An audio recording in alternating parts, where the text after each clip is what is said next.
Hello and hello. Sorry for the scuff. We had some little bit of technical difficulties there. I apologize for that. Good Lord, I was not expecting that to happen. I hope everybody's having a wonderful day today. We're gonna do some things for the wifey before we dive into the Archon quest.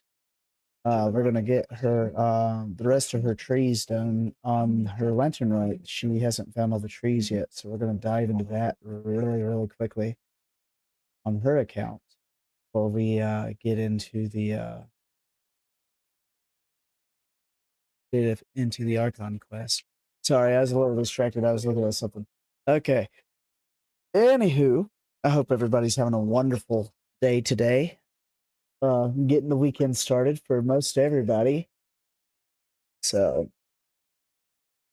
we will see how things go.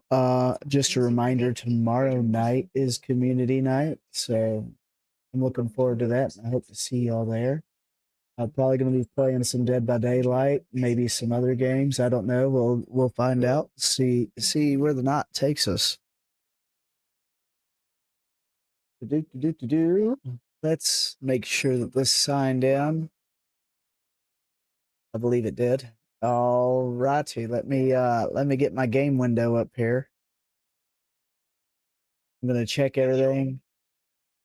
Why is my CPU at 100%? You know what? I think I know why. Let me open Task Manager. I bet you Windows, not Windows, but the Microsoft Edge browser did not close all the way again for the umpteenth time, and it's still taking resources from where I was editing everything and posting it out there on the Twitters, on all that good stuff. Oh my goodness. I don't know why it did that, why it does that, why it keeps running in the background. If y'all have any ideas why it keeps doing that, let me know. Kind of annoying. I think I'm about to watch some of those some of those videos I was telling you about earlier this week about getting some optimization done here. My CPU is running at 100% right now. I have no idea why it's not done this all week. We get to this week and it's like, oh, I'm gonna go at 100% now. Everybody's been having some issues here lately with the content creation. I've noticed it. Some of the bigger names that I follow, the larger streamers, way larger than me. Yeah, Captain Cabinets has been having problems with her model, wanting to go to sleep on her all the time, where it freezes and doesn't want to work. Lara's been having some issues as well on her stream, so I think it's everybody having issues in the streamer space right now.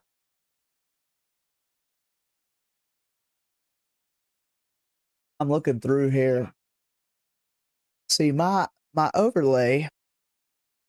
Y'all don't see the overlay because it's on my side. I have an overlay at the top of my screen, my main screen, that tells me what my supposed CPU usage is.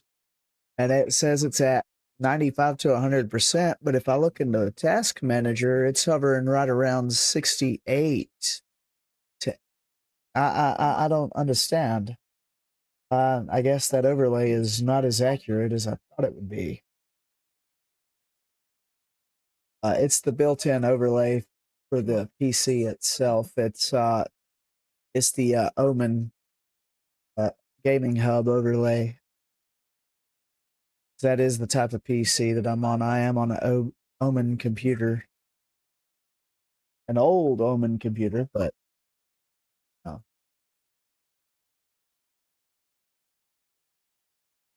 that looks to be is about as good as I'm going to get it right now. Yeah, like I said, I'm going to have to do some optimization. I think there's something in the new Windows update that kind of broke things. Well, all right, let's go get into it. All right, we'll get her trees done right quick.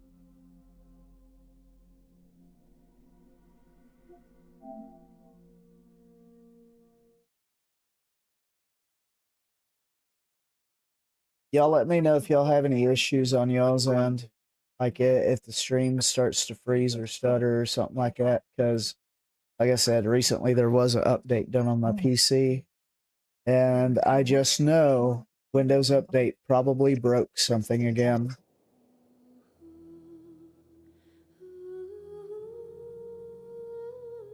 It seems to be par for the course. I had it, this was months ago, but I had it one time, it did the update, and it removed my audio completely on my PC. I could get no sound in my headphones at all. I had to sit here and go through all kinds of audio drivers to try to fix it. It was a mess. Hopefully I haven't had that issue again with audio. The audio drivers haven't been screwed up again, but that high CPU usage has got me a little concerned. What's exactly running in the background? Because normally when I'm streaming, it hovers around typically 50-ish. So I don't know what's different today for it to be spiking up like that.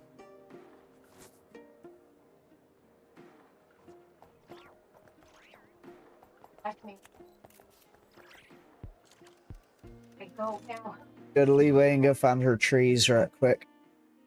This is the wife's account, by the way, chat. We're not on my account yet. We gotta go over here and find her lantern rot trees, and I'm also gonna look and see what else he needs done on her account right quick. I don't know what all she's got left, if anything. She's probably got to find her gift lanterns, if there is any. Looks like she found this tree over here. So how are you doing today, Lunar? What's going on? What's going on, chat? Talk to me. How's y'all's day been going?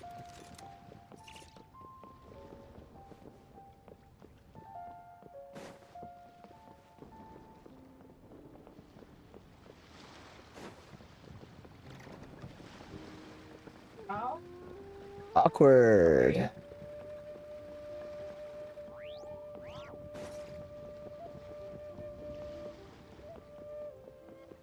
Can't remember where all the trees are, so y'all just got to forgive me while I look around and try and sort them out.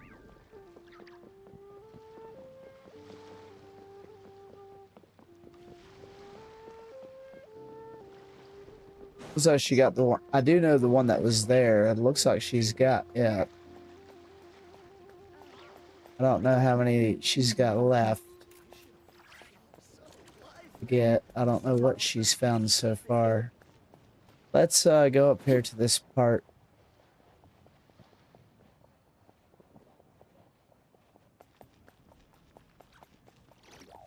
I think there was one up here. Looks like she got that one.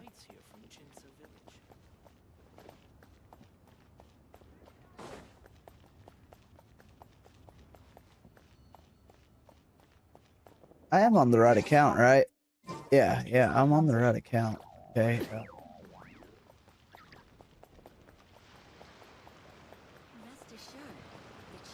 I'm just like... Do you know how many trees you already found there?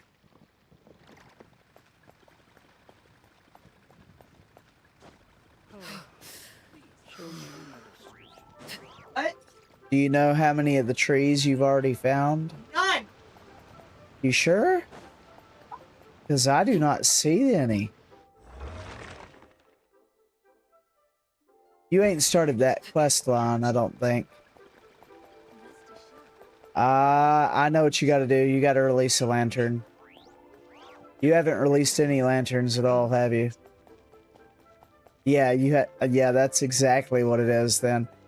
Well, Chad, I'm running around here for no reason. We gotta go over here and release a lantern first. I was like, damn, I know there's supposed to be some money trees. Where the heck are they? Find out she ain't never released a lantern yet. Well, damn, that might be why. We're gonna go send this one to Zeffy. I don't know what she has in her inventory.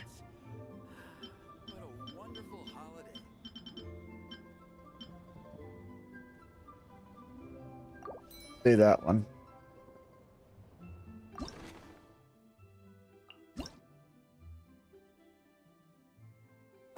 I'm just doing basic because of time constraints.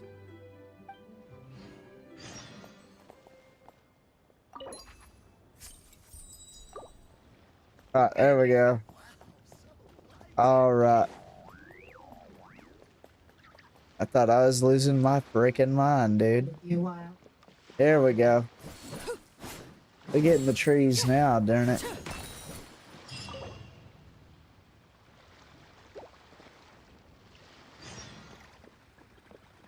Oh, and look what Wifey does have. In fact, I might pull her out. Gotta build her, though, obviously.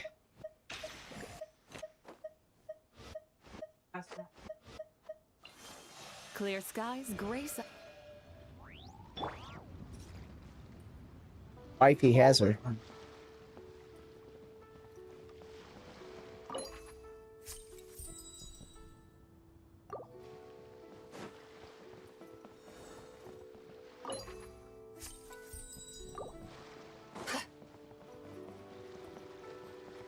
Of course, hers is not built. She only got her up to 60 up so far on her account.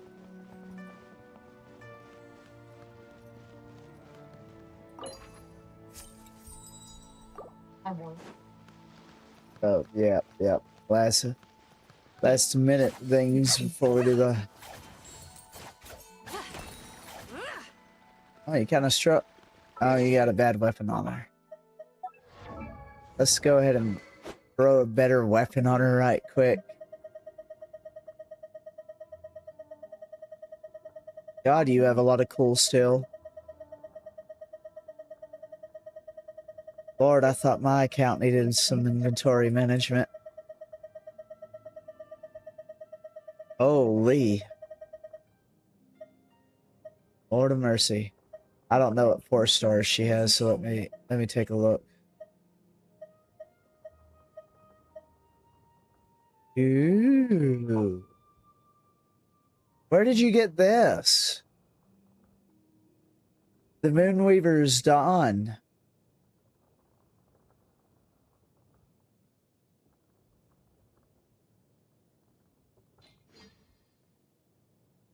Let me look that up.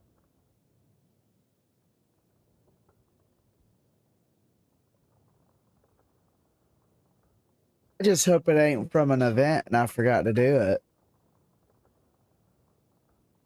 Called Moonweaver's Dawn. Let me look here. Because if you have it, I sure would have it.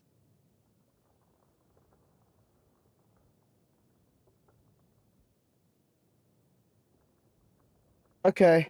Moonweaver's Dawn is a quest sword obtainable from the Polka Beneath the Moon's Oracle quest chain and Genshin Impact. Okay.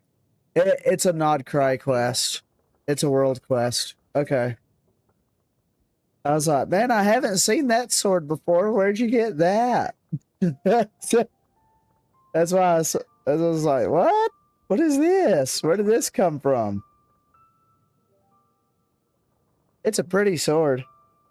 It ain't the sword for her. It ain't one for Zabai, but it is a pretty... But the thing is, look at this, chat. It may not be for Zabai, but you cannot deny that it fits her aesthetic. Let me go back up to it.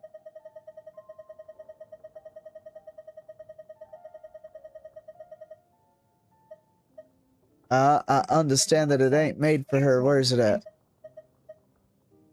Oh, where is it at? I'm gonna put it on her. It might not be for her, but look at that. Look. It fits her. It fits her style. It fits her outfit. It fits everything about her. But the thing is, this is for elemental burst damage, so I don't think that it's really for her. I don't think it would be.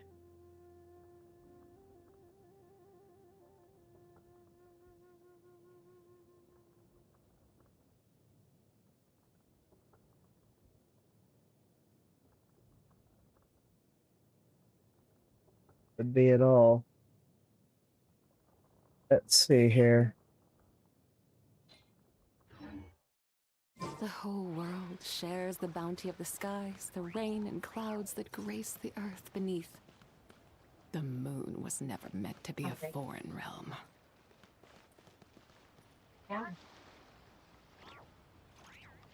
I'm trying to remember. I'm just like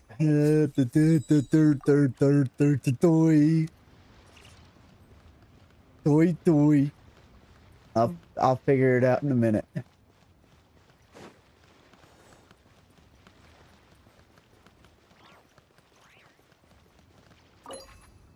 think this is from Zephy. No, it's not from Zephy. I don't know if Zephy sent one. Ah. Welcome. Please take a seat.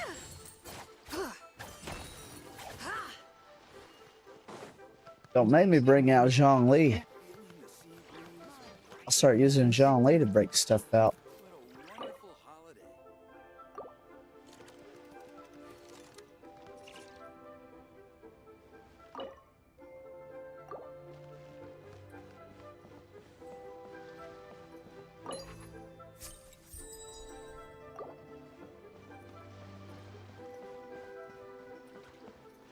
Yeah, we'll get this done for her so she can get those rewards.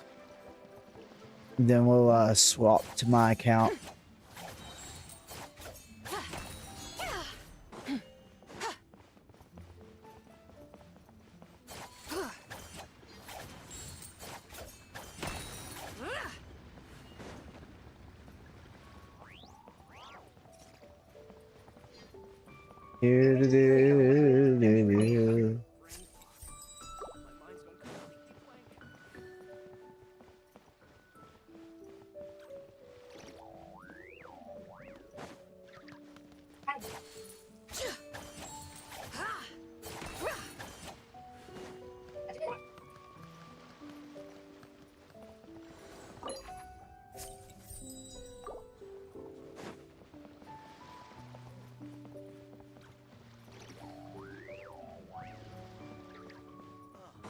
But you still gotta do all the little picture things too, don't you?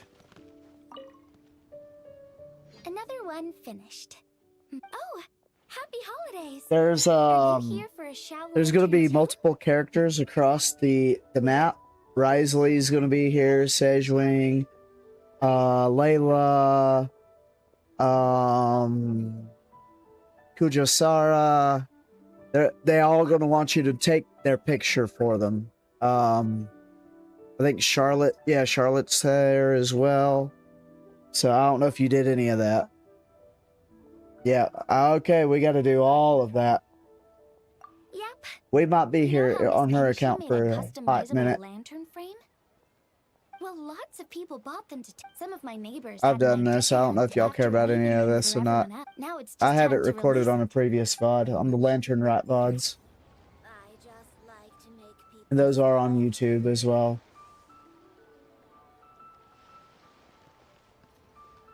They'll show up underneath the live section of the YouTube channel. If any of y'all care about going and seeing the stuff.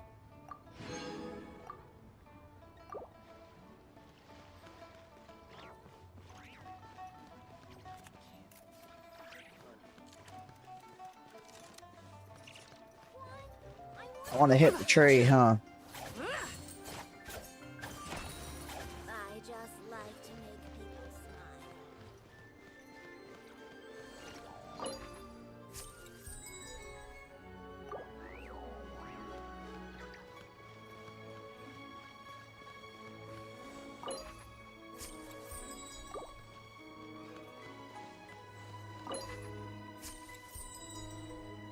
That's pretty. I didn't see that one when I was sending my lanterns out.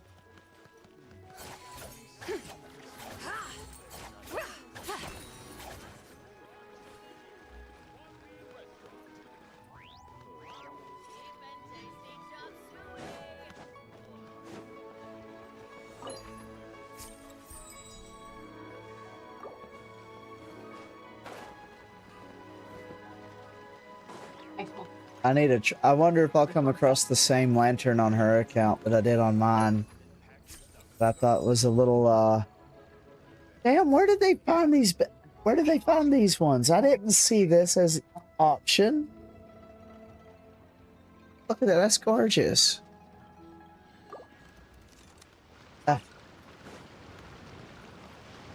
I look like poopy compared to that now.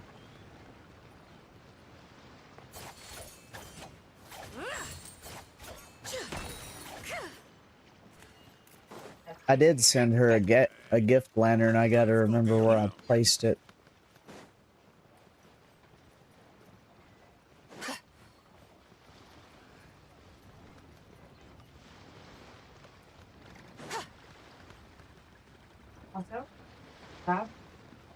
Can't remember if there's one over here or not. I don't think so.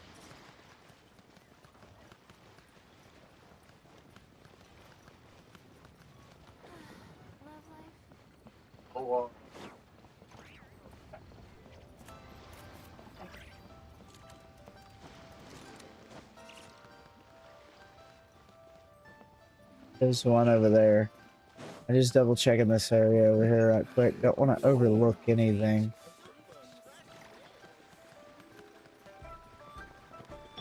Cheat code. Just imagine if you had Farina back before Inazuma and people were trying to go across the water to get there.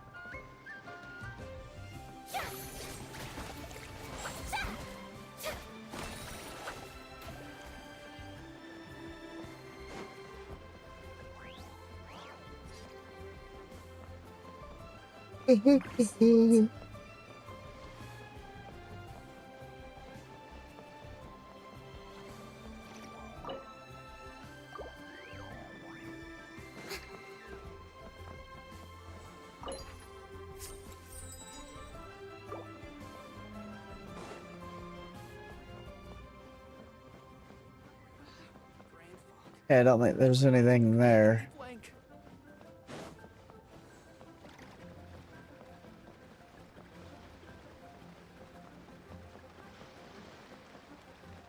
Well, don't worry, I'm off tomorrow, so I'm hoping that as long as my eyes and body will allow me to, I'm gonna be here for a little bit.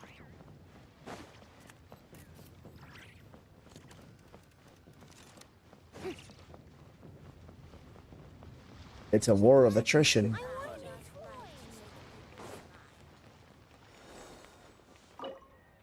Okay, that ain't it. That ain't it. Over here.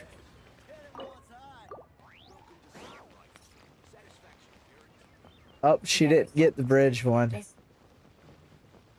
That, man, it probably got removed. Somebody probably reported it.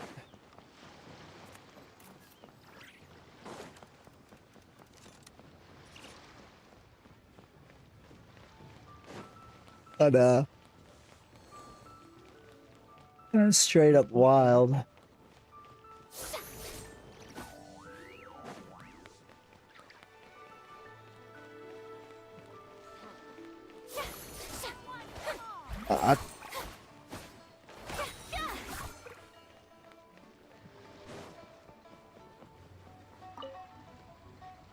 Traveler, what a pleasant wonderful. Looks like I'll be all right then, Master Photographer. What kind of pose do you think would be the most photogenic?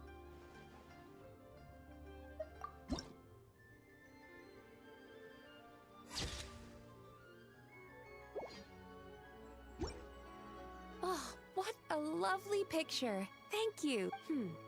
I think I'll have it for it and to you. Speed running through this. Don't mind me.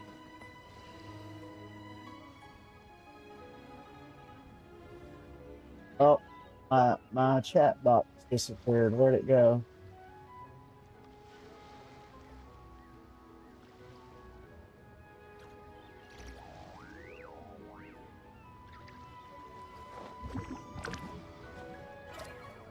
I wish OBS would let me layer these. I don't know, maybe you can. It keeps my chat box keeps hiding behind my stream manager because I had the stream manager. What I did is I added custom sources in OBS, like custom docs, one for my stream manager and one for the chat itself. And the chat, sometimes when I'm interacting with the stream manager, the chat box gets hidden behind it, and then it won't pop back out. It's like, get back out here.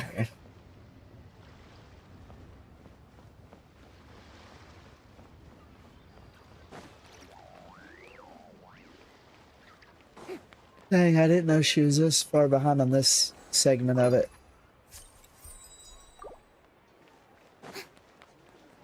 How's it going, Gameplay Boy? How you doing?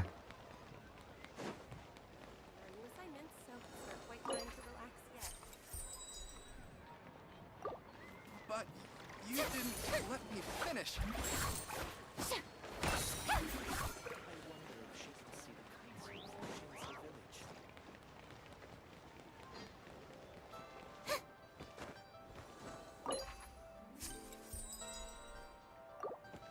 Hey, stop yawning. We got a long way to go.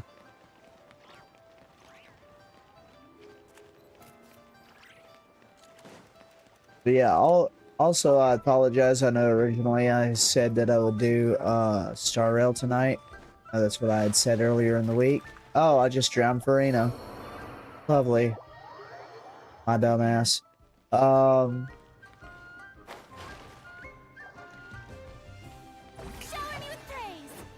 Anyway, as I was saying, I know I said it was going to be Star Rail today, but I was like, I really got to get the quest lines done before the bonus runs out. So that's why I switched it up. Sunday will be the usual Star Rail Sunday.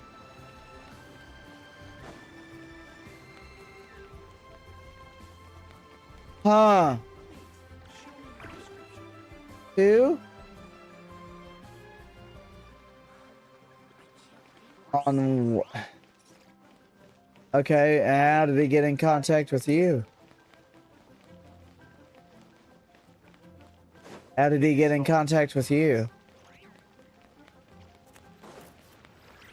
Oh, so you took one of my viewers. Ha ha ha ha ha ha.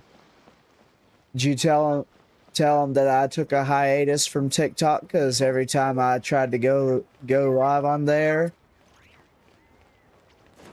What do you say?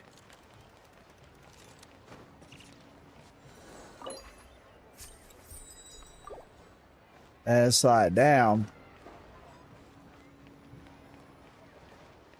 I'm actually,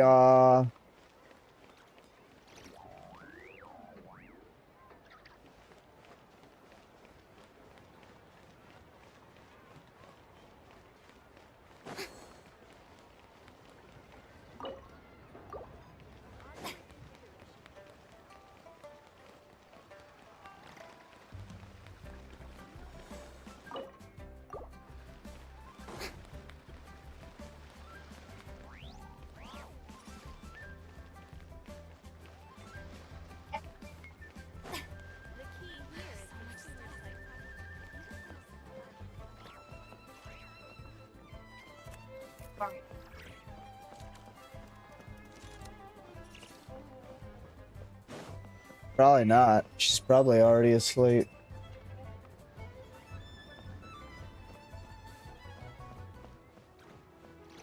Well, she's supposed to be up earlier than that. Technically. I thought one of the characters was up here somewhere. Could have sworn they were. I think there's a photo. I'm fairly certain there's a photo taking spot up here somewhere.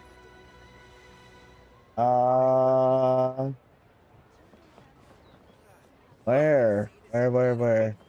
No, we don't need to go to the Northland Bank. We got to find the peoples. You haven't done them all.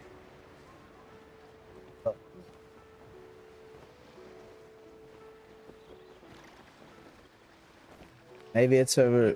No. Yeah, Gaming's supposed to be over here. There he is. Whoa. The craftsmanship of these. Oh, Yeah, we're hey, skipping through traveler. this a lot. Like I Here. said, if y'all want to watch these, I did them on my account. They are on the YouTube. You just got to go over to the live section and look for the Lantern Rot titles. There's 2 of them. This stuff should have been done in the first VOD. Only if y'all are interested, in case y'all didn't see it or whatnot. Yup. Took me 8. I'm gonna paint Manzai on it. Whew, that should do it.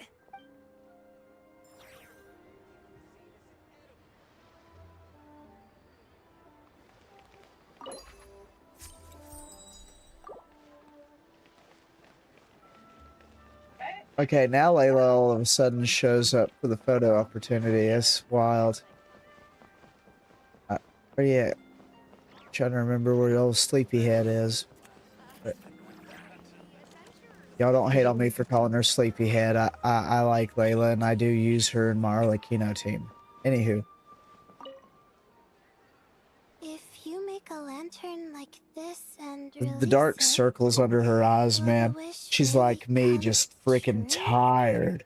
Overworked and tired. That's me and Layla. Oh, you're in Liyue too? Happy Lantern, right?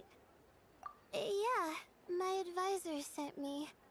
She said participating in folk festivals might help spark some inspiration for my research. But I work on star charts. I'm still not sure what that has to do with holidays like this. Because it's the moon. The moon. But she had already bought me a ticket and escorted me Well, onto the boat the before I even had a Corsedipus that chance came to from the moon. ask.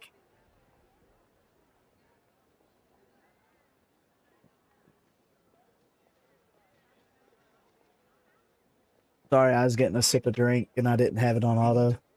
As My soon bad. as I got off the boat, a lady stopped and offered me a free shell lantern frame.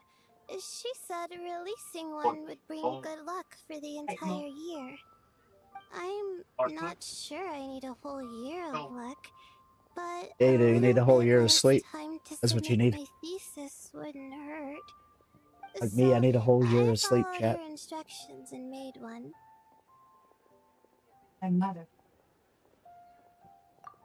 Thanks. I should release the lantern now, right? Oh, I need to write my wish on it first.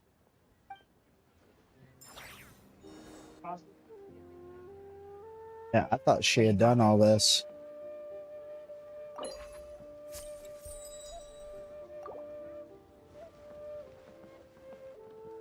I have to send. I'll have to take a cut of the. I'll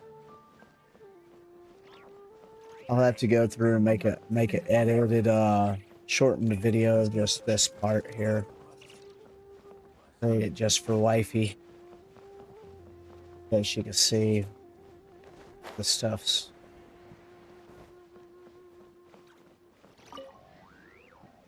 Traveler? Huh. Happy holiday. Huh. I had no idea. I even asked a young lady to thank you. Still, One of the most controversial 5 stars.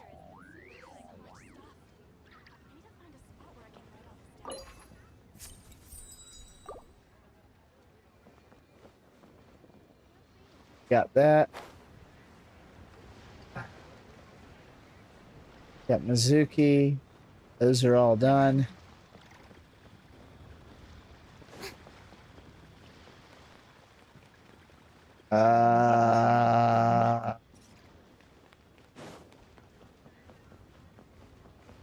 But but to give you context on what I meant by the register lantern that I found that was wild, it's actually clipped. I actually clipped it on Twitch. It said, "Let's jump together" on the side of the bridge.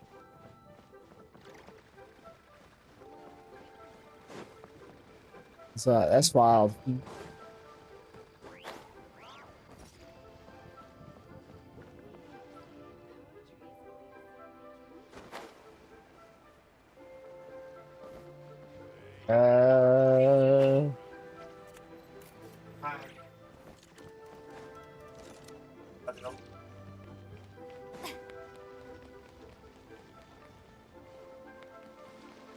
I don't think there's any over here. I don't think. Nope, there's one. Wow, not what I wanted to do.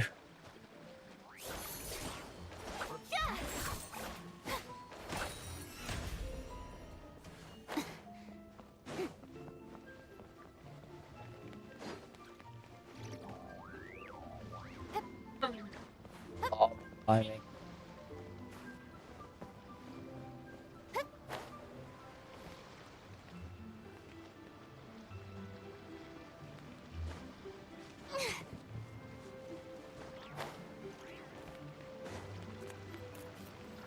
There's another tree over here.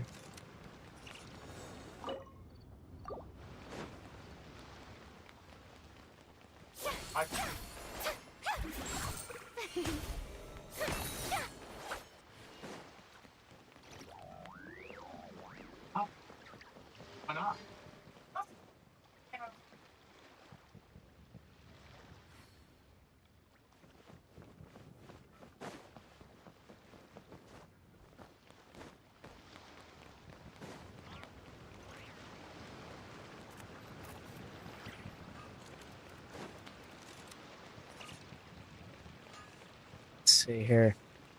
Risley's supposed to be near the docks somewhere, I thought.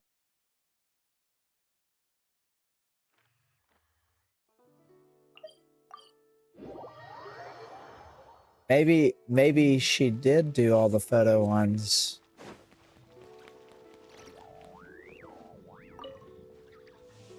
Oh, this is what I get for being impulsive. Making a shower lantern's no joke. Traveler? Oh, ain't that something? It is you! Happy Lantern, right? Yeah, Miss Pinkstreet gave me the frame, but I designed all the details and made all the ornaments myself. Pretty rad, huh? I even gave Hu Tao a few. Oh, shoot. I totally forgot I promised Hu Tao I'd help her make some shower lanterns, too. I gotta release this one pronto.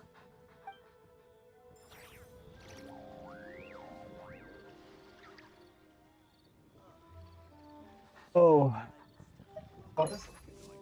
My neck just cracked. Not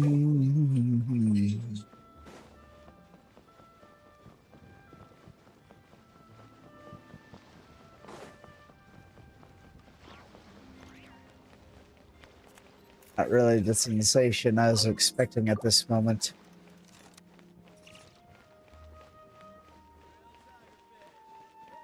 Okay, let's look at this map. Let's go up here.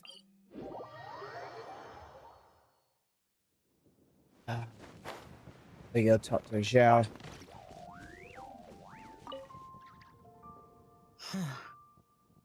Yes. I saved someone from monsters earlier. She was carrying a frame and tools for making shell lanterns, and gave them to me as thanks. She also said this type of shell lantern can be modified however you like. So...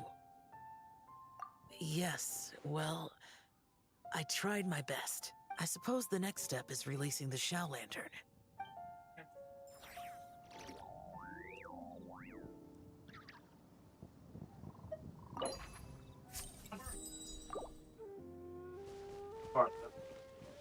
Okay, let me check her quest log.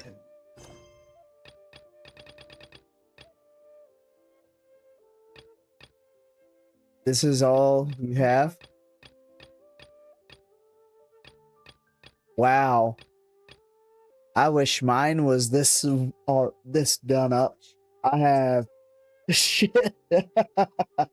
I have shit tons of quests to do on mine. Holy crap. You've only got a few. I've got probably 30 something.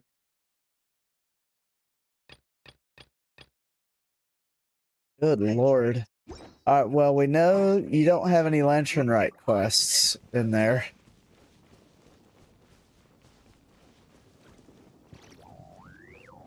So then where's Charlotte and Risley and Sigewing and...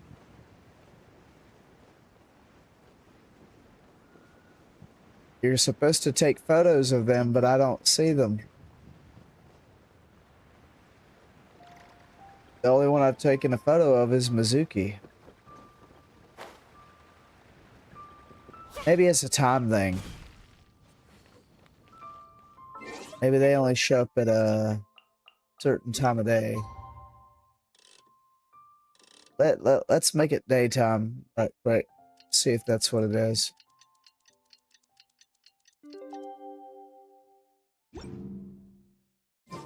I assume you had already, because they're not standing here, I assumed you already met with Ningguang and Kaching and Ganyu over here.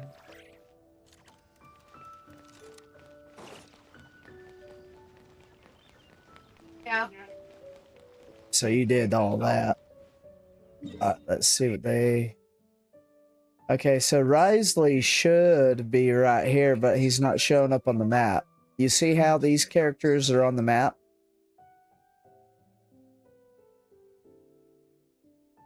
Okay, so Risley and Sigewing and Kujosara should be on the map too. There's Kujosara, I see her. We'll go get Kujosara. Don't explain where Risley and Sigewing are, though.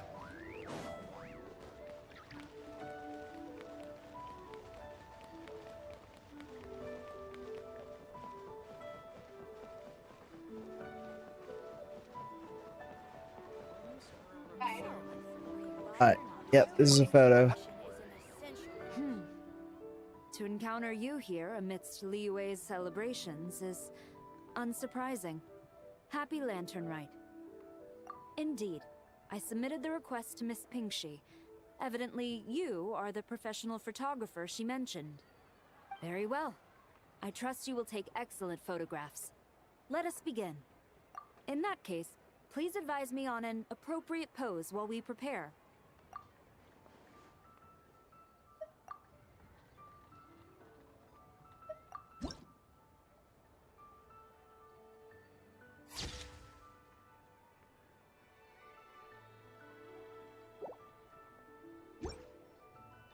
A commendable picture. A perfect memento for the occasion. My thanks. I will treat it as one of my personal effects and take care of it accordingly. Thank you. Happy Lantern Rite to you as well. But if I may ask, does the Millilith always maintain such strict vigilance during Lantern Rite? To maintain such strict discipline even amidst the festivities, I'm impressed.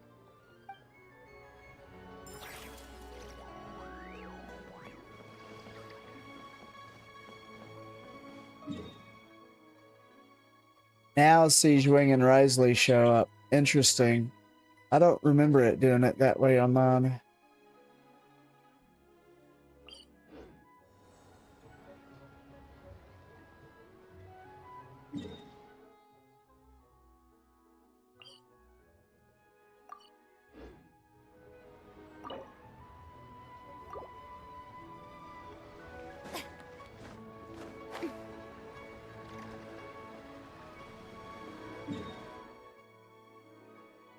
Just gonna go straight up here.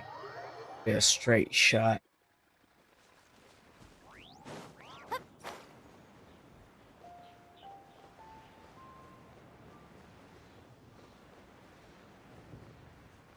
He's over here in this section.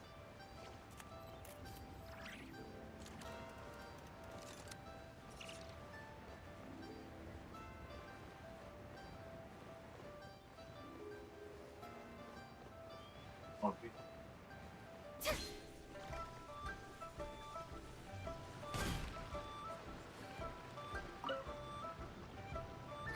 holidays, traveler. The Duke mentioned we might meet you here, but I didn't expect our paths to cross so soon. Yep. He invited me to experience Louis's lantern rite with him, and also to finally use up all the vacation days I never got around to taking. We met a very kind lady at the harbor who said that if we'd like, she could arrange for a professional photographer to take our picture as a keepsake. Oh, that's perfect! Oh, I'm sure you'll take a really good photo, and then I'll be able to show it to Monsieur Nervillette later. Sure. Well then, as the professional photographer, what pose would you recommend?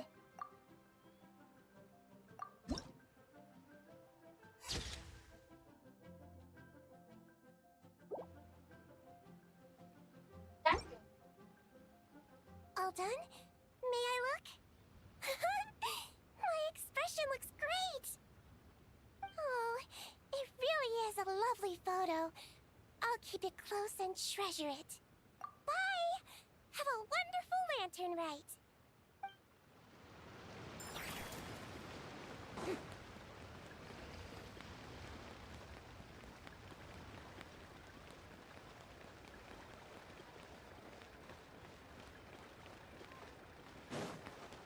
I was looking for trees.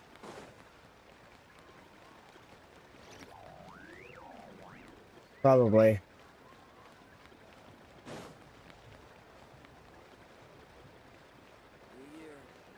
Probably. Little.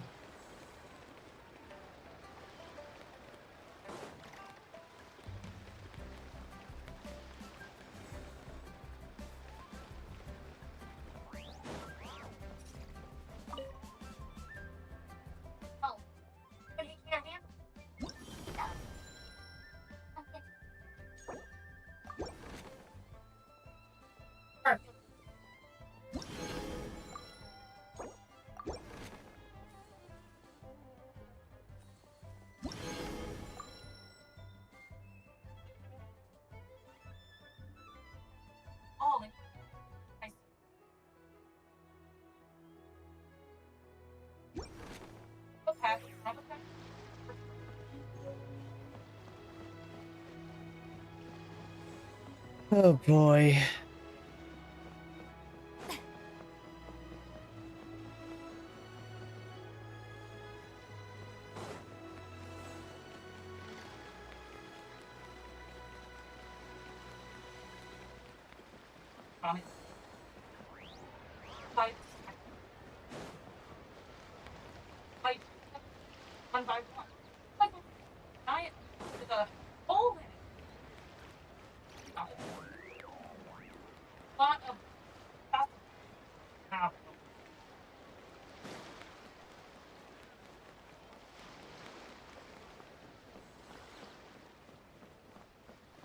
Pepper, hush up.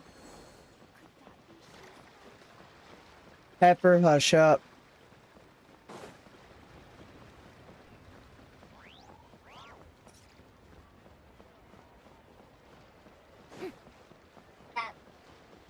You leave that kitty cat alone. She ain't doing nothing to you.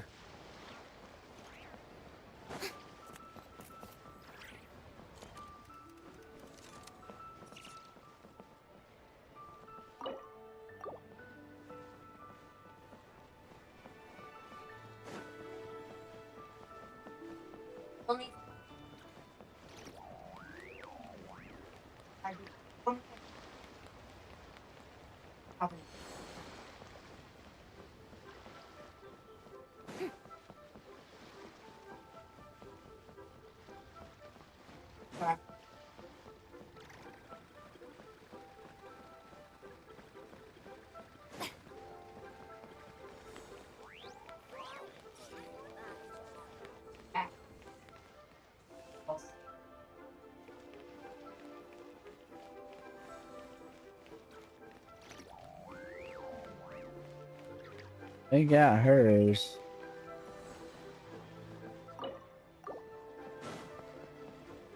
Uh.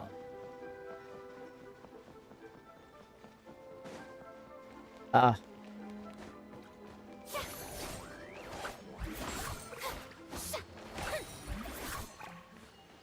Welcome to Satisfaction guaranteed.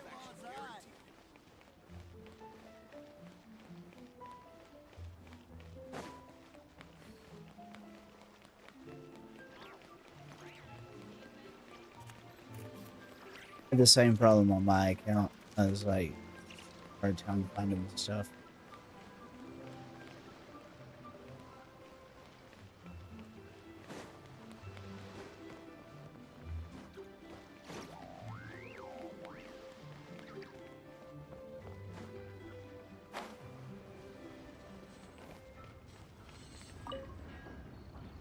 Traveler, had a feeling I might run into you here. Allow me to extend a traditional Liyue greeting. Happy Lantern Rite. Correct. I requested one from Miss Ping-Shi. Seems she really did secure a professional photographer. Shall we, then? Take a good shot. I plan to stick it up on my office wall when I get back to Fontaine. Sure. Do I need to strike a pose, or... Suggestions are welcome, Traveler. Yep. There's the sexy man wife, he says.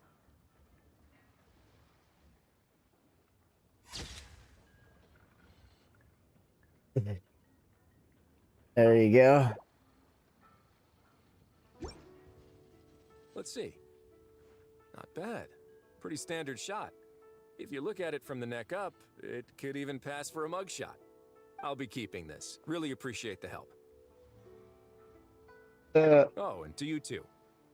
I'll still need to buy some gifts later. Other than tea.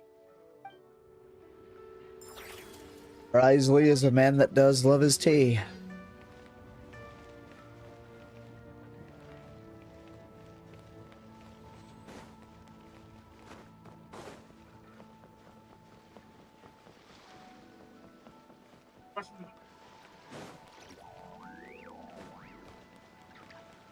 Yeah, I think Charlotte should show up now.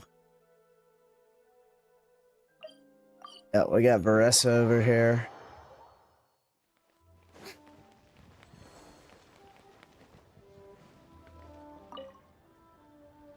Liyue's got so much delicious food.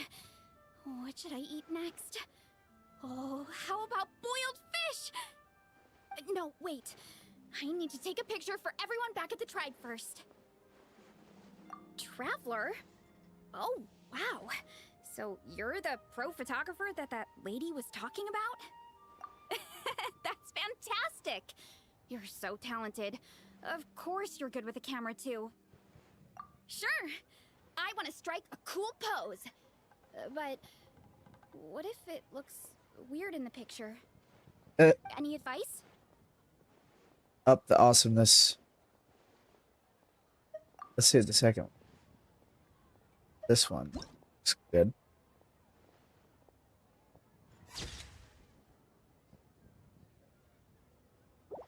Where they have them standing at them, like, I Done wish they already? would, Let me see. Whoa, told you they'd be good! Now, would it be the best spot in the orchard to hang it? Thanks! Next up, some more delicious food. Starting with... boiled fish. I don't know what boiled fish means. I've never seen that. That's not something we have here, I don't think. But, no, it would have been better if they had had them standing somewhere where you could angle it out here to where all the lanterns are floating. Be a much better picture.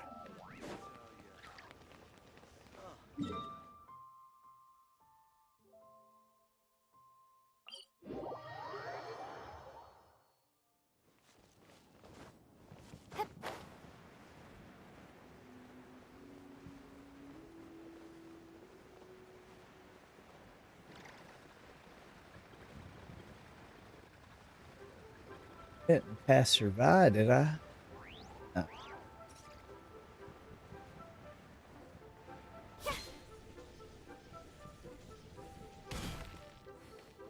Damn. Took some damage on that drop.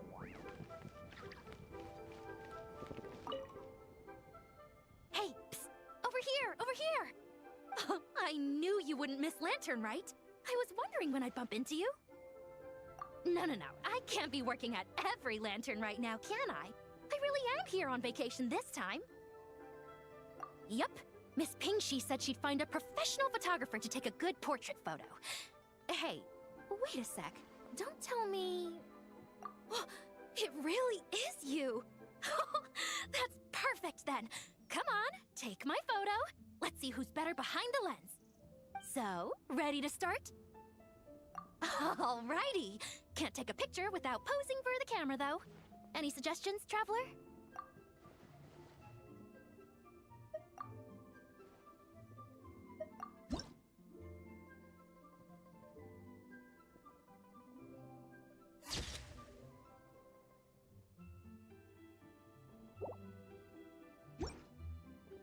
Done? Did you adjust the lens and check the lighting? Make sure the focal length was properly set? Let me check. Wow, you actually nailed everything! Oh, a shot like this is front page quality! Next interview, I'm definitely bringing you along.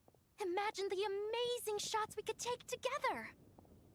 And a very merry lantern rite to you, too! Oh, hang on, that doesn't sound quite right. Whatever. Have lots of fun!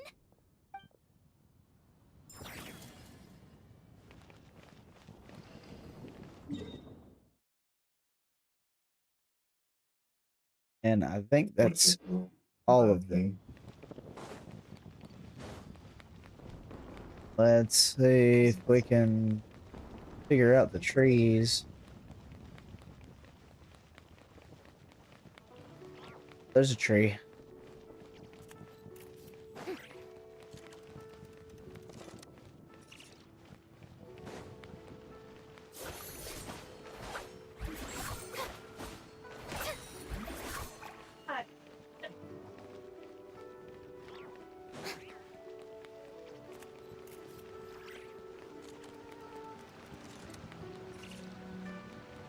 Trees, trees, trees.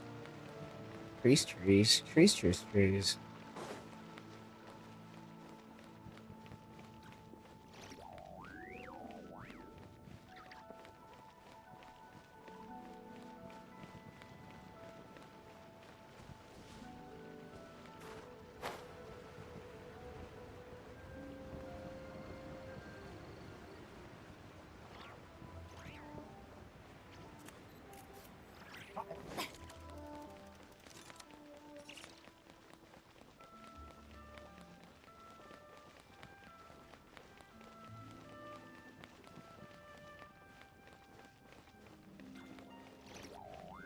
I'll go back down here to the shop.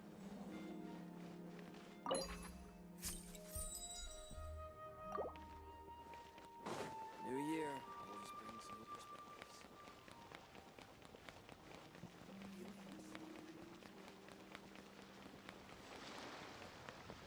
always brings new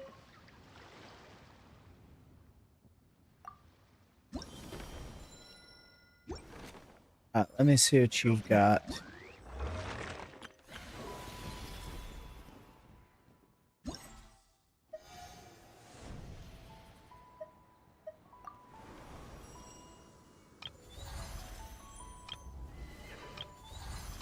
Wrong thing.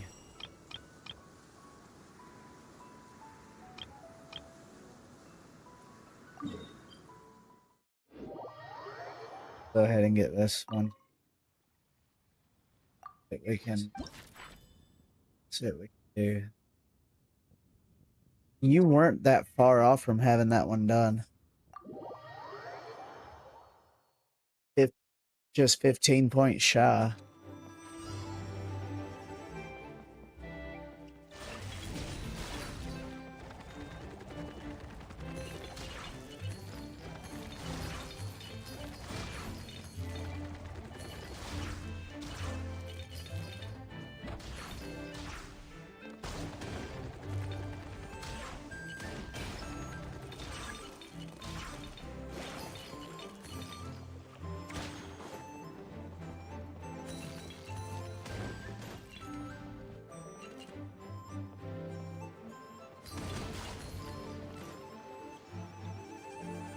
That didn't work out well.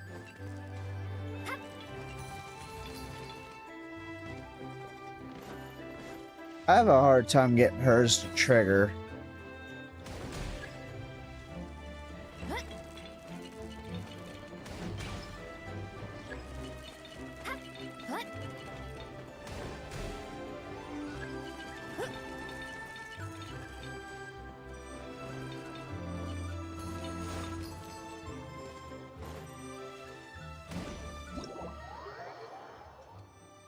What happened?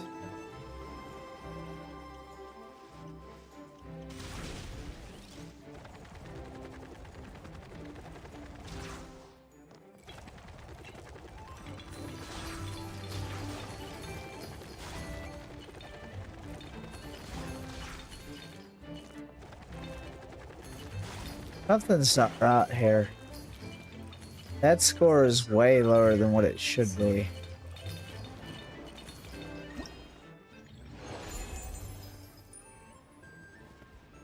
Oh. Hell no.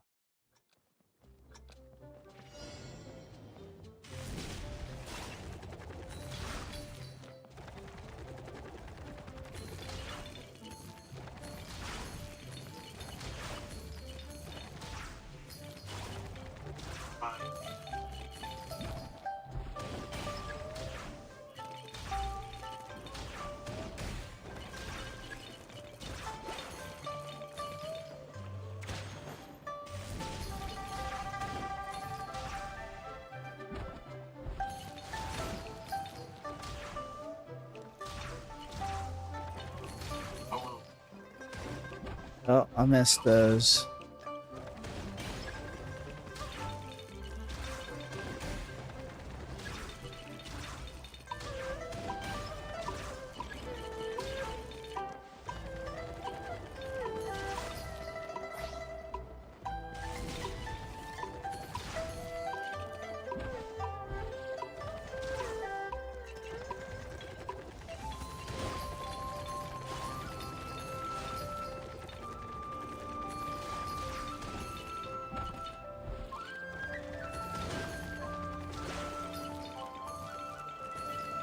Let's see if it'll be enough.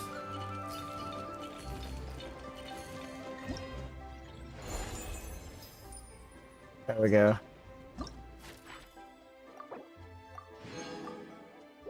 Very good.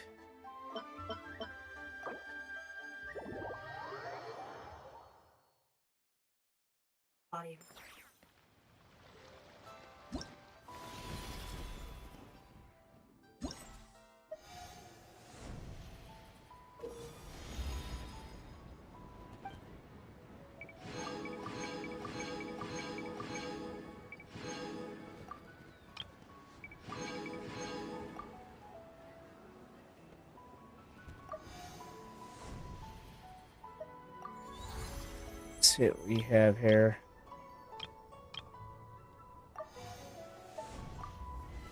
Did all of that one.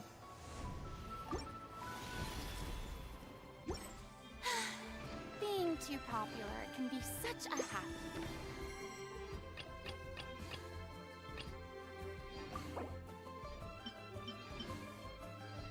You can just give me anything, it don't matter.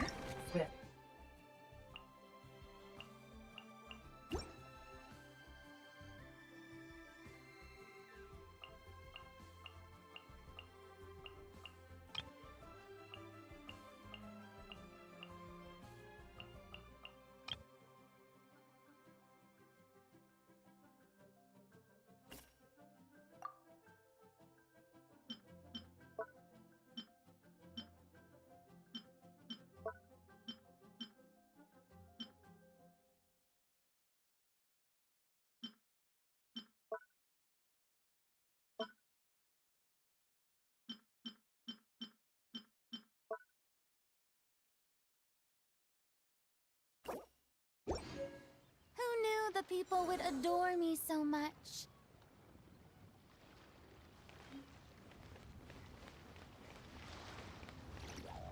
Let's see.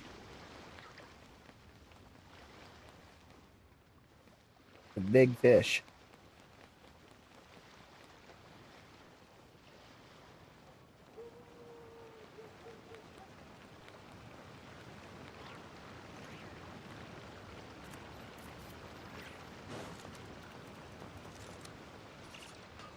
I think we're about wrapped up here. We'll find out in a minute.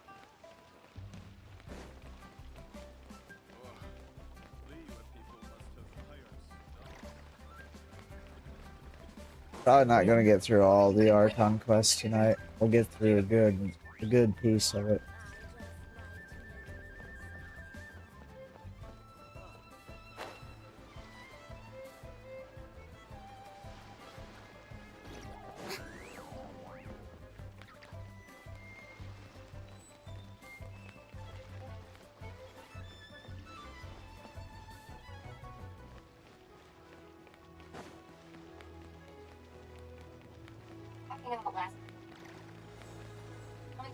So lively! This is how a festival should be.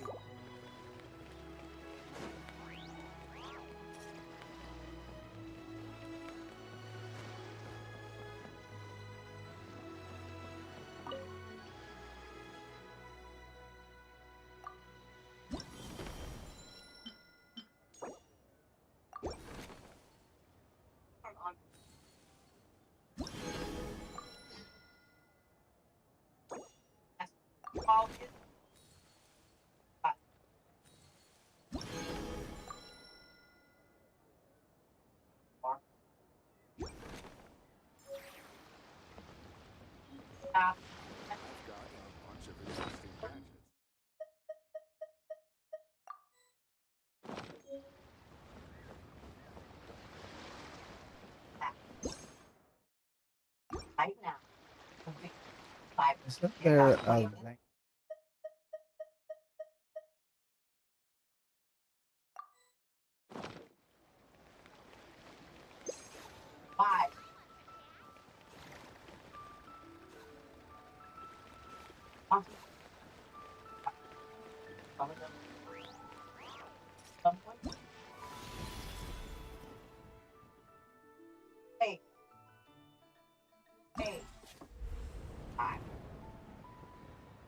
Are you kidding me?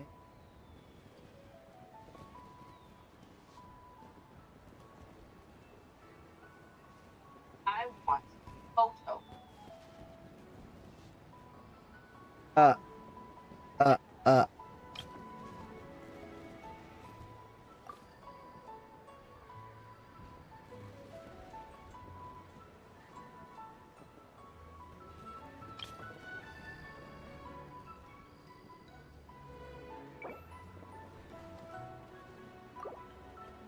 Already found it.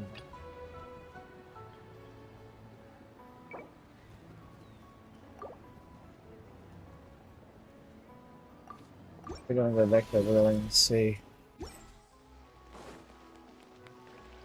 Unless it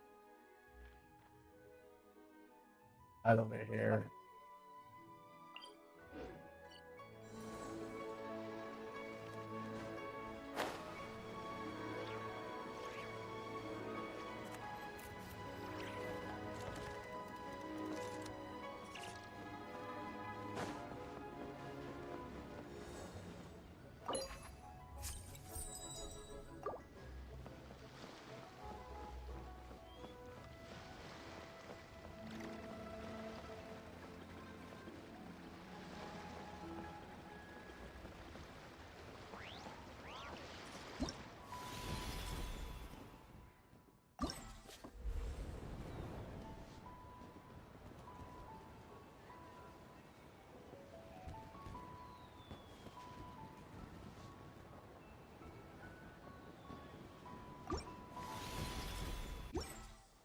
Pretty sure I'm standing right.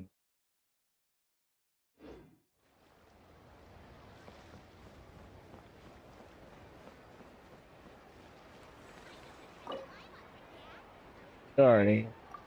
Alright. Yeah, you got it.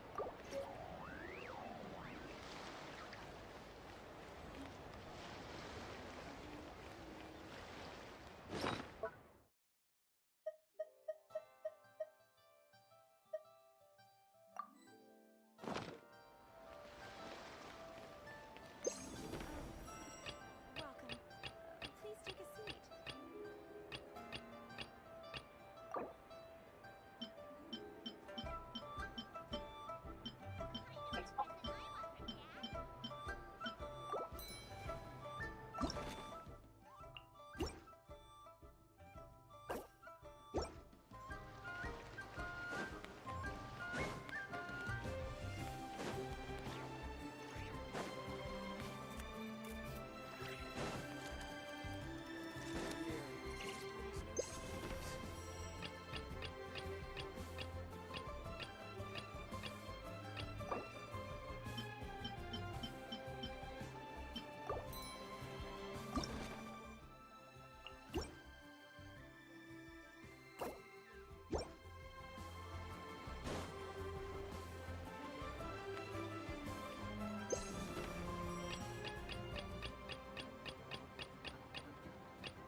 Alright, let's see where that puts you at.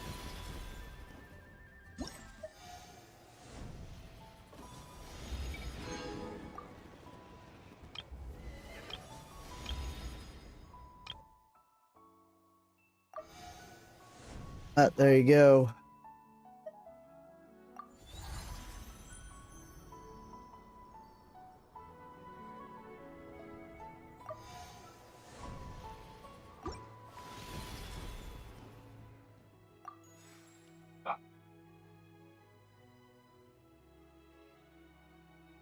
Okay.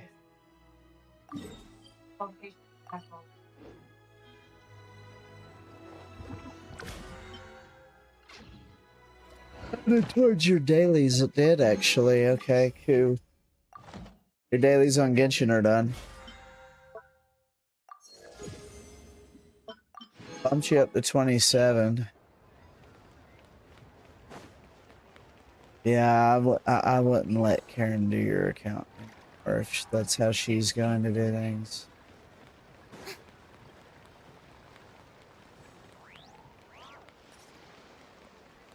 I believe she's not turning in the Battle Pass dailies. It doesn't make sense for mine to be full and yours isn't.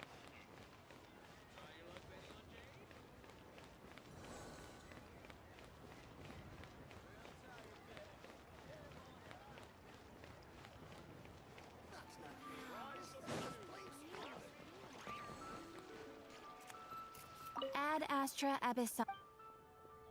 Thank you for completing. Ad Astra.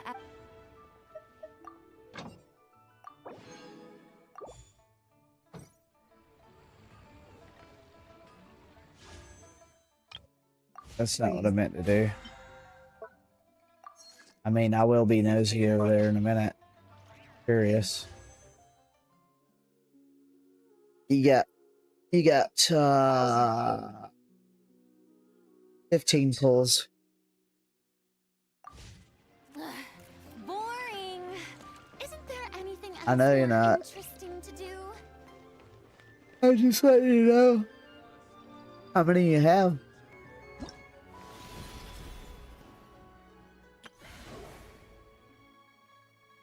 You haven't done this? No, I tried it. I quit. Alright, I guess I'm gonna have to do this tomorrow for you.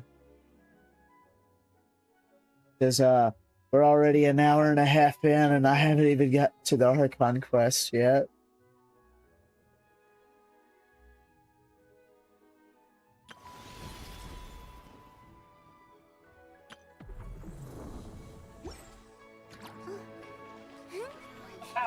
Okay, well, at least you ain't got to do your Genshin dailies. Stand by, Chad. I gotta switch accounts. Oh, all your dailies are done now.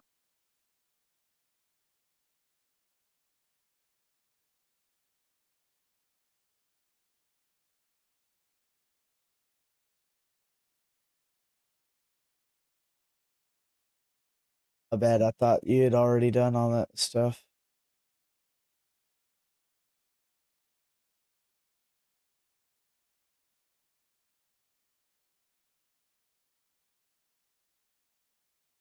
Damage, and you need to about it.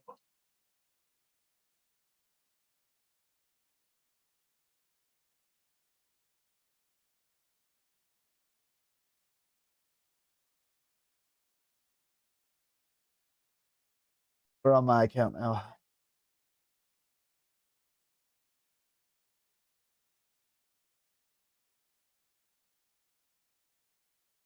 Operate.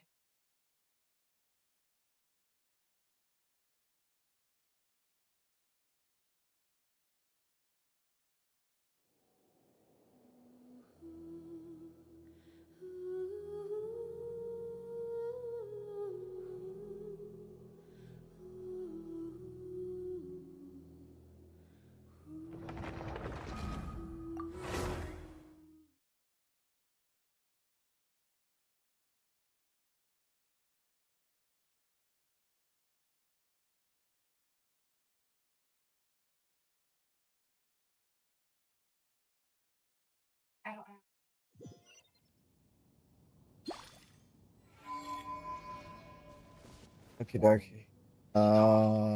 Do want to check something before we do the Archon quest. Because I did find a couple of oculi in Mondstadt. I've been working on 100%ing. I only found 3.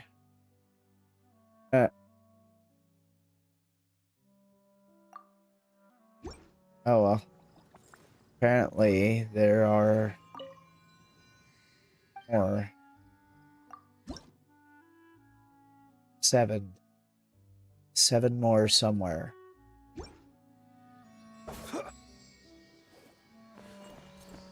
Alright.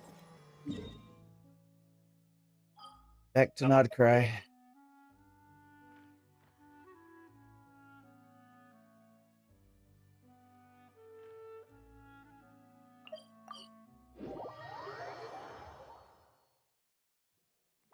Make sure we have the right quest tracking. Yep, ripples that will never reach is where we are. And yeah, the next part of the Archon quest starts now. We gotta go to Enclave over here.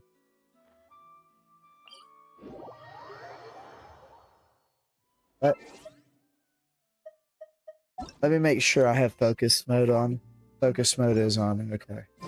Because I don't want any side quests to interrupt.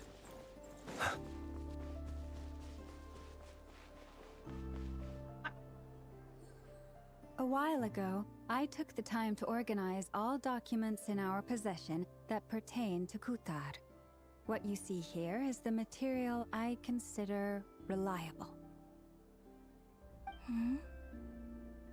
You're saying there's unreliable material too? Yes. Most of the information we have was transmitted through an oral tradition. Inevitably, some of her stories were mythologized and deified over the years through countless retellings. That's why I organized them into reliable and unreliable. There's no sense seeking answers in history unless we can ensure the veracity of the historical record. Makes sense. Alright, let's take a look through. Clear and concise would be one way to describe the writing style of these historical records, but you could just as easily describe them as terse and dry. Since Llama already knows the material like the back of her hand, the quest to find any new information in these texts is tough going. I should make a stream marker right here.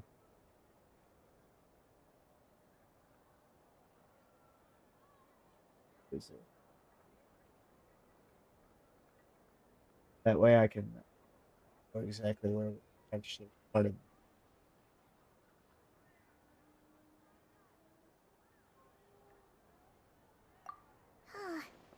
Almost all these records refer to Kutar instead of Columbina.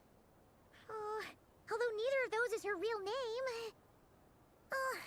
Paimon's not sure what point she's trying to make. What we can gather from these records is that the Frost Moon Scions worshipped her as a god, placing impossible expectations upon her. I cannot fault them for their earnest faith, but for all their devotion, worshipping her day in, day out changed nothing. I imagine that none of it resonated with Columbina. It wouldn't surprise me if, even back then, she had already begun to reject the name Kutar and everything it represented. Lama speaks the truth.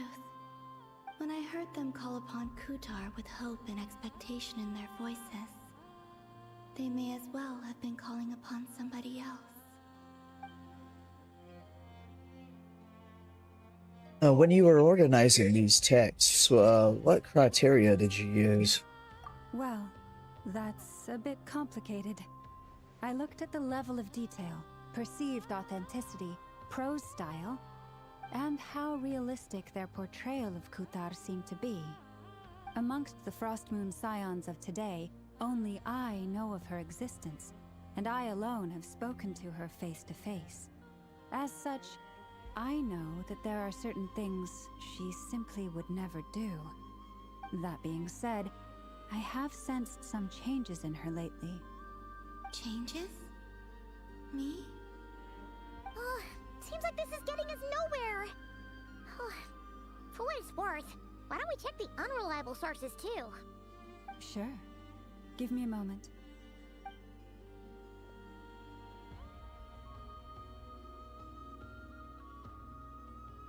Exerting but a fraction of her divine might, Kutar sheared a great mass from the snow-capped mountain and cast it into the sea, upon whose surface shone the mirror image of the moon. Thus was formed the island of Hisi.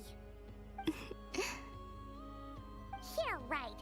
That doesn't even begin to pass the sniff test. The 3 moons are naught but lies through and through. Only one moon has ever shone for us, and Kutar is her name. Subjectivity is strong in this one. The vast majority of ancient texts are filled with fanciful tales like these. I trust you understand my criteria a little better now. Kutar did not speak, merely gazing into the distance in silence. And where her gaze landed, this was her prophecy. Clearly, whoever wrote this text never even met Kutar. Otherwise, they'd know that her eyes are always closed. What about you, Traveler? What are you reading? It seems like a collection of anecdotes. Come on, let Paimon see. The child wished to build a wooden nest with which to shield a fledgling bird from the cold. But being so young and lacking in strength, the child could not snap the branches from the trees. Kutar was passing by. Upon seeing the child, she summoned forth a Kuhenki, who built a beautiful nest for the child. I remember that. Not knowing the meaning of Kutar's divine intervention, the child dared not to respond, and thus ran home to call their parents. But Kutar was gone. The Moon-Chanter declared the event a miracle and took the nest as a relic, placing it on high for all to see. The child was named as one favored by the goddess, and was greatly respected amongst the people. Yet, no further miracles were bestowed, and this matter was forgotten in but a few years. Huh. Any thoughts after reading that? Well, if it's true, it gives off a somewhat lonesome feeling. Yeah. Columbina probably just wanted to join the kid in making nests. Ah. I'd originally considered this a fabrication, because Kutar did not perform any similar actions in subsequent records. But now that I think about it, it does seem like something Columbina would do. It's just that... She didn't know how other people would interpret her actions. She was probably worried about making things difficult for people. And so, she gradually stopped joining in. Yes. Oh, that's so sad.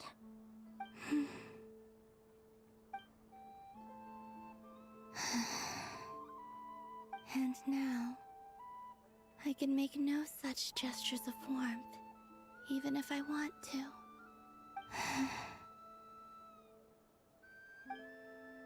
Still no name. That's a bit of a shame. But we did learn some interesting stories. That's gotta count for something. Barca said he was gonna set up a meeting with Arlecchino and Sandrone, right? Let's go back to Nasha Town and see how he's doing.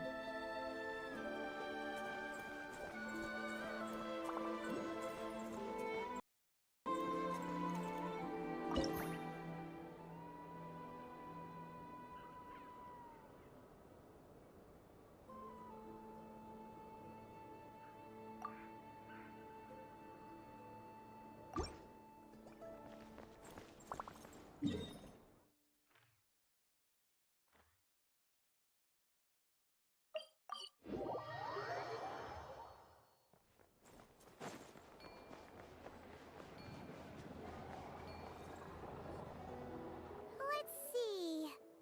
There's Varka. Oh, and it's Durin and Albedo too. Talk about a coincidences, we meet again. Yeah, this is pretty much the same place we bumped into each other last time. I convinced them to stick around a little longer. We were all waiting on people, so I figured having a little company would help pass the time. Ah, so you've been waiting for us? Does this mean that you've already arranged things with the Fatui? Sure does. Now you're back, we can go meet up with them together. How'd your investigation of the Frost Moon Enclave go? Well, we didn't find out Columbina's true name. But apart from that, it went pretty well. We learned some stories from her early days. Aha, just as well that I didn't tag along then. I'm sure our moon goddess wouldn't want every man and his dog knowing all about her private life. Still, desperate times, desperate measures, I guess. Someone had to do it. So, Varka was waiting on us, but what about you two? Are you waiting for Alice? Oh, no. We already met with her. We discussed that experiment I mentioned to you last time. Oh, and she also handed me this communication device. This looks familiar. I'm sure I saw one of those back on the Golden Apple Archipelago. That's right. I understand she informed you about the relationship between the Phantom phenomena and Tevat's borders, yes? She wants me to help her with some more experiments on that front. She said that she'll contact me through this device with more information. Ah, I see. Following instructions and making observations. Pretty common research method. Takes me right back to Albedo's lab. Wait, then who exactly are you meeting? Someone you know. Albedo's met him too. But I don't think Miss Lauma or the Grand Master have been introduced. Introductions are overrated, especially in cases like this. It's you! So, it's not like the academia has prohibitions against going abroad. Also, I applied for leave. I've been writing to Hat Guy since obtaining a human form. I've already brought him up to speed on everything that's been going on in Nod-Krai. Hat Guy? Turns out, I actually have heard that name before. Okay, so they call him Hat Guy in the game now. Interesting.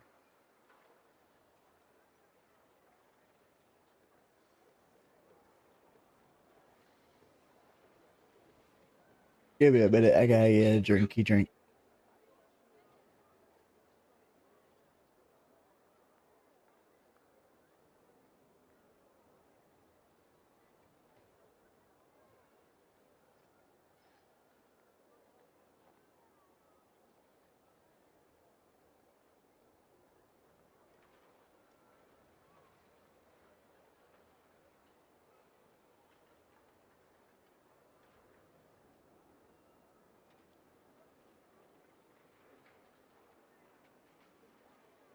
Let's continue.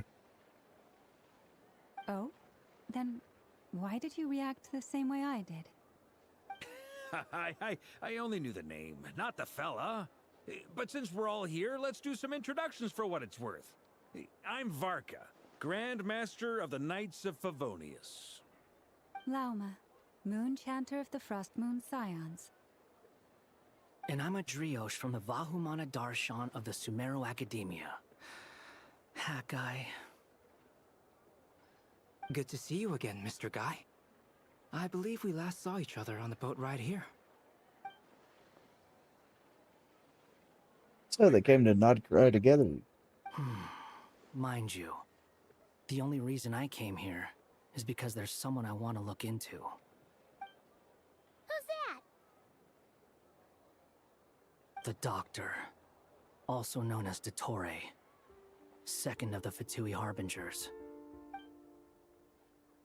This is a thought. From the tone of your voice, it sounds like there's bad blood between you. I was reviewing our archives and noticed that a lot of information about him was missing. Left a bad taste in my mouth. That's all there is to it. Dottore, or Zondik, as he was then known, once studied at the Academia, but he got kicked out before he could graduate. Zandik. I've heard that name before. Back in the ruins when the Ibis King mentioned that student. That was the Doctor? So the Harbinger's #2 man is a college dropout? Ah, how embarrassing for them. Last we heard, he was planning something. We actually heard that a few times before, even coming to Nod-Krai. But we haven't seen a trace of him since we got here. He only appears when something interests him. For all we know, he might have left already.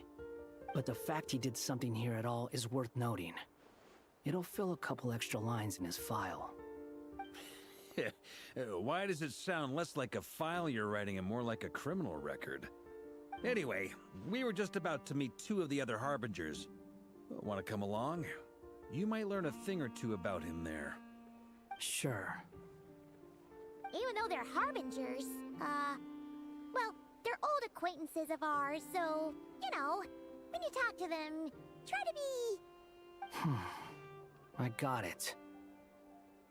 The Frost Moon Scion's relations with the Fatui remain tense. Forgive me if I do not attend. In that case, we'll continue assisting Miss Alice with her experiments. Good stuff. Everyone's having a fruitful time. All right, we better get going. I'll lead the way.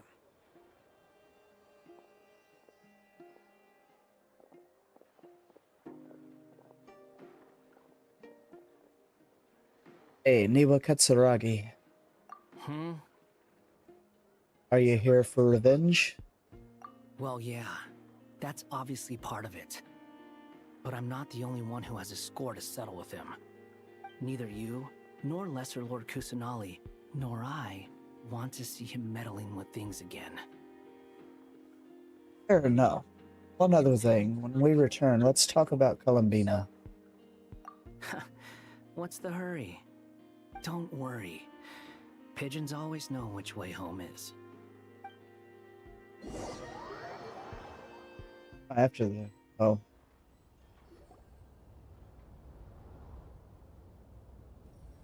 You made it. Who is this?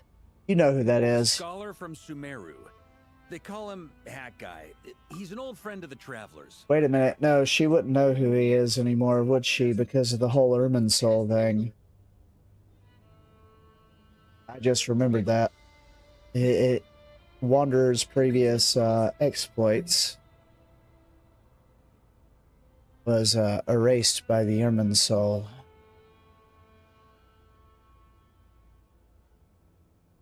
Wait, this is the Academia representative you wrote about? He doesn't exactly look the part. I believe this will prove my identity. You'll notice it bears the seal of the Sanctuary of Surasthana. Well, what do you know? So it does. All right then. My mistake.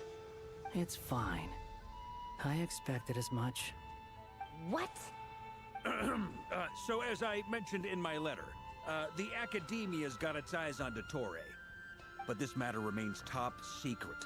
Apart from those assisting in the investigation, the fewer people who know, the better. If anyone asks, I'm here in Nod-Krai to pursue my personal academic interests. Gotta say, Varka, you did pretty well to keep all this under wraps for so long.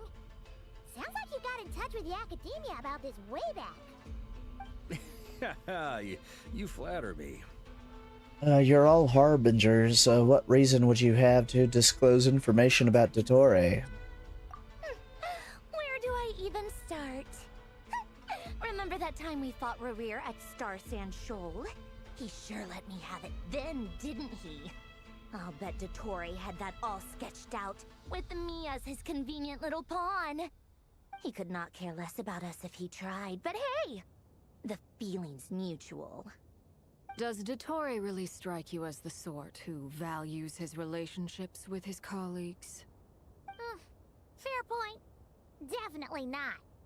Which is why I always keep my guard up whenever he starts making suspicious moves. To that extent, our motivations align.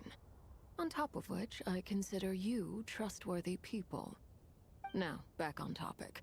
In the wake of the Reikir of Solnari episode, Sandrone and I grew suspicious about Dottore's complete inaction during the entire affair. So we tried to find out what he'd been up to, but unfortunately to no avail. He never lets anyone in on his plans. the more he cares about something, the more secretive he gets. Indeed. Perhaps he believes that by keeping a low profile, he can avoid trouble. But that trick isn't going to work on his colleagues. Yeah, I mean, he's been researching the ancient moon's remnants. And he's been trying to get his paws on the moon marrows. Only an idiot would believe he doesn't have something more planned. With this in mind, I returned to Snezhnaya and relayed my thoughts to Her Majesty the Tsaritsa, entreating her to have him recalled. That's pretty direct. Did the Tsaritsa agree? Yes. I made it abundantly clear that the Fatui's business in Nod-Krai is almost concluded, and we do not need 3 harbingers in this territory. Her Majesty concurred. Accordingly, Dottore has returned at her orders. I imagine he is continuing with experiments, which no one besides he would ever have any interest in. Common sense might mean nothing to him, but he's not stupid. He knows that no good can come from opposing the Tsaritsa. Smarts alone won't get him all the way.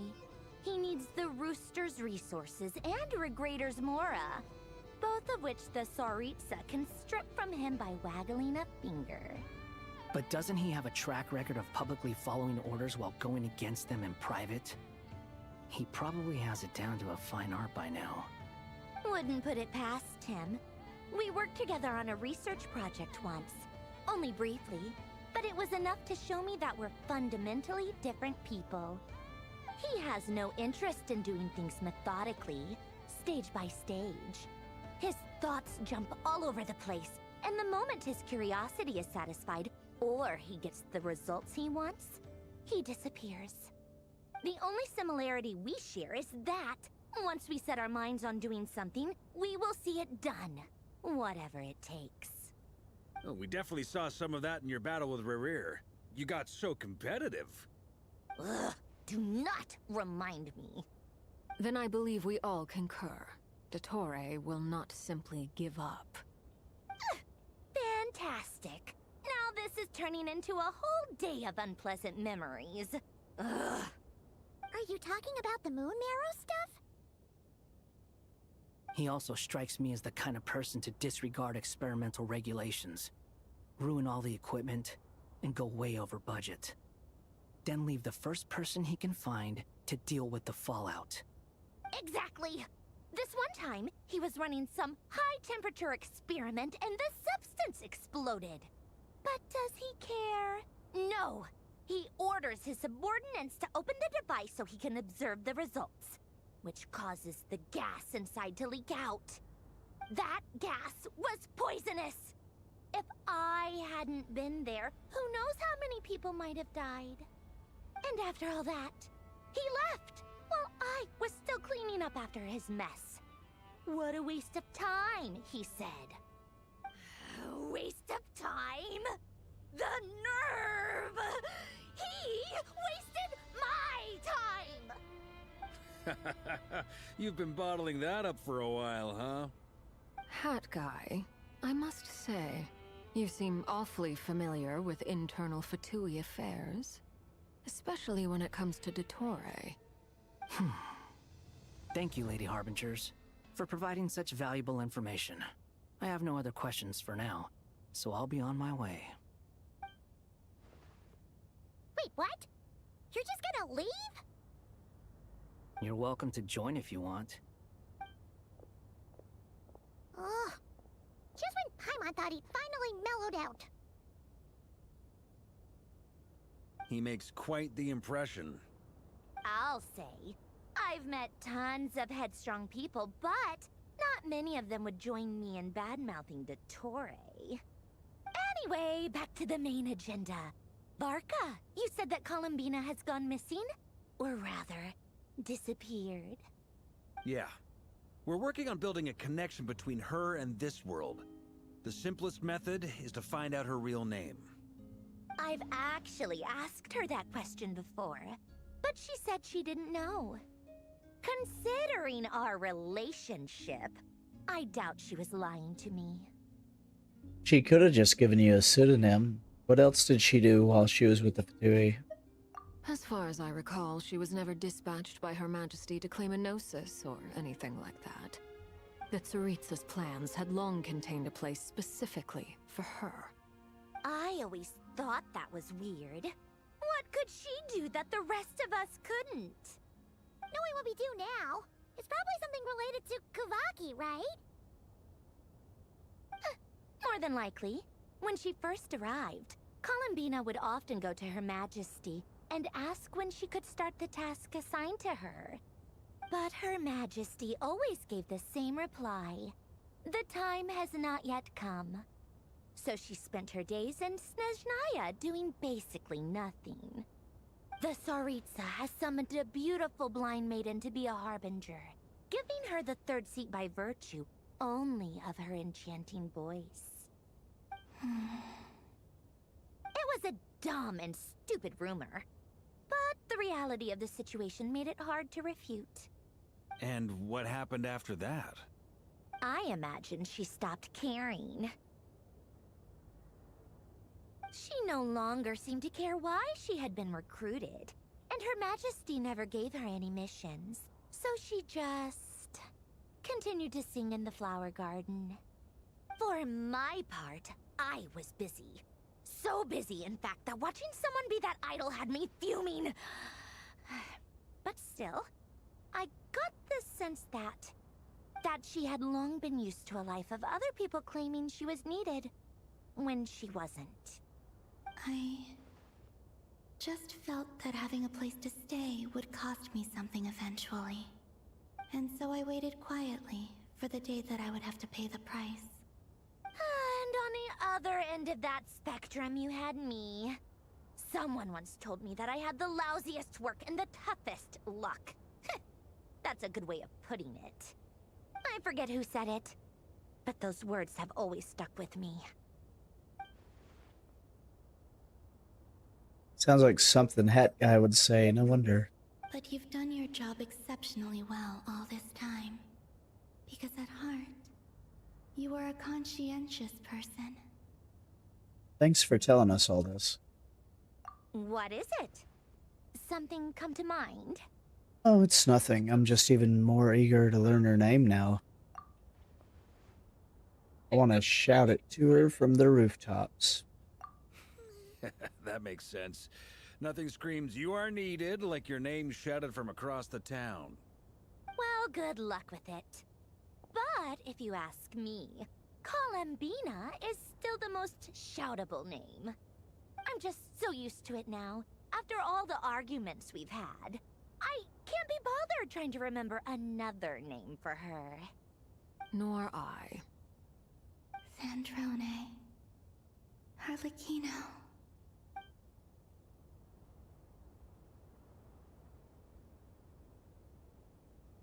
Huh!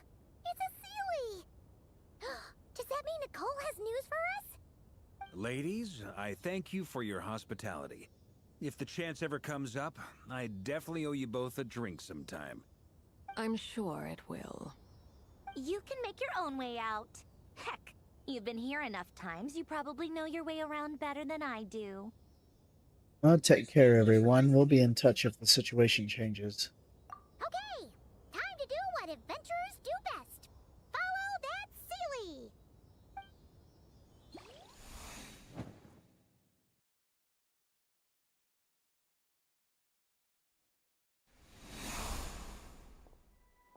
Here you are.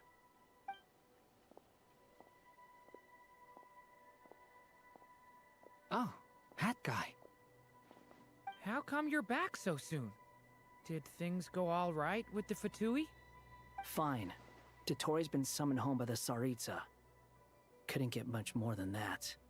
How about you? Any progress with the investigation? Unfortunately not. We've tried everything. Different phantoms, different locations, different points in history. But the results were the same each time. Is my mic working? Oh, there it goes. Hey, hey. Yeah, it has. It has. Yeah, It's like every time I would go live over there, it would just you know, get community guidelined for nothing. So it was like, okay, whatever.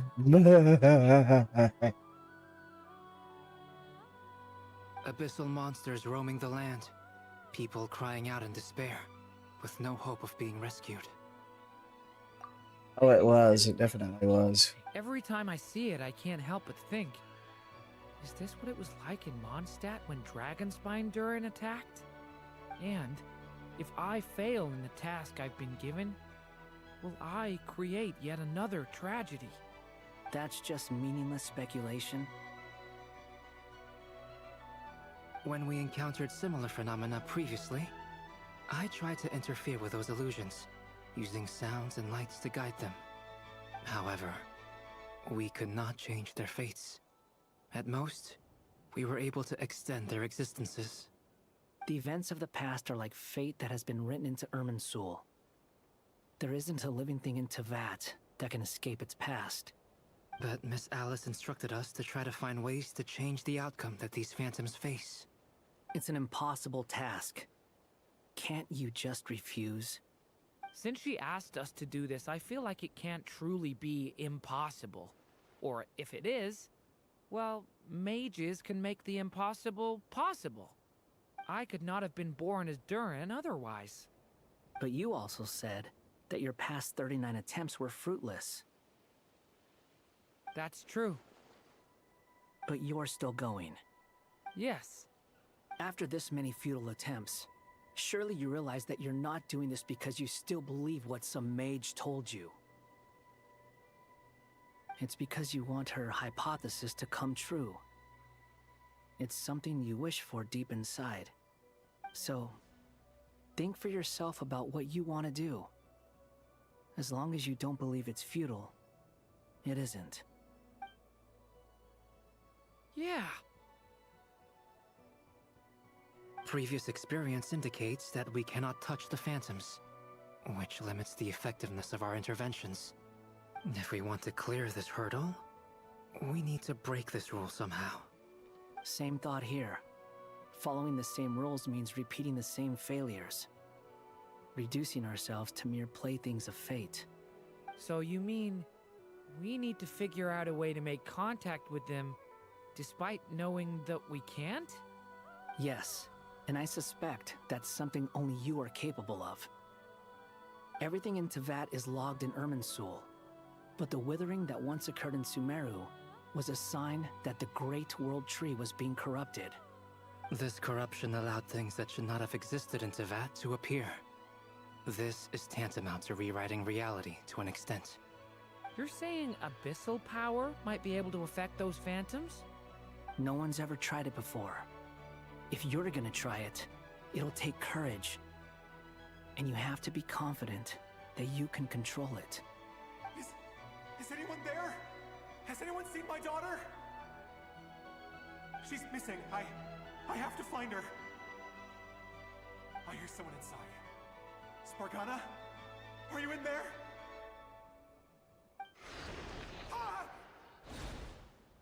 If I can use my abyssal powers to warn him that there is danger here, maybe it'll change his decision. Maybe he'll stay away. Yes. The important thing is not the nature of the power, but rather how you use it. To intimidate and obstruct. Sounds about right for the Abyss. Let me try. I should be able to influence that thing. So how you been doing? What? This isn't the time for that! Just run!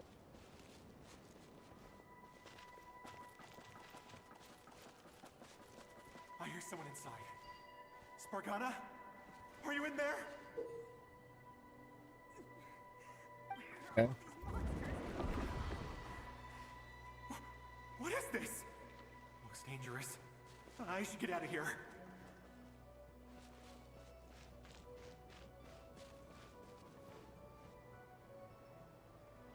He really left.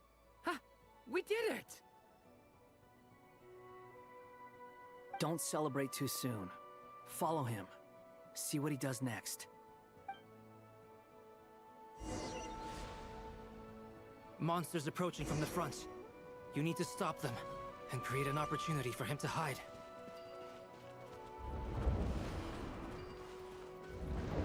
No! There's a monster ahead!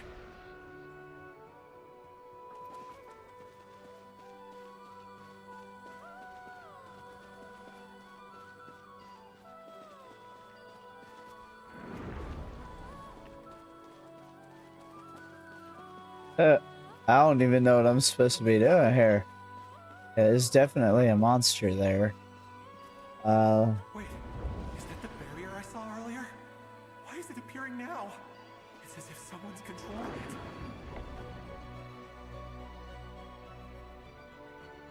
The monster's gone. Is it safe now? Okay. Interesting.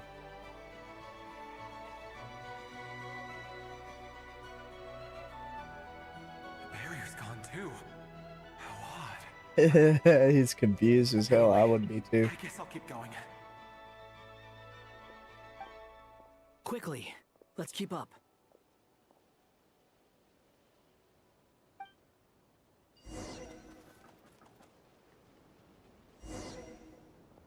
Wait, there was someone else here?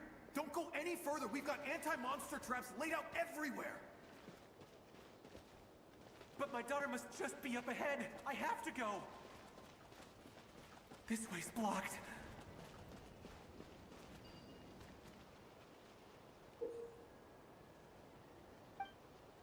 We might be able to use the...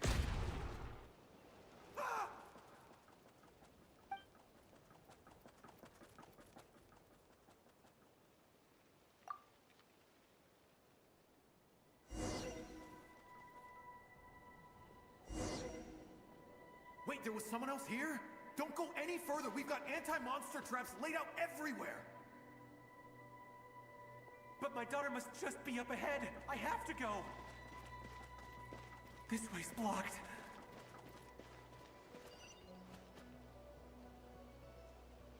We might be able to use the explosives over there, but we need to take care not to hurt him.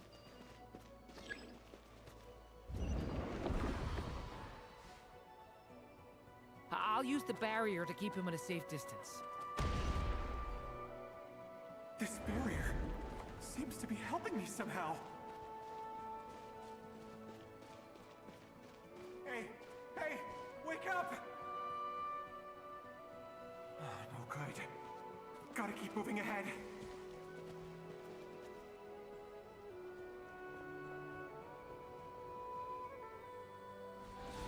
So many monsters!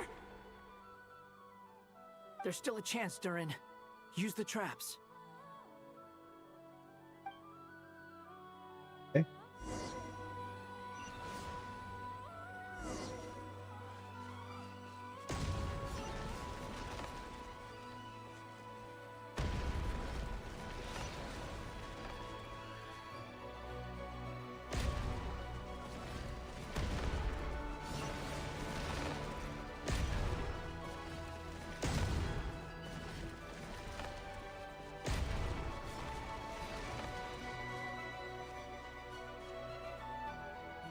This is a new development. I've never seen this happen before.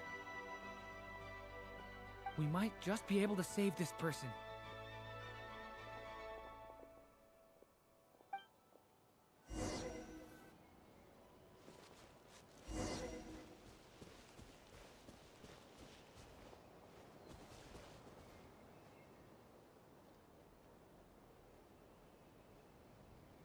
Hello there.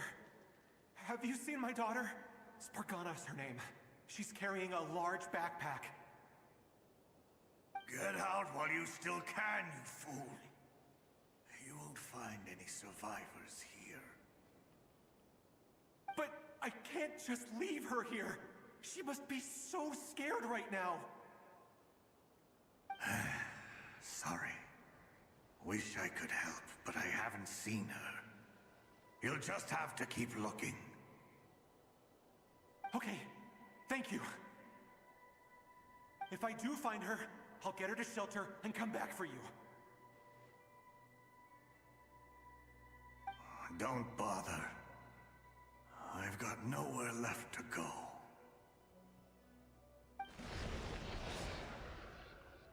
What's that noise? Monster! No, if he goes inside, he'll be walking into a trap. Let's try this once more. This time, we have to stop him.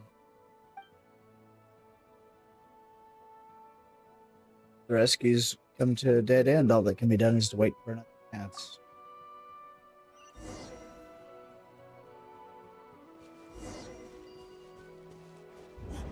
Why? How will I know where Spargana's gone like this? You know what? I'll trust this strange barrier. It's gotten me this far after all.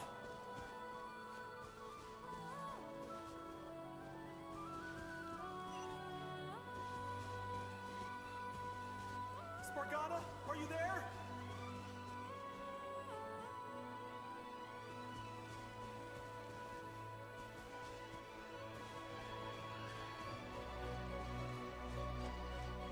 What? Hey! Let us out!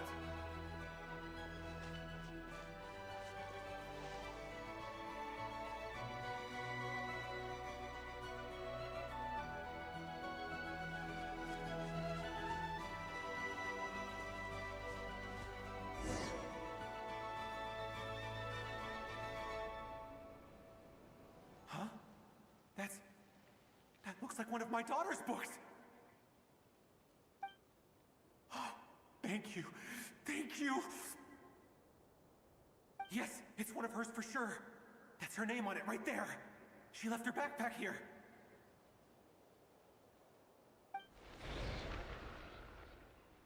Durin, just like last time. Use the explosives.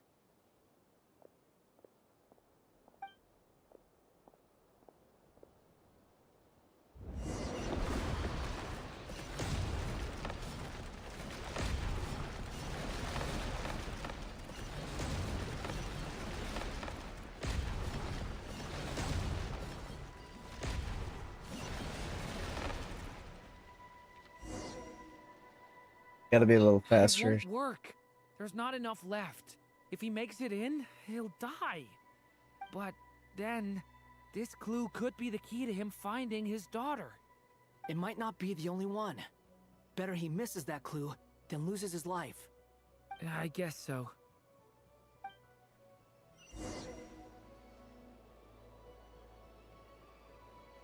Stop him, Durin. We can't let him get any further in. That's my daughter's book! She's passed this way! Why? Why won't you let me go in? I've searched and searched and searched just for this! But how will I find her without any clues?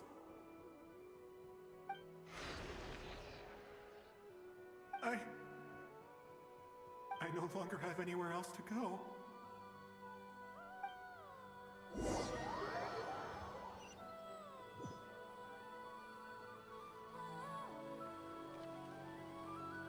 I'm sorry.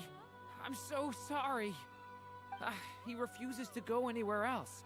Whether he opens this door or not, all that awaits him now is death. We couldn't change his fate. Albedo? Hat Guy? Let's try one more time. I don't know how we're gonna do this, but I don't want to give up either.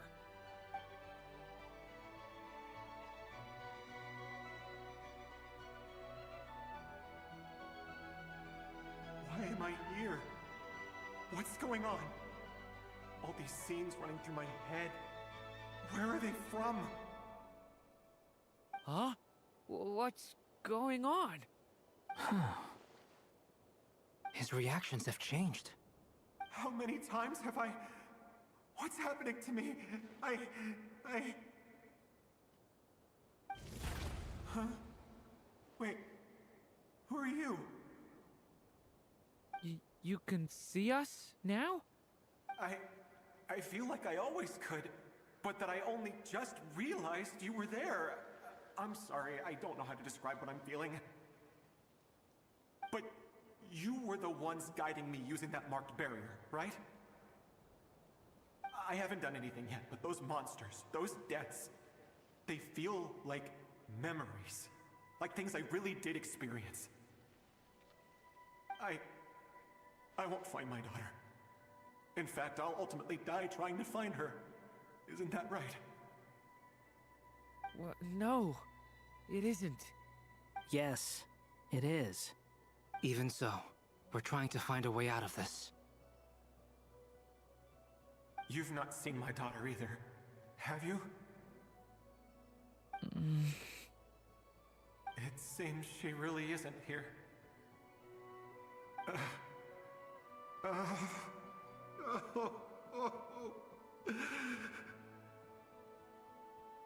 I'm sorry we couldn't help you.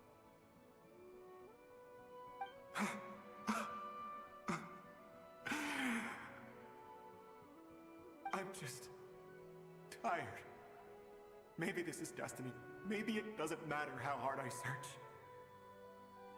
How long do I have left? Experience says 15 to 20 minutes. 15 to 20. Thank you for all your help. Let's rest a while. You look exhausted too.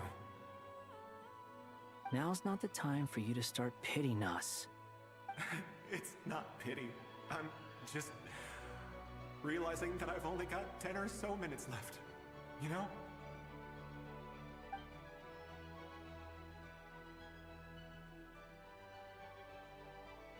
You say you're from Mondstadt, yes?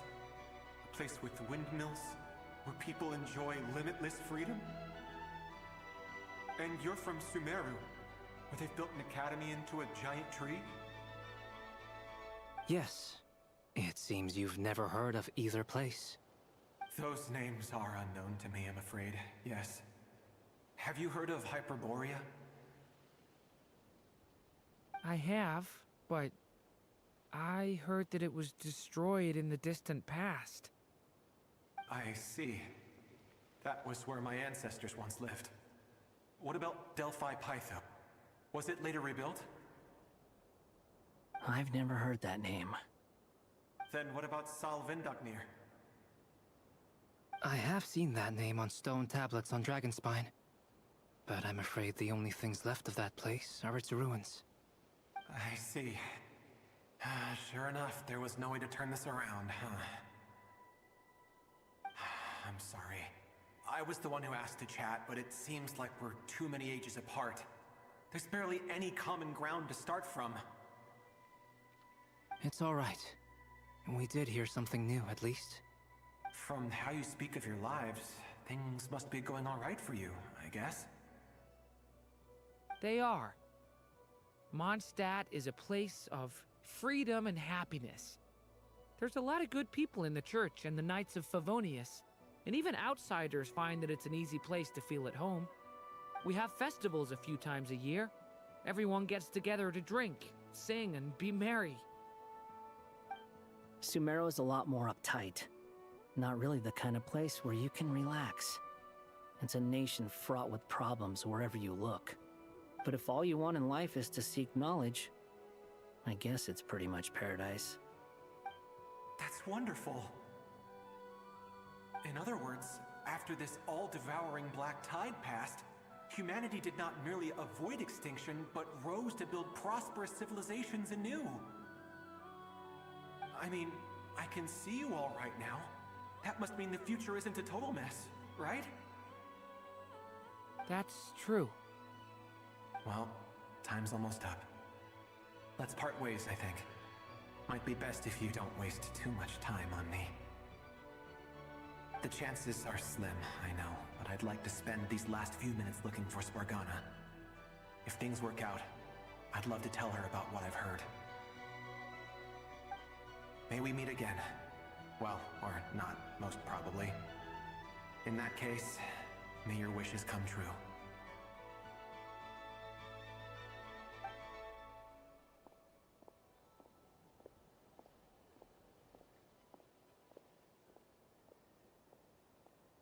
He's gone. In a few minutes, he will meet the end that was his to begin with. The ending of this tale did not change, but I believe that we've just made the most progress we have yet. May your wishes come true. If only it were so simple.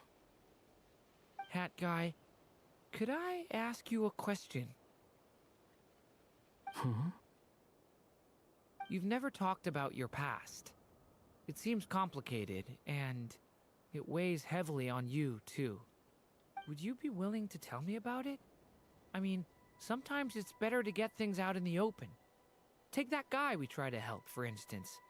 At least he said goodbye with a smile, right? I know about Albedo's past. Our experiences are very similar, and he created me. As for you, you're my first friend, and you've witnessed every step I've taken. But by comparison, I know nothing about you. Either way, I mean, we're still best friends. But if I knew more about you, I might understand your thoughts a bit better. I've told you about myself. I'm a student at the academia. And what did you do before that? Prepared for the entrance exam? All right. If you really don't want to talk about it, I won't press you any further. I was a puppet built from the branches of a white tree, using technology left behind by the Conrian schools of mechanical engineering. A white tree? You mean an Irminsul tree? Yes. A branch of Irminsul that was once connected to the main tree. So you had a human creator too? Yeah. But my creator abandoned me after deciding that I was a failure. After that,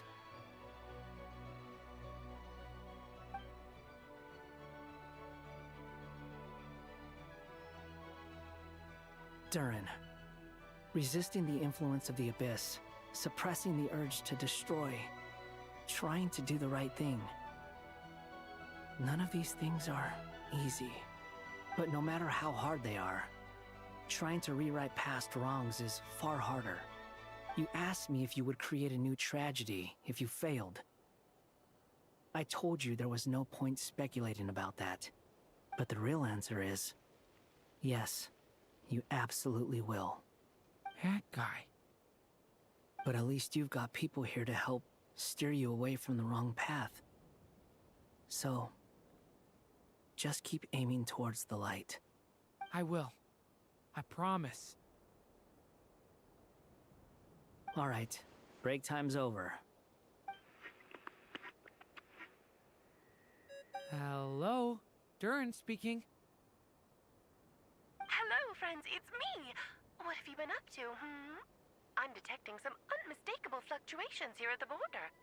The amplitude isn't particularly high, but they're completely different signals from the ones before, and the scale is comparable to those I've detected previously. Alice, we were unable to save that person. However, he appears to have retained a portion of the memories gained through that cycle, and was able to hold a conversation with us. I see. Well, that is rather odd indeed. It definitely merits further attention. Could I trouble you to keep trying the same approach? I need to gather some more data. Counting on you. I should probably have Nicole come and check this out as well.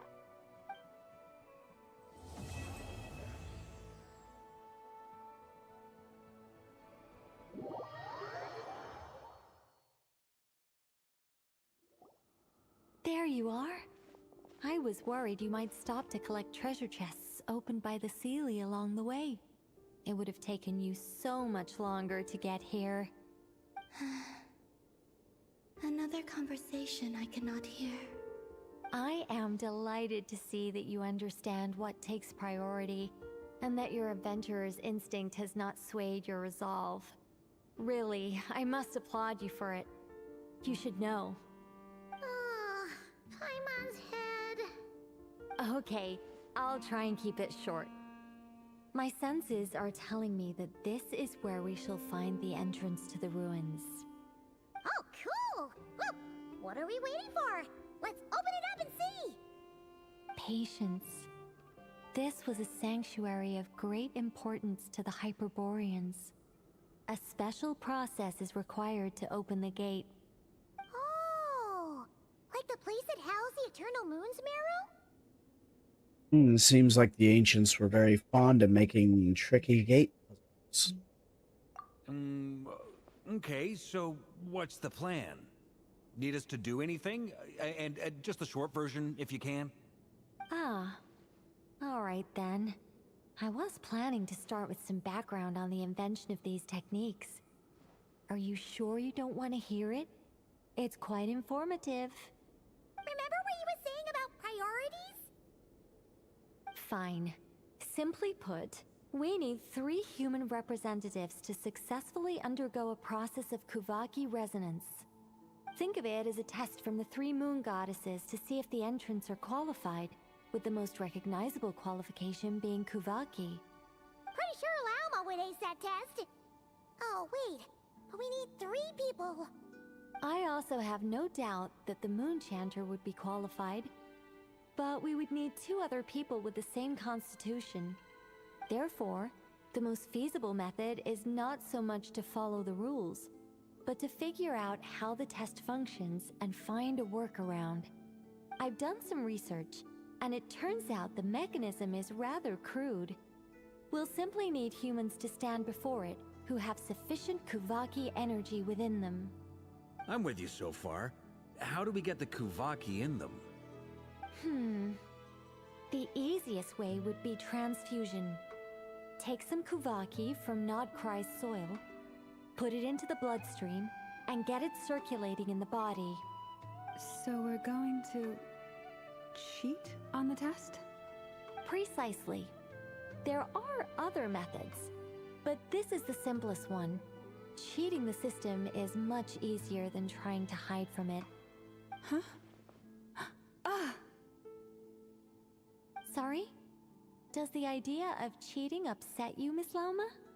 No, that's not it. I suddenly had an idea. Oh, what is it? It's about Moon Prayer Night. I figured out a way for Kutar to join in the festivities. Huh? But as Paimon said, we need to have our priorities straight.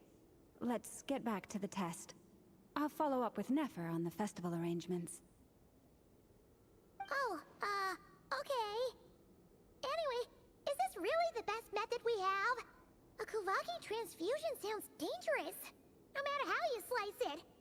If you think that's dangerous, wait till you hear the other methods. I'd be more than happy to go through them if you'd like. There are several. No need, we're good. Let's go with this one. Very well. Kuvaki transfusion it is. Now, I should mention that the risks can be greater or lower depending on individual compatibility. It would be rash to simply infuse the Kuvaki and hope for the best. If the body rejects it, the reaction can be quite severe. The symptoms are similar to another condition that some people living here suffer from, known as congenital Kuvaki sensitivity. So, before we execute our plan, I will perform a simple test of my own to see who is compatible and who is not. Once that is done, we will have to complete the resonance process as rapidly as possible. The participants must remain stationary while the Kuvaki circulates and bonds with them, and they mustn't eat or drink anything. What? No eating or drinking? That's some hardcore fasting. They'll all be monks by the time they're through. How long will they have to keep that up? 3 days. 3 days? So long! And we still need to find 2 more people who are not just compatible, but also willing to volunteer.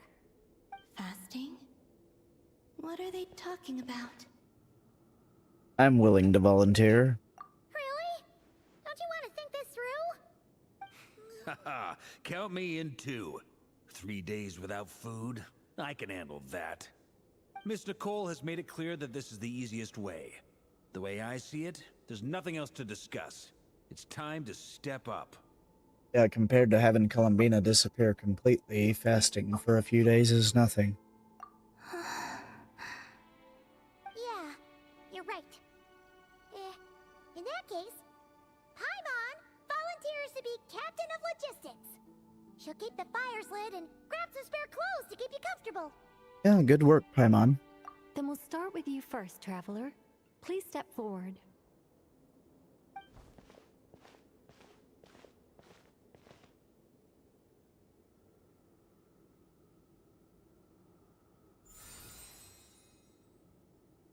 How's it going? Do you feel anything? Yeah. How about now? Yeah.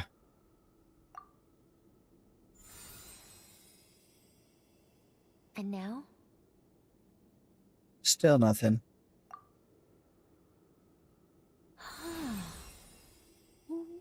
What about now?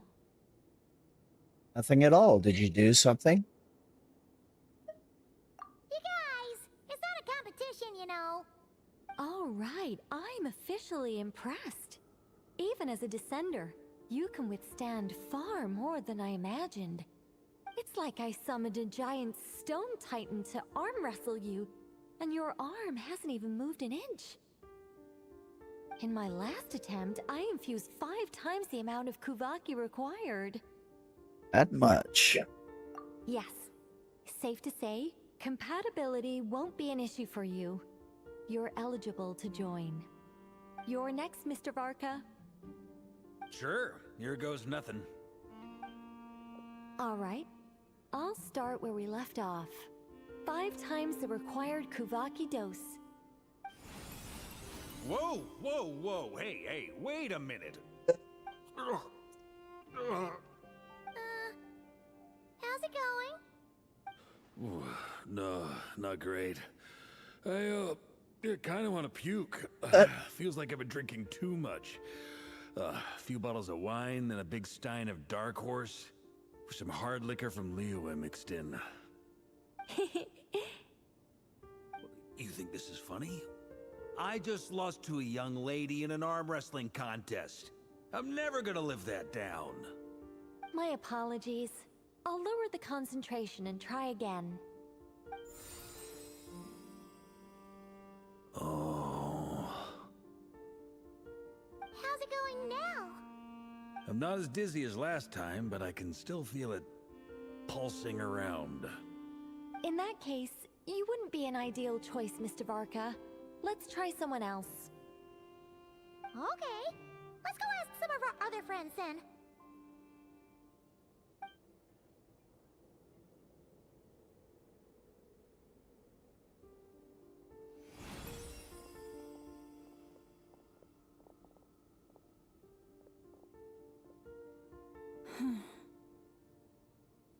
No surprises here, Miss Moonchanter. You're perfectly compatible. You may join.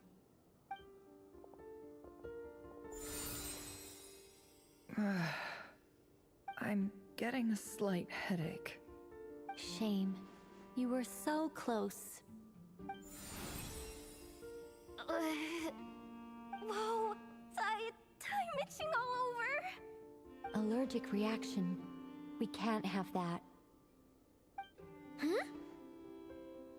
Well, are you gonna start a what? The Love, I know. Circle is an organization that cares for and protects children. We will not have them do dangerous things. Not even tests.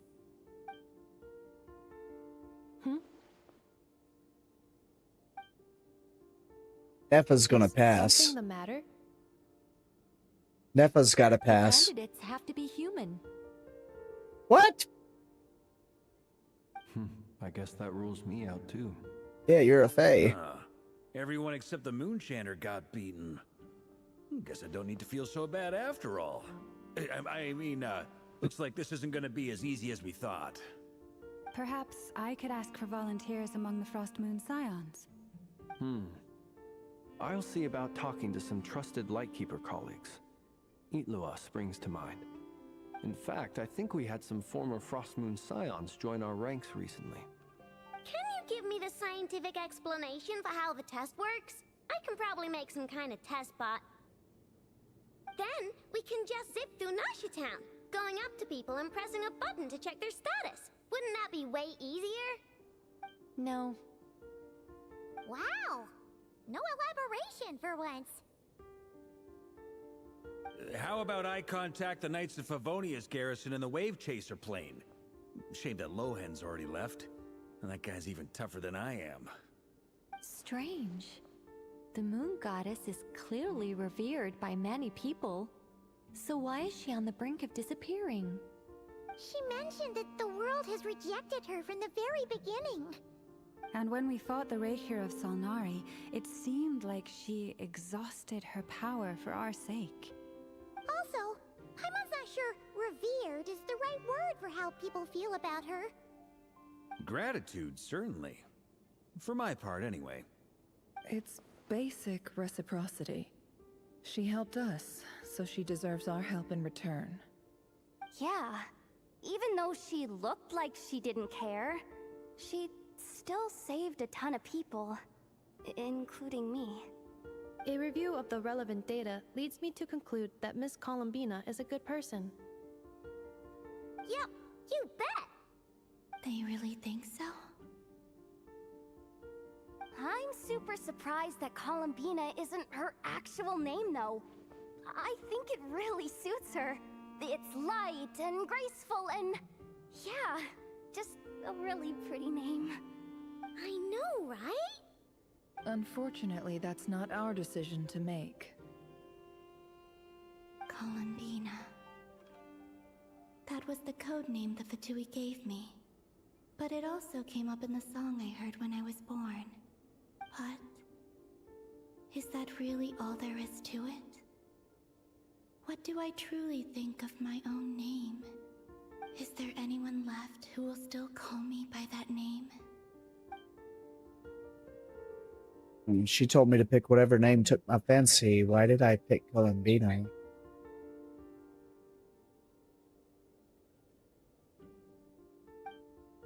Maybe because I felt that she never wanted to become Qatar and be worshipped as a god.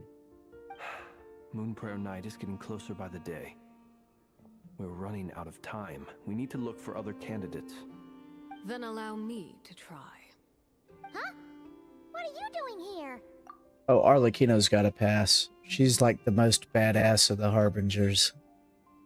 You contacted your friends via the Adventurers Guild. Sandrone has been keeping an eye out for something like that, so she informed me. Since I have the ability to accommodate a moon marrow, I should prove to be a suitable candidate. Arlecchino. When can we begin? I see. We can begin right away.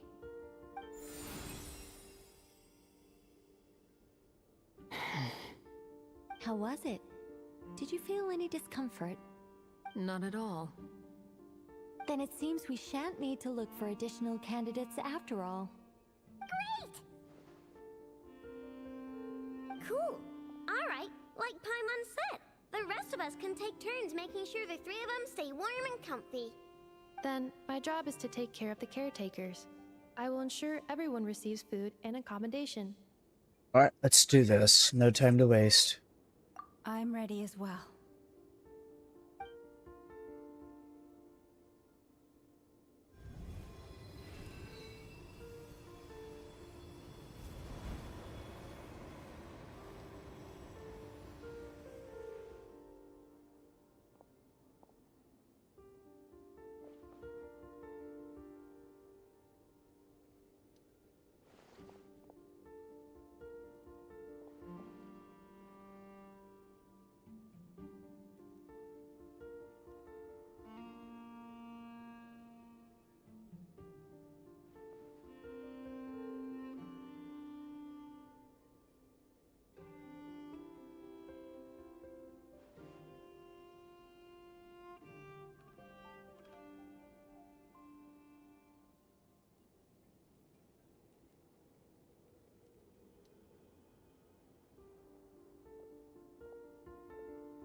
The work is done.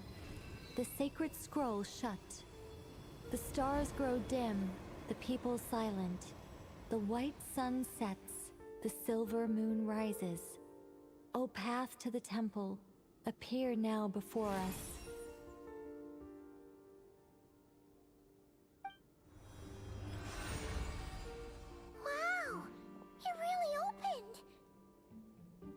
So that's what all this is about. They've been trying to open this gate. With a calm mind, this proved not too arduous. Come, let us enter. Wait. It might be best to eat something first. Take care to chew properly and swallow slowly.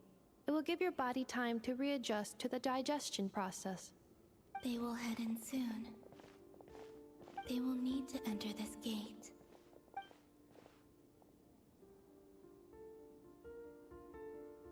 Huh? I cannot pass through. Is it because I have no physical body? It has been 3 days. My strength has all but completely faded. Can I really hold on until Moon Prayer Night?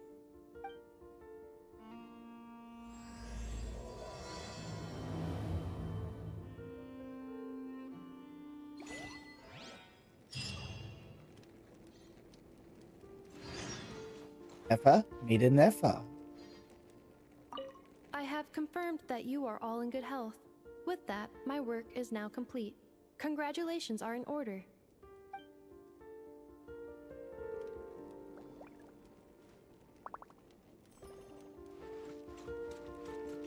It's good to know you're all well. Puts me at ease.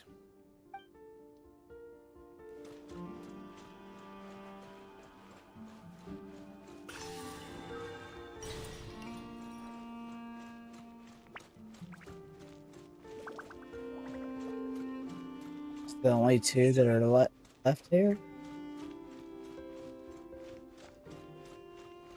Well, there you go. Maybe. We'll wait until after the ad break.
Are these people...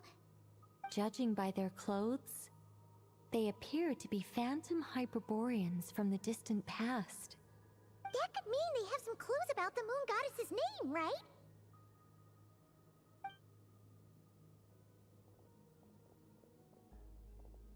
Hey there! Could you tell us what the moon goddess's name is?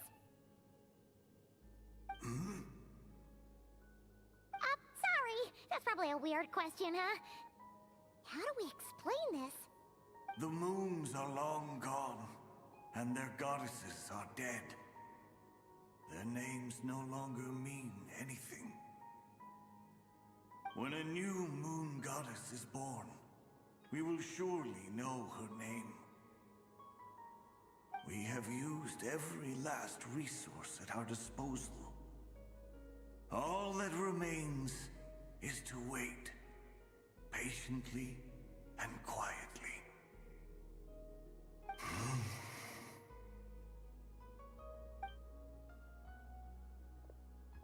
Were the people of the past all this devout? It looks like this phantom doesn't intend to converse with us any further.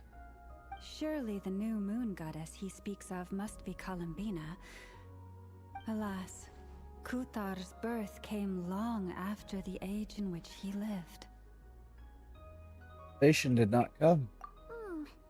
But, maybe if we find a phantom from a more recent age, they might know Columbina's real name. True. Keep an eye out. We should be able to tell which era they're from by the clothes they wear. Nicole, nothing to say on the matter? Yeah, you've been pretty talkative this whole time. What changed? Oh, nothing. I'm fine. You all make good points. When the Hyperboreans speak of moon goddesses, they mean the three from truly ancient times. I can't imagine they would know anything about our current moon goddess.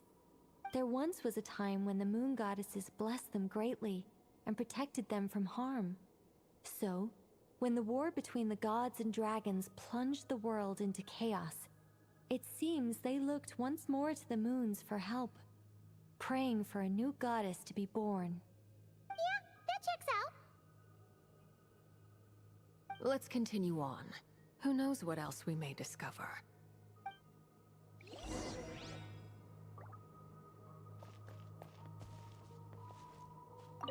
The moons have left for now, but they would not abandon us forever.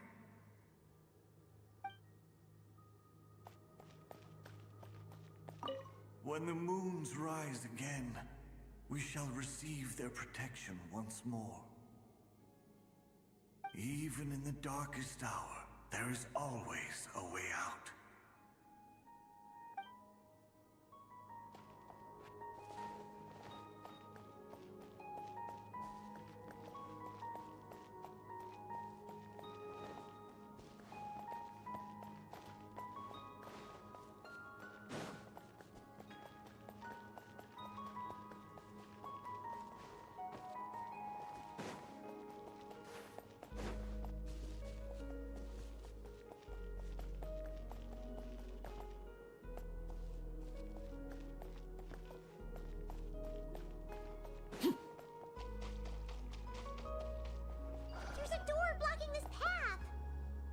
Not a problem. Try this.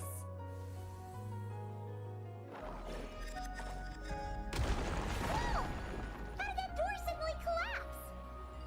This device was maintaining the door's integrity.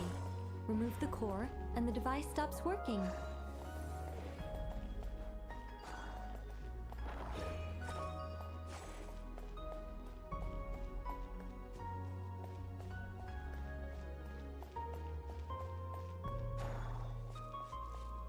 Is this our destination? Impressive. More precisely, this is a device that will help us reach our destination. Let's go. We still have a long distance to cover.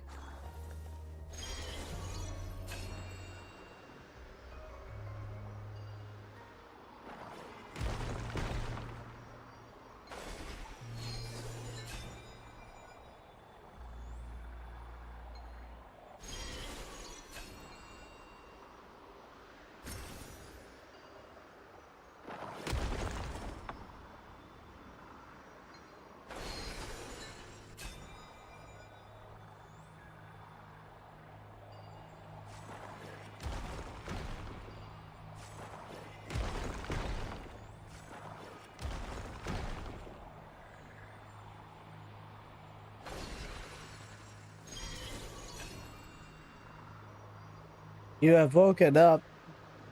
I see. I see.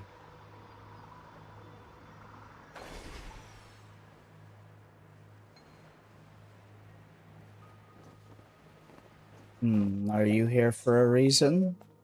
Not lighting up for me, so I guess not. The way ahead is blocked by broken rocks! Oh. Let's try that device again. Oh? Remember the door from earlier? Well, yeah, I was already looking at it. Why didn't y'all just let me go ahead and pick it up then? Got to be standing on something, probably. Yeah. Probably gotta be standing on this.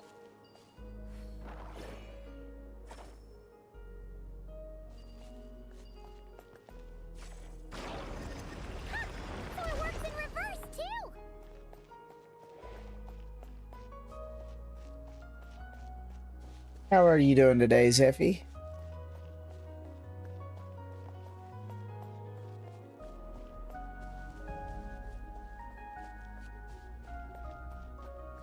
Being nosy. We see are all phantoms, but the monsters are real. Oh, to be determined.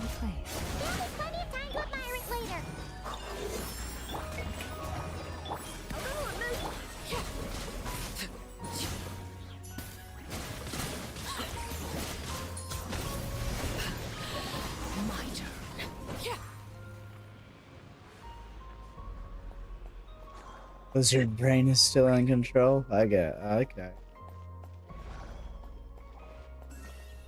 Being slightly nosy, I'm like, I don't want to miss any chests.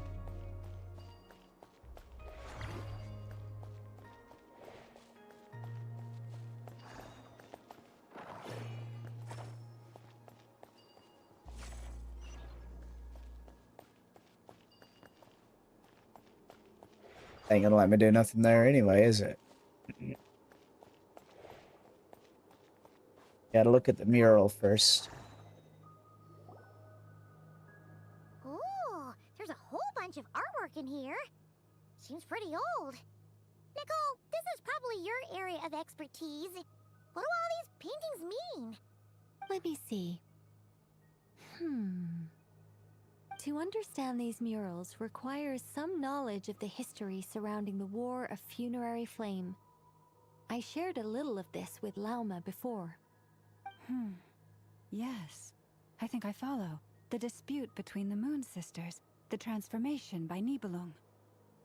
That sounds like a long story. Oh no, it's no trouble. I'd be delighted to share the tale again. Alright then. Tevat's 3 moons and their goddesses were brought into being by the will of Nibelung, the then ruler of Tevat. But when the heavenly principles came, they changed the world completely, down to its very foundations. The moon goddesses were nowhere near strong enough to challenge this entity. But the heavenly principles did not view them as heretical entities that had to be removed. Essentially, the 3 moons existed to keep this planet alive and operational, which did not directly conflict with the heavenly principles' aims. Nevertheless, the inherent precariousness of this arrangement would soon be revealed. Nibelung returned. Yes. He did, and thus began the War of Funerary Flame, a battle for dominance between Nibelung and the heavenly principles. Discord would soon emerge between the 3 Moon Sisters. One would voice the opinion that they should follow Nibelung, for it was he who first hung the moons in the sky. Another would argue that taking sides in the conflict would only bring the world closer to ruin. There was no telling where it would lead, especially since their creator had returned, bearing the perilous power of the abyss. Nibelung would eventually discover their disloyalty. He had all 3 imprisoned before transforming the moons into weapons with which to fight against the heavenly principles. What? Weapons? Yes, the very moons that had once defended the planet became instruments of death and destruction, striking terror into the hearts of all living things. And although the heavenly principles and the 3 Moon Sisters had once been at peace, it now seemed that the moons posed an unacceptable threat to Tevat. It is possible that the heavenly principles did not know of the goddess's imprisonment. If so, the weaponization of the moons would surely have been viewed as an intentional breach of the peace agreement.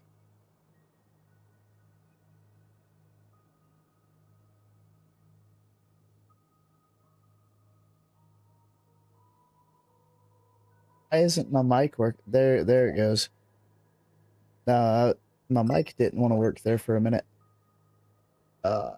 That's a heck of a lore drop here. So they were basically screwed from the beginning. Damn.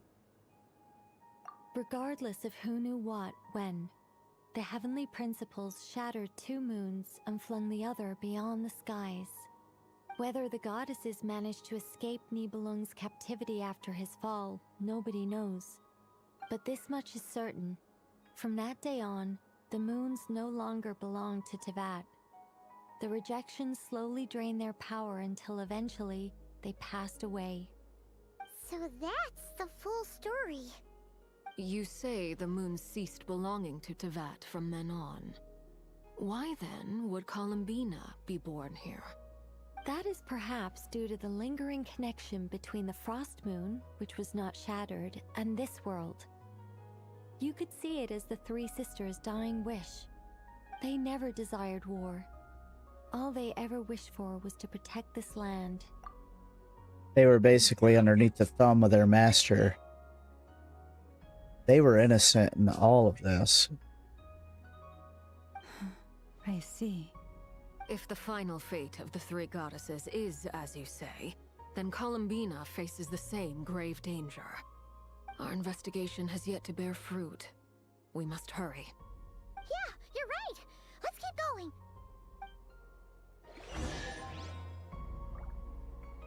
going. There's me chest. That's all right. I know there's going to be a chest somewhere at some point in time.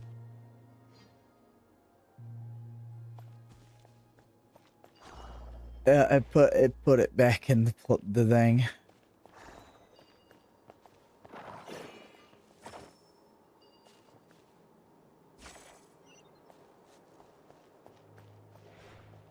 Nothing else over here, I don't think. Hopefully not, anyway. Up, up, up, up, up. Okay. Okay, so do we take the... Probably gotta take it from here. Put it in here. Yep.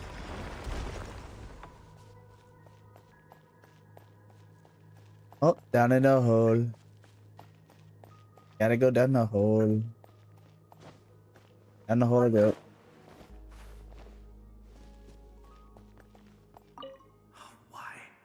Why do the creators of this world no longer show mercy upon their people? Remember his words. We must change our fate with our own hands.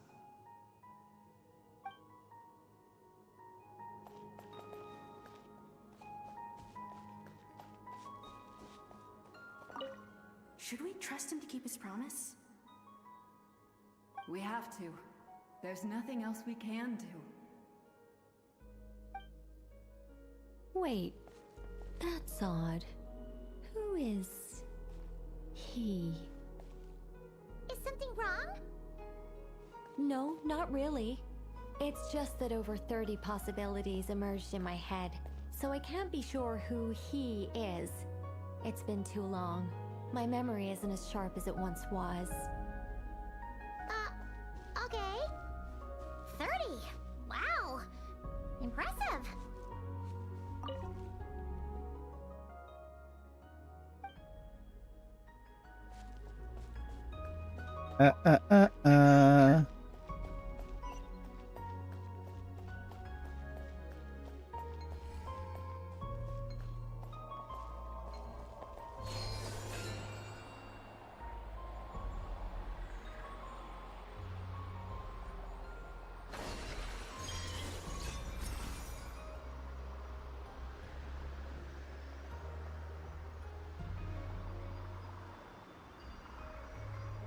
This puzzle again. Ooh, I almost didn't make it.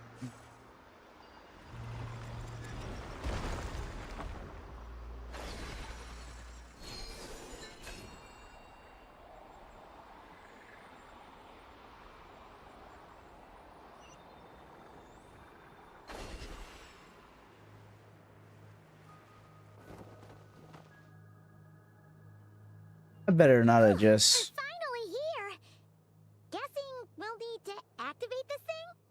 Indeed. I was a little worried about that at first, but as we got closer, I sensed that the Kuvaki within it flows unimpeded. It should be functioning normally. The only issue is how to activate it. It's looking a little worse for wear. What about the cores from some of the other devices we've seen? Can we repair it using those? In all likelihood, yes. I imagine that would have been the Hyperborean's backup plan. Let's look for some cores. Some cores we shall find.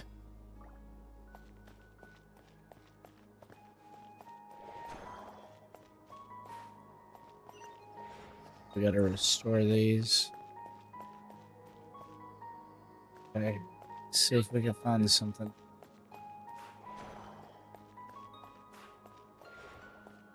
I'm over here like, ooh, what's this? Ooh, what's that? Ooh, what's this over here? What are you doing over there?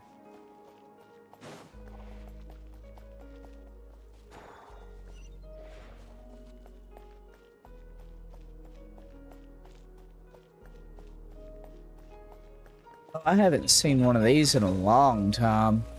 Overruled. The night is cold. Cold. Mine to command. A dash of frosting. This is where Normally I wouldn't pop it, but her health is so low I didn't want to risk it.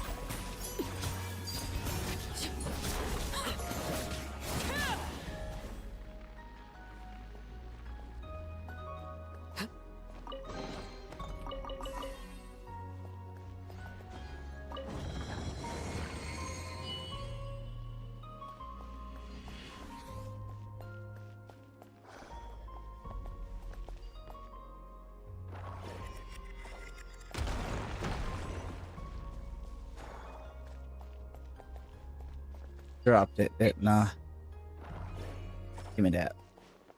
I know you're needed somewhere. And it really closed the distance way over there.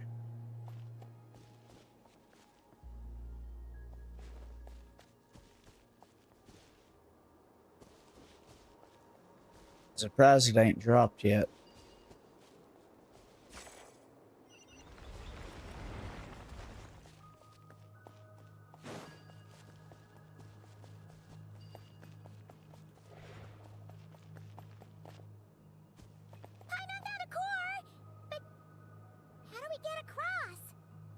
Walk up, then jump down.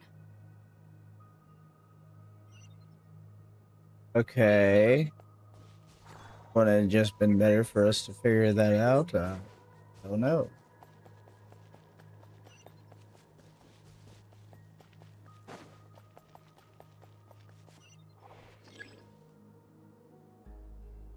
Okay.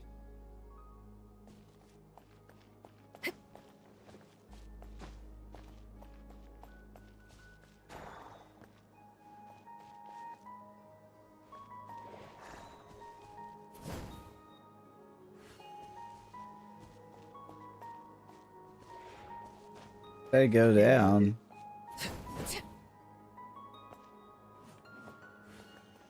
Uh-oh.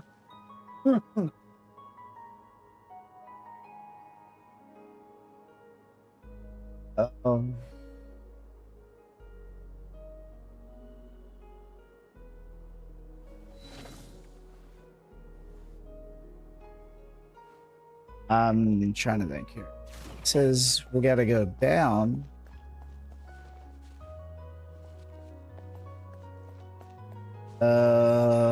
Let's see.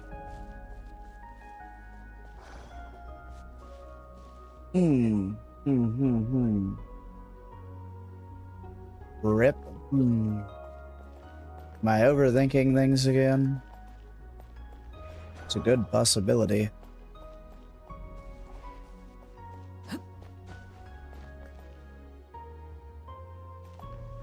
Can't really see through this crack.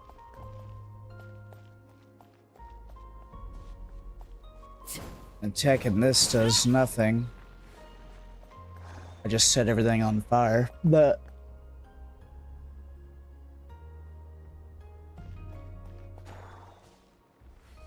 directs my attention to that, but there's no core in it.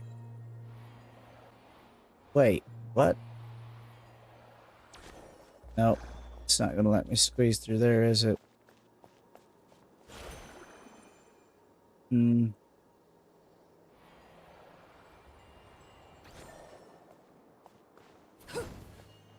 Hold on. Let me get down here and take a look again.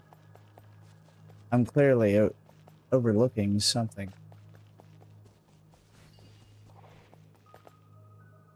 Maybe I'm supposed to take this with me. That's probably it. Supposed to take this with me.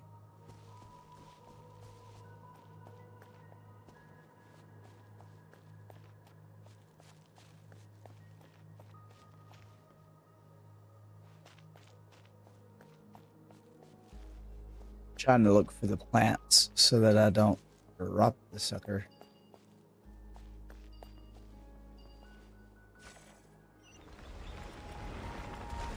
Success. We got it done.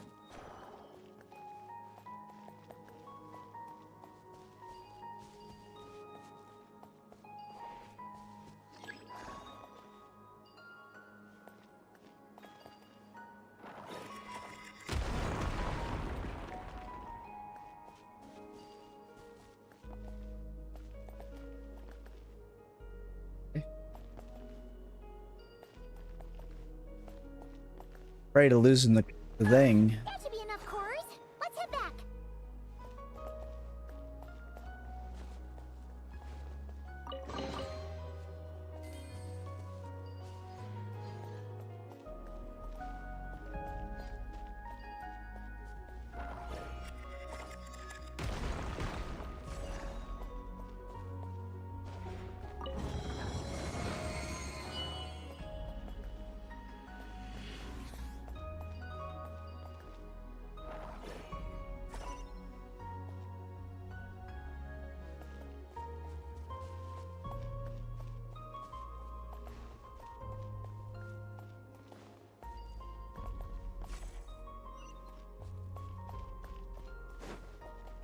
Over here. This other one, wherever the heck it went.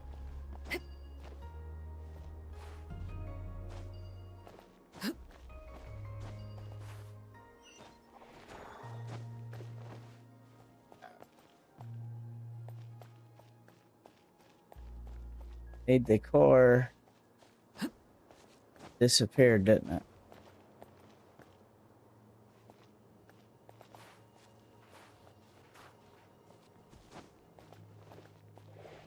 Why is it telling me to go over here? Oh. That. Okay, that ain't gonna work. Alright, got it.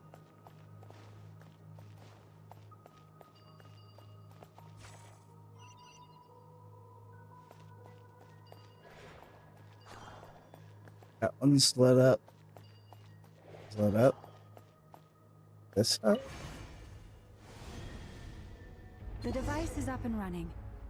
It's hard to believe that the ancients were capable of constructing such things. Paimon sees our destination!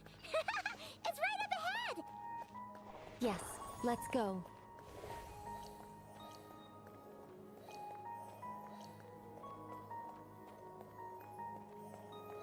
Look at that chest.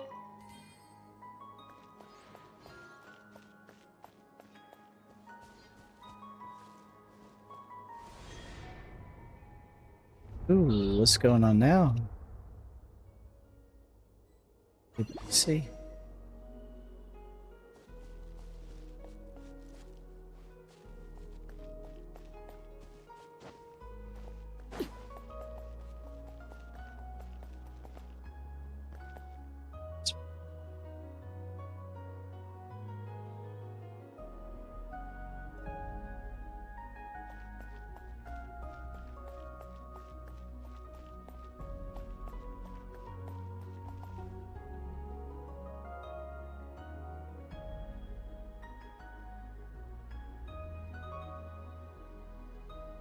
This is where the people of Hyperborea communicated with the moons. We need only place the moon marrow upon this platform on Moon Prayer Night, and we shall be able to open a portal to the moon and send our moon goddess back home. The assumption being, of course, that we can find her first. I've got a question. The moon is beyond the sky, right? That's right. You want to know if it's safe there, don't you? Exactly. It might have been corrupted by the abyss. And yet, she has no choice but to return. You know this. That's not the only issue here. This is the end of the line, right? We've explored everything we can. And despite looking at historical artwork and talking to people from Hyperborean times, we're still no closer to learning Columbina's name. If it's not too much trouble, could you tell me exactly what Alice said to you about finding her name? Oh, sure. What she said was... Then your first job is to find it. As a moon goddess, I'm sure she must have a name she identifies with. Neither Columbina nor Kutar is her true name, and she's never really accepted either of them. Is it not also possible that she has never had a true name? Not at any point in history? That would be a hard pill to swallow. But at this point, we may have to accept that that is the truth. No one knows how she came into being, and she certainly doesn't have parents in any sense that we're aware of. Perhaps she was never granted a name at all. Does that mean there's no way to get Columbina back? She's just gonna disappear and there's nothing we can do about it? Huh? Wait, why all this pessimism? Was it the way I phrased this question? You all seem to be taking this in completely the wrong way. What do you mean by that? Well, just because she's never had a real name in the past doesn't mean she can have one now. What? Think about what Alice said again. She never once said that you'd have to find a new name, did she? Are you saying what I think you're saying? You want us to grant her a name? Yes. Names are anchors that connect us to the world. If she doesn't have one already, then all we have to do is create one, no? It's like... yes.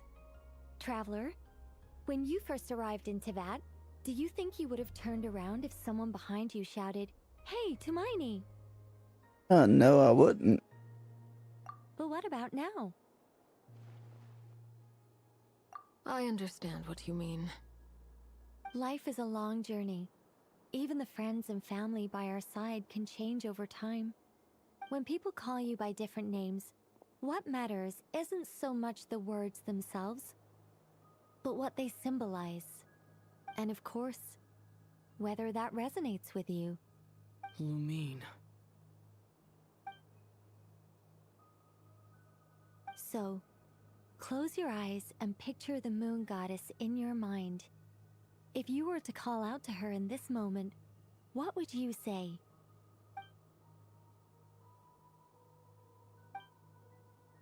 Columbina. Columbina. Paimon would call her Columbina too. She has long forsaken everything that Kutar represents. I think from now on I should call her Columbina too. Well, it sounds to me like you found your answer. Are you sure? Is it really that simple? We haven't found her this whole time, and not for lack of trying. For a journey like this, the process is every bit as important as the outcome. Had you not searched far and wide, rejecting every other answer you were offered? How could you have come to an answer you felt was finally correct? Oh, it all makes sense now. This has Alice's fingerprints all over it. Are you suggesting that Mage knew from the start that Columbina never had a real name to begin with? I can't say for sure. But I can definitely imagine her chuckling in satisfaction somewhere right now, saying, "Ah, what fun." Llama, your antlers! You should hurry. The festive moon has begun to rise. Do not worry, for when you called the name Columbina just now, I could sense that the power within was enough to summon back the moon goddess. The power within what? The name? Yes. So, the thing is...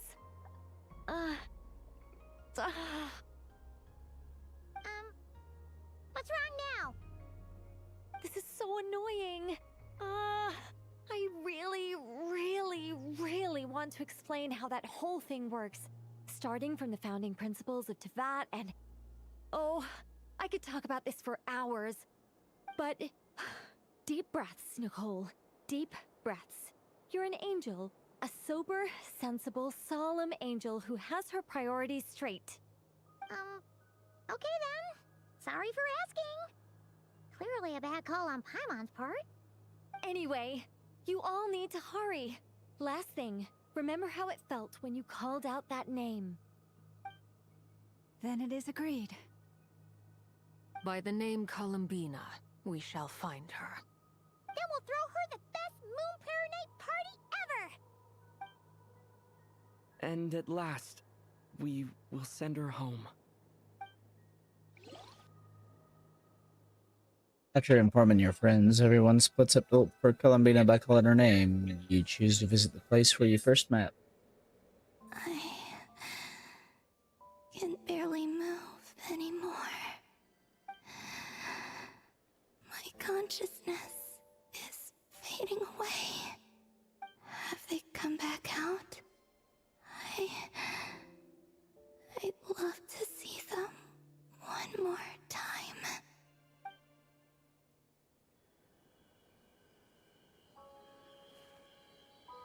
They didn't make it.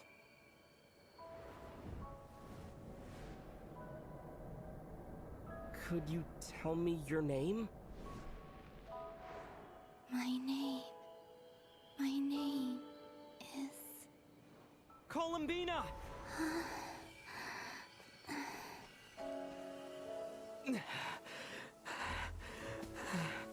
Columbina! Are you here? Columbina! That's the name you gave when we first met. And it's what I've called you ever since. Columbina. It's a fine name. I have many fond memories of Columbina, and so do all of your friends.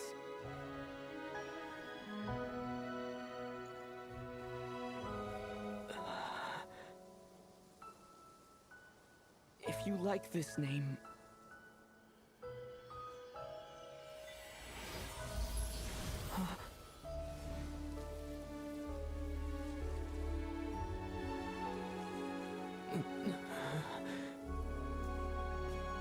Looking for me?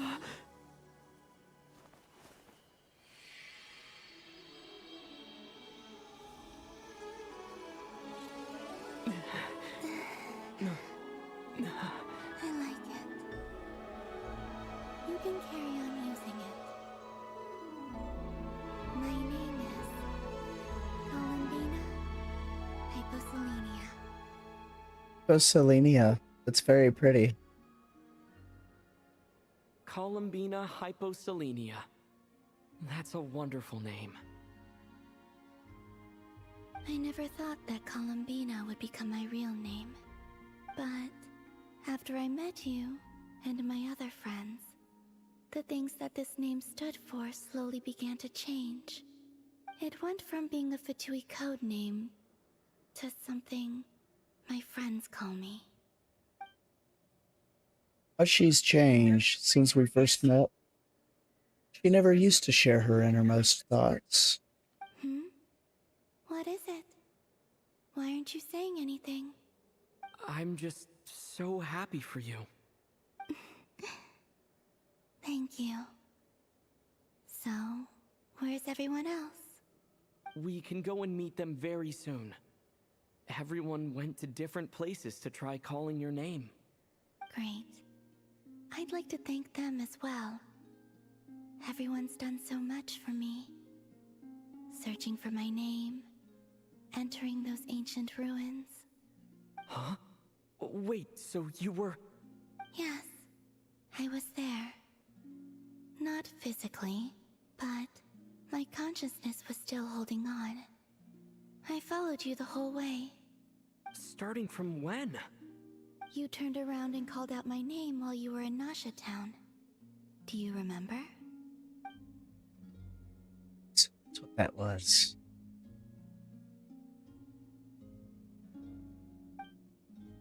I could have sworn I felt someone pat me on the back, and deep down, I think I knew that it was Columbina.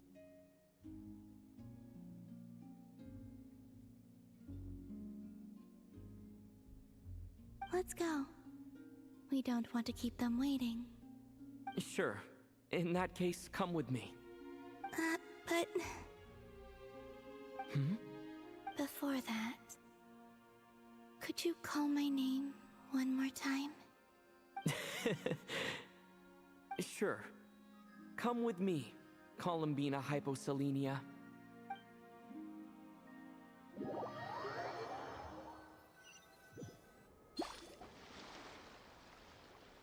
Columbina spreads the good news to your friends by the way of small animals and Kuhinki.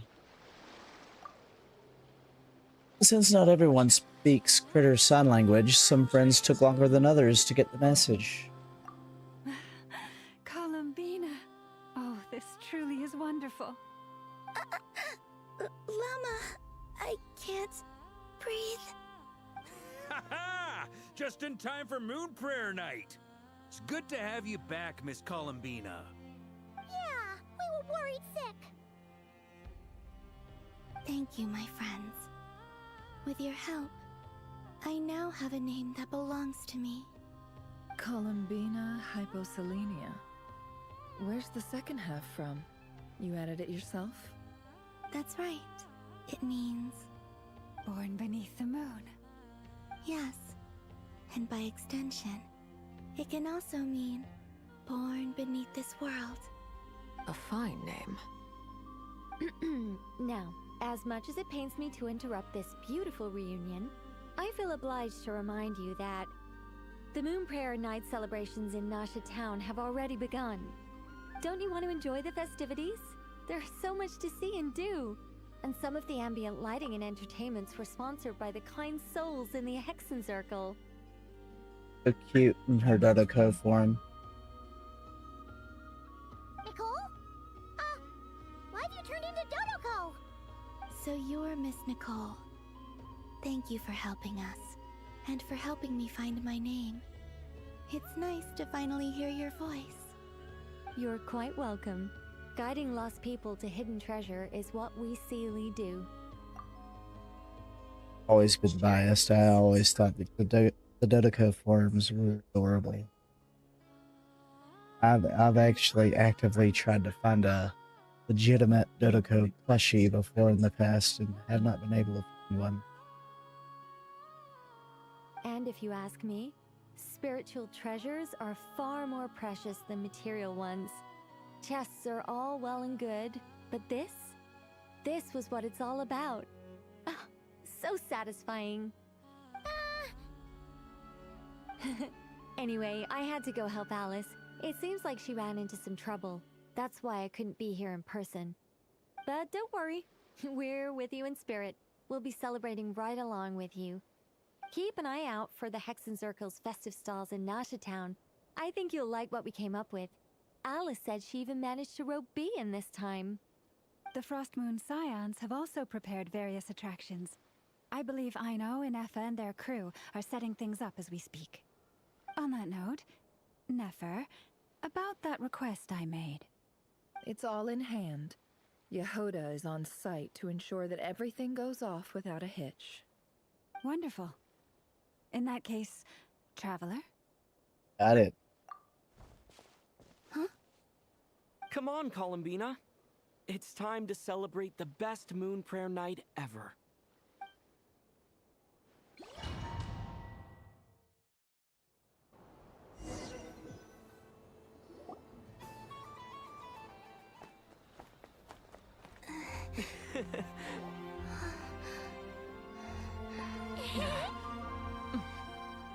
Hey, young lady.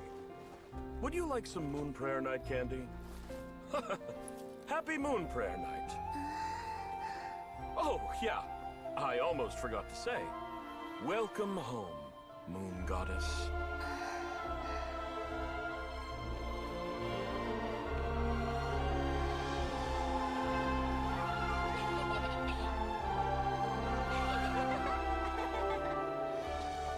Welcome home, Moon Goddess. Welcome home, Moon Goddess. Welcome home, Moon Goddess. Turning Nasha Town into her home is a festive gift. A rather brilliant idea. Perhaps this is what Nod-Krai, Columbina's home, should have been like all along.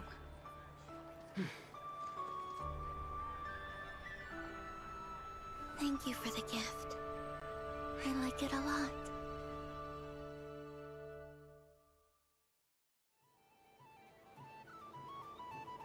This feels like the surprise of my life. Do you like it? I do. I never imagined I'd ever get to enjoy Moon Prayer Night with everyone so freely. If you're happy, we're happy. Quite a strategy you came up with. Hide the tree in the forest. It's not your usual style, Lauma. Is there something about Moon Prayer Night that enhances what's in your head as well as the antlers on top? Apparently so. It even inspired a perennial penny pincher to use their resources for a greater cause. It truly is a magical festival.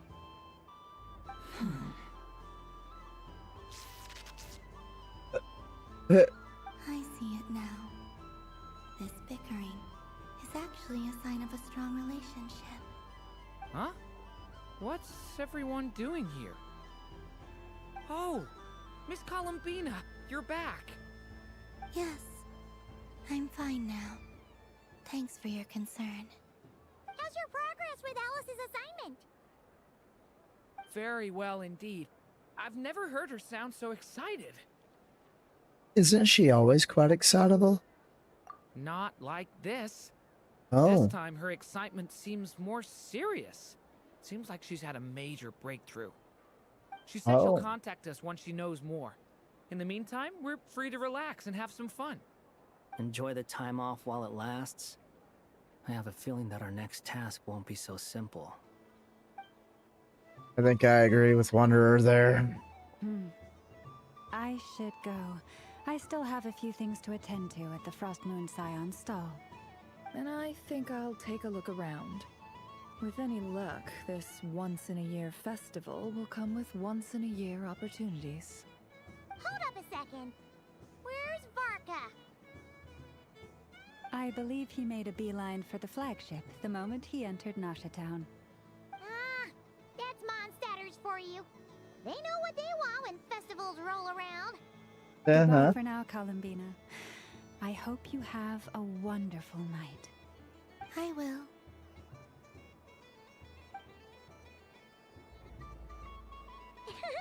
Well, in that case, don't just stand there. Get out there and have some fun. You'll definitely get a warm welcome at every stall. Oh, also, take this map with you. It's a guide to the festival. Huh? Wait, what is this?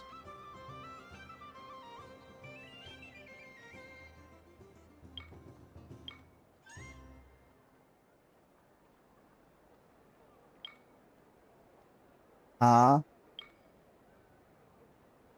What?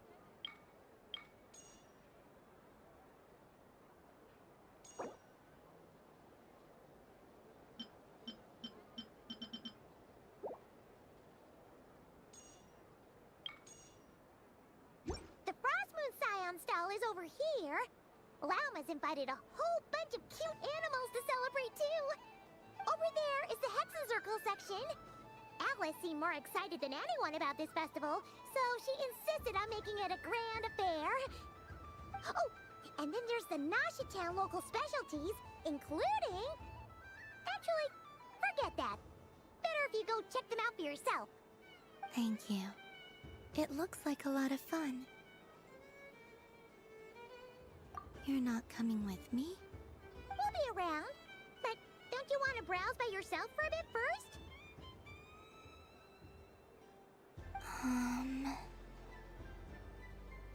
Don't worry, we'll be nearby.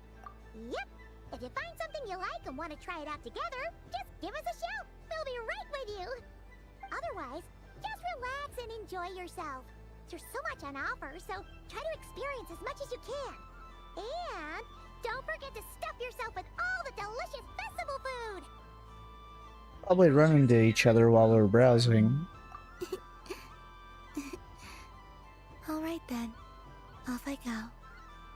Have fun! Where should I go first? This must be the mage's stall. It feels like I've entered a fairy tale. Ah, how lovely.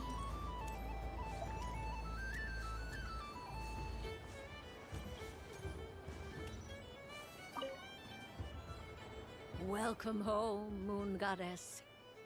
Oh, you're the genuine article. Alice was right. This moon prayer night was worth watching after all. Another one that talks. Greetings. Pleased to make your acquaintance. I am the Hexenzirkel member they call B. Barbeloth Trismegistus. Columbina Hyposelenia. Pleased to meet you too. Hyposelenia. A fine name indeed. Now then, Miss Columbina, do you wish to hear a mage's divination? Divination? The Frost Moon Scions used to ask me what would happen in the future. Is this like that? From the perspective of the one seeking answers, perhaps. As you look to your journey ahead, if you seek to understand the unknown, resolve your doubts, and soothe the confusion in your heart, divination could be for you. The unknowns on my journey. Of course, if one wishes to peer into fate, then hydromancy is the more precise option. But that is a complex affair, and to relegate that majestic art to the status of a festive amusement would seem somewhat uncouth. Besides, it is sometimes better to not know fate with great certainty. Hence, I shall use the suitably festive Luna Arcana to tell your fortune instead. It is more popular with the youth in any case. Lunar Arcana. Indeed. Unlike hydromancy, this will only display possibilities and trends. People like to think of themselves as creatures of agency and free will. Peering too far and too clearly into the future is detrimental to both body and soul. I'd like to give it a try. Of course you may. Come then, take a seat, Miss Columbina. Before we begin, are there any specific questions you would like to ask? Let's stick to general possibilities and trends, like you suggested. Ah, very well. Then I shall use the basic Lunar Arcana deck. Now, try to relax. Cast your mind upon the things you have experienced and the things you are soon to experience. I will shuffle the deck. Would you like to cut the cards yourself? You do it. No problem. Now then, to make things easier for the seeker, that is to say, you, I shall decipher the cards from your perspective.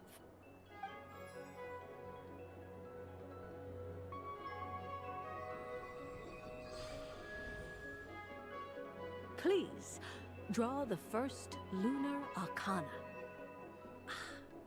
This represents destiny and is the foundation for the divination as a whole. Now, draw your second card. This will stand for the past, the sum of all your experiences that have come before. And now the third arcana. This is the present, your interpretation of the current moment. Finally, the last card. This shall speak of the future, which... Oh. Kuvaki Pulse? Fascinating. I've never encountered this before in my role as a diviner. Something has exerted an influence upon this card, causing it to leave its designated position. What do you make of this, Miss Columbina? Perhaps this is the guiding hand of fate in action. Of course, if you wish, you can choose to deny the validity of this card and draw the future for yourself. No, it's fine. Let's go with this one. A bold decision. I must say I'm looking forward to the results. Well then, let us flip the Lunar Arcana in sequence and see what emerges. Sure. First, Destiny. No surprises here. The card that represents yours is the Moon. The Moon. Indeed. The Moon can represent the truth at some times, but deception at others. False peace, destructive calamity, and the world-changing power that lies within. When the Moon is placed on the Destiny tile, it indicates that your destiny is not what it may appear on the surface. Instead, it may yet have a hidden side. It symbolizes a journey through the fog, fraught with uncertainty and deception, where one must face inner challenges head-on. I don't understand. Patience, my dear. This is but the first card, which serves as a basis for the interpretations that follow. Our divination will only grow clearer from here on out. Now then, flip the second card, the one that speaks for the past.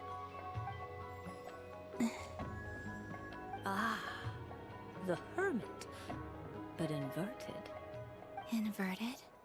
Yes. The Hermit symbolizes solitude, introspection, and the pursuit of truth.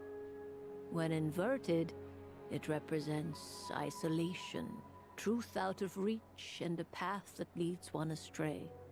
Combined with the Moon as one's destiny, the Hermit inverted represents a choice you made to stand alone in the past. It was a choice made not out of fear or arrogance, but for reasons that others could not perceive.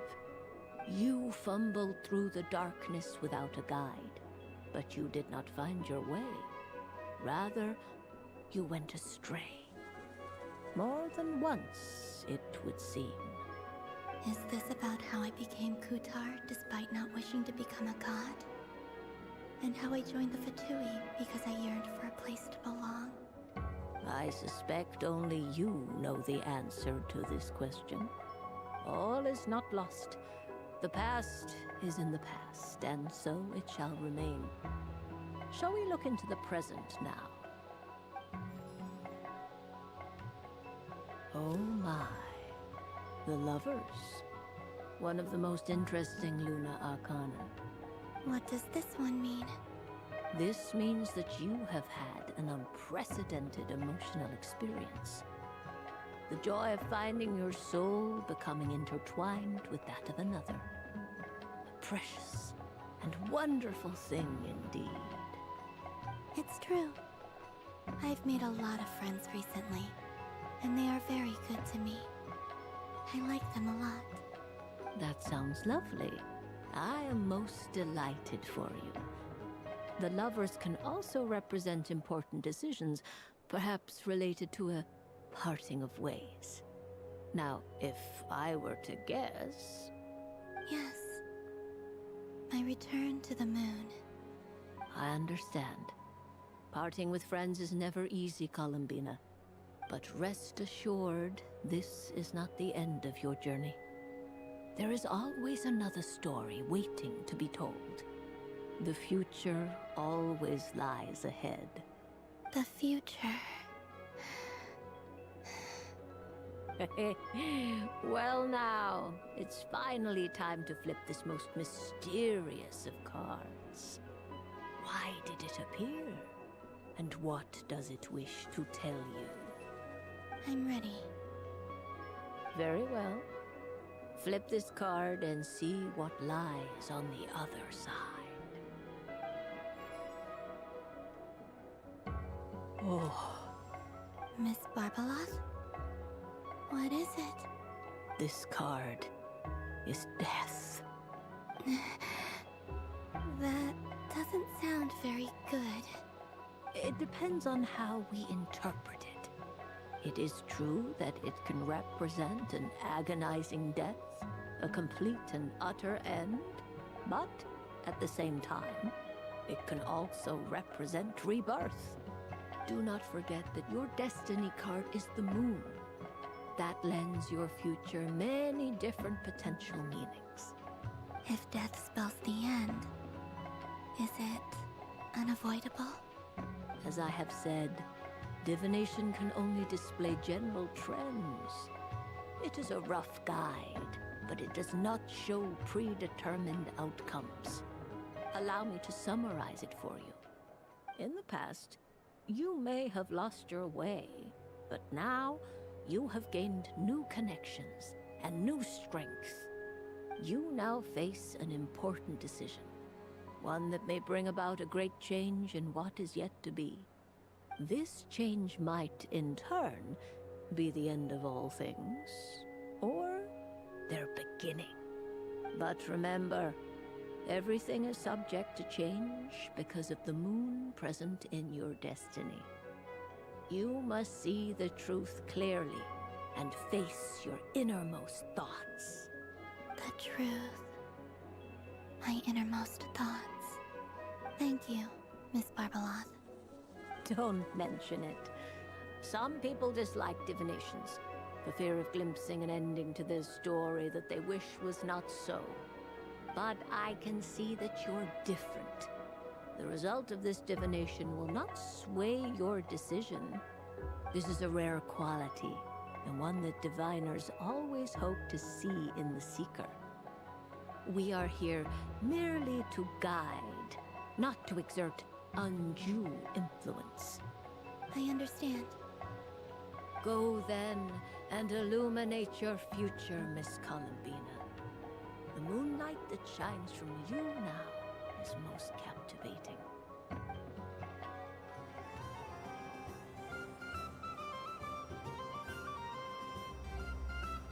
Hey, give me just a second, guys.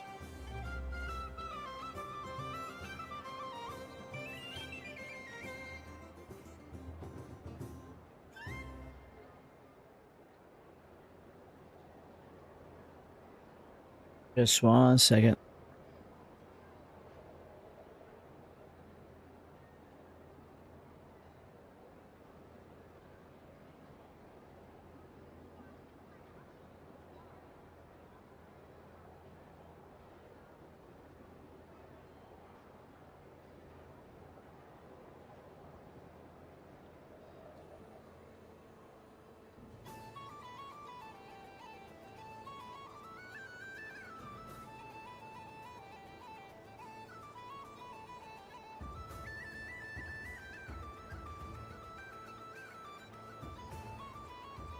See you in a minute.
Alrighty, we back.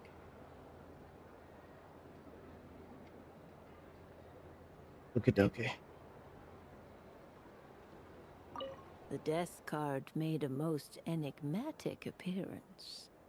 The moon for which Miss Columbina is bound, I fear. Fretting is of no avail. I will have a chat with Alice about it sometime.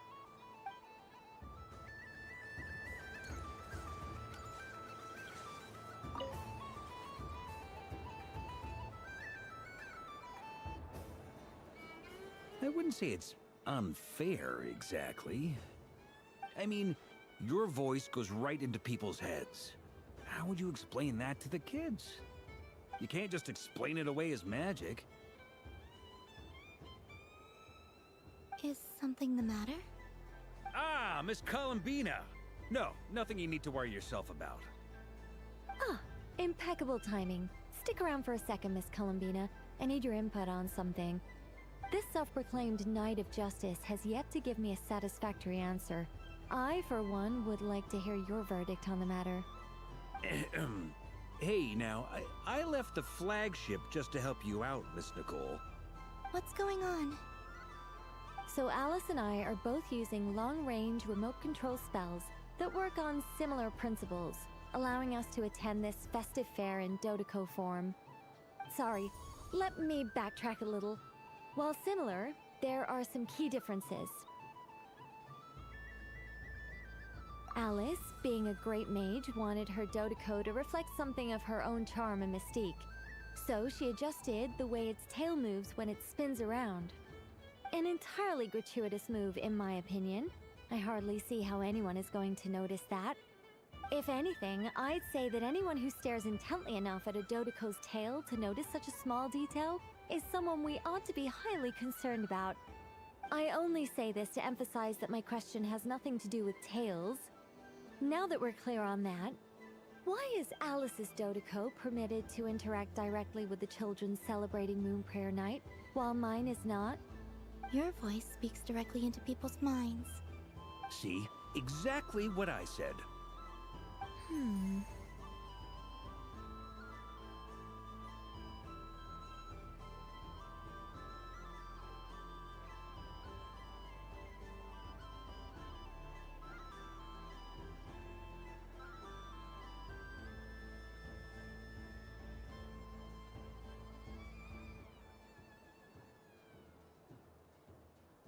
Miss Nicole? Ugh, I can't stand it. I know that probably makes me sound like a whiny child acting out in front of their parents. And it's a little embarrassing now that I think about it. But hey, I've said it now, I can't take it back. That would be even more embarrassing. Also, don't go reading too much into that analogy. It was off the top of my head. I'm actually an awful lot older than either of you. Miss Nicole, are you saying that you'd like someone to play the game you've prepared? I'm not so invested in that. It's just something cobbled together using items I borrowed from Alice. She probably didn't even make them herself. The point is, I want to know everyone's thoughts after they receive their prizes. But as you've said, I can't just ask. I've been biting my lip for so long, and I've had no one to vent my frustrations on. I thought this was going to be a nice, straightforward festival where I'd get the chance to guide people to treasure. Well, can I play? I can't guarantee that I'll win a prize, but... You will? I'd like to try. Then what are we waiting for? Let the game begin! It's like they forgot I was ever here.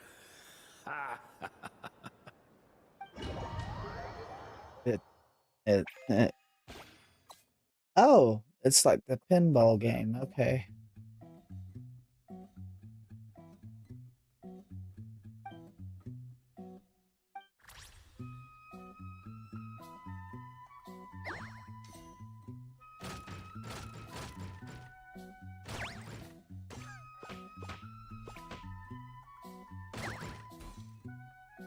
We had this on an event not too long ago.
Congratulations, Miss Columbina!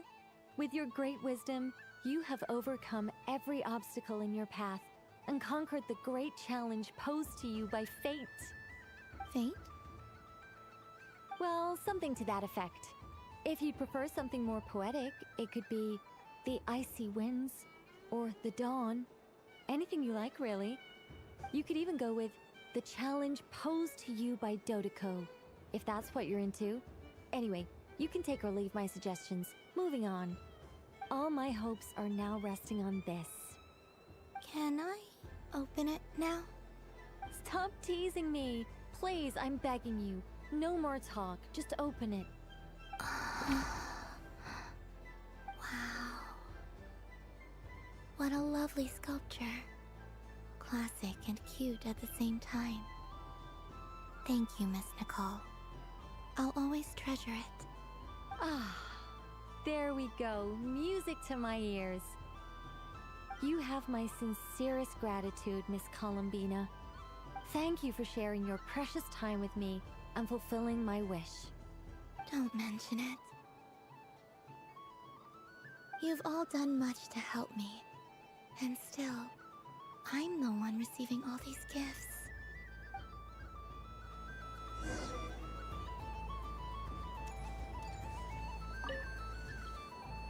A soft and furry creature that bounces and jumps. Welcome home, Moon Goddess. This one talks too. Allow me to introduce myself. I am a Dodoko from a distant archipelago, the most mischievous of all my Dodo brothers and Dodo sisters. When the going got tough, I powered through, and when I met obstacles, I boomed them away.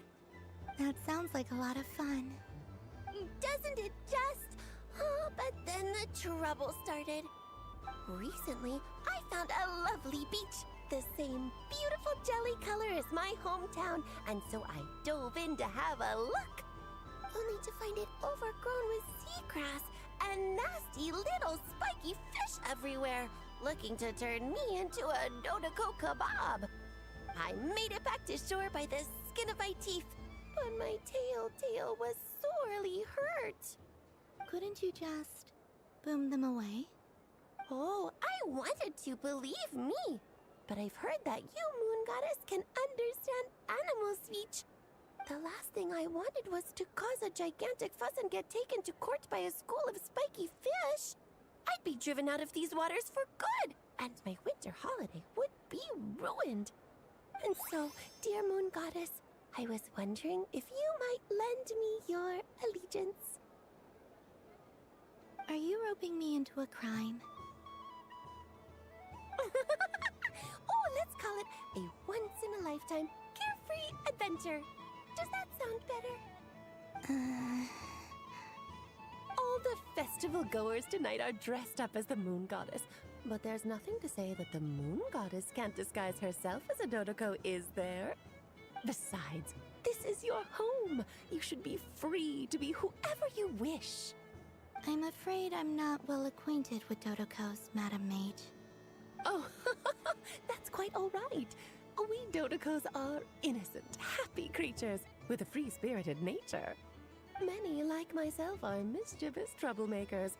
Others are lazy souls who like nothing better than to lie down on a nice rock and take a nap. In our eyes, every creature who yearns for happiness and freedom is a Dodoko. But perhaps in yours, we Dodoko are a a fluffier and more mischievous breed of Kuhenki? Yes, that is a much easier image to follow. Oh, wonderful! Then let's play! Grab onto my tail and follow me into the sea! Time to settle some scores with the bad guys!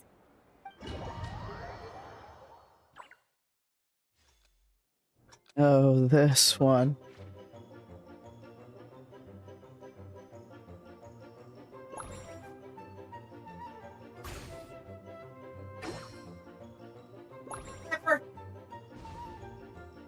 Baby.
Uh,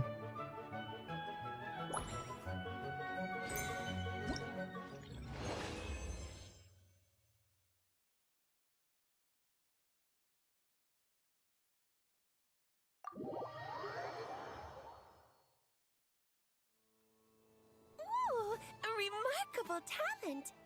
So, what do you make of it? The use of Jumpy Dumpties doesn't come as naturally to me as Kuvaki, but their unpredictability makes it fun. I think they call this... novelty? Indeed! And how did it feel blowing those pesky nuisances away? Not bad. Any guilt? Hmm? What do you mean? Oh, wonderful! Lovely answers to all 3 questions. You've passed the safety test.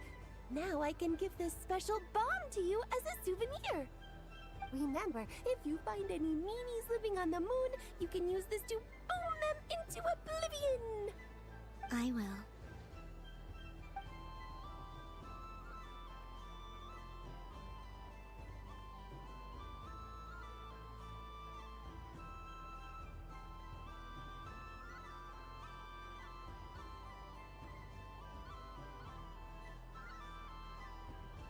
it's cute. Anywho.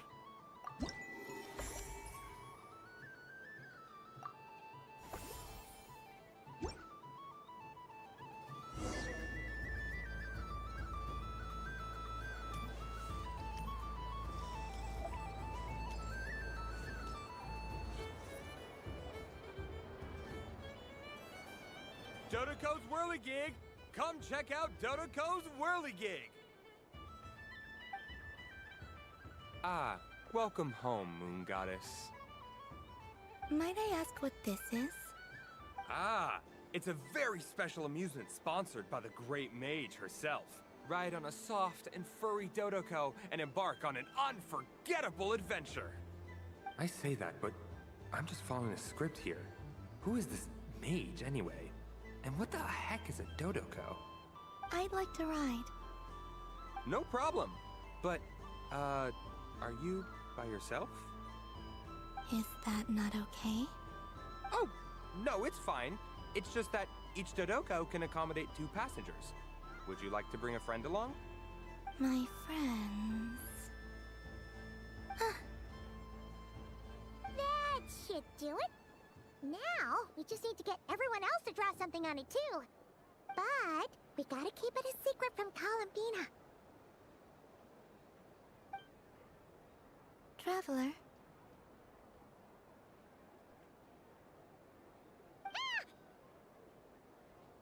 Yes? I want to go on that ride. Will you join me?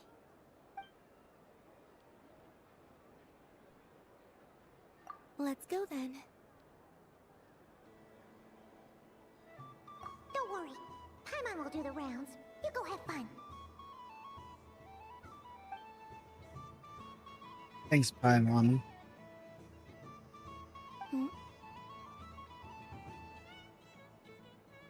Nothing. Let's go. All right. I think we have to wait in line over there. Please take your seats. For safety reasons, you mustn't try to leave the ride before it comes to a complete stop. All right, you're all set. I wish you both a wonderful journey. Can always rely on Alice for weird and wonderful gadgets. What did you think? Not bad. It reminds me of riding a moon lane. Sometimes, the Kuhenki circle around me like this, playing their beautiful melodies.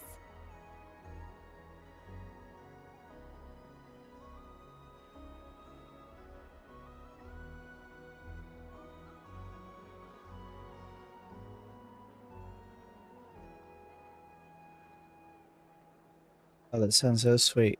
Sorry. Yeah. I'm going to miss them.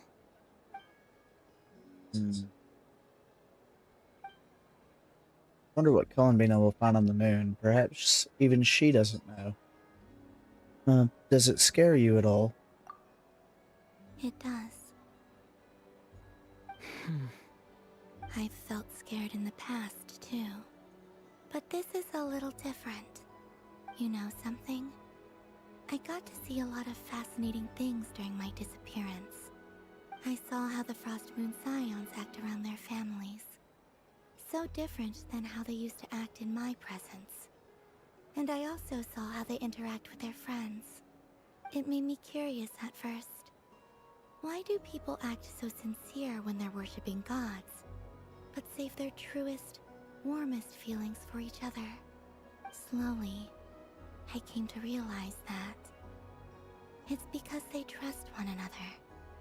They know, deep down, that they'll be accepted for who they are. All of it. The good and the bad. Friends accept all of you too. I know. I knew it the moment you started calling out my name. What I fear now is the end. I fear losing all this the very night I have gained it. You won't lose us. Even after you return to the moon, your friends will still be here.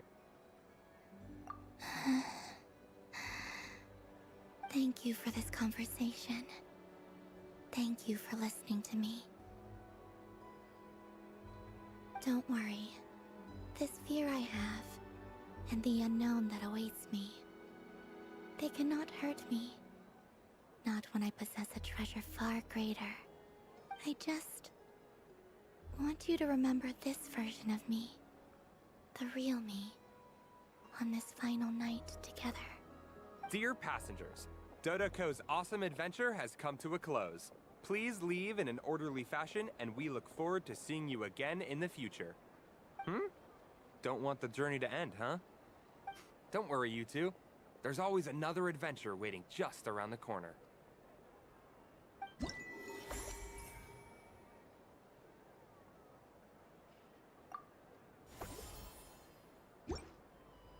So this is the Frost Moon Scions area. It feels very familiar. But everyone looks much happier than usual. Wow, the Frost Moon Scion stall looks kind of plain, but it's pretty cool once you get into it. I don't go to Hisi Island much, but it's got that, like, old-world cultural feel. And if culture means we get more festivals, I'm all for it! Hello, Yahoda. Columbine... hello, Moon Goddess? That was too close. I almost gave the game away in front of the staff. Oh, wait. What's the deal with her shoes? They don't make a sound when she walks. I could do with a pair of those. Do you like balloons too? Balloons? Oh, you mean those? What's so fun about balloons? I'm not a kid anymore. They're probably more up Aino's alley. Yes. The animals seem very curious about these strange flying objects. I was drawn here by their voices. I recently learned a fun new game you can play with balloons, so I decided to come and give it a try. A new game?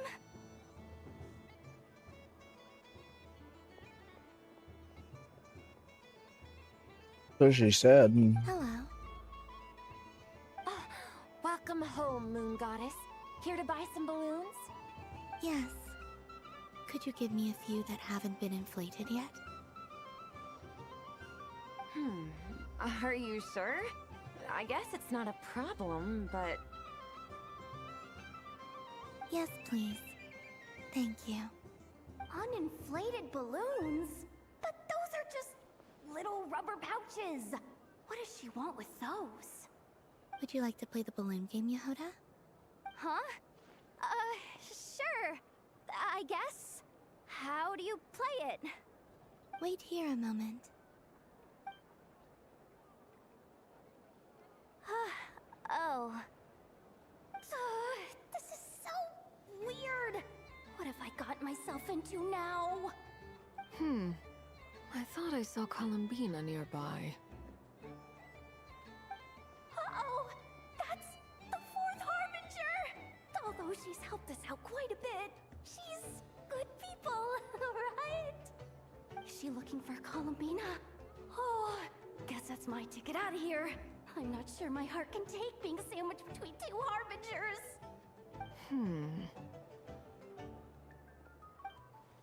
Which stall is she checking out? Oh, it's that other Frost Moon Scions one. Try on the headgear, see what it's like having antlers or animal ears for a day. Oh, I wouldn't be caught dead wearing that stuff. So embarrassing. I have enough gear to carry as it is. Wait, what? She put it on? How peculiar. This would take some getting used to. I wonder if this is what it's like for Lynette. Hey, we got Catgirl Alarkino, guys.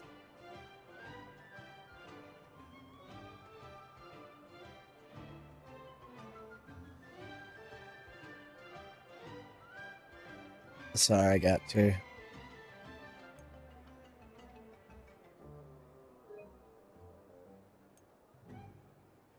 There's the what is the hide button again?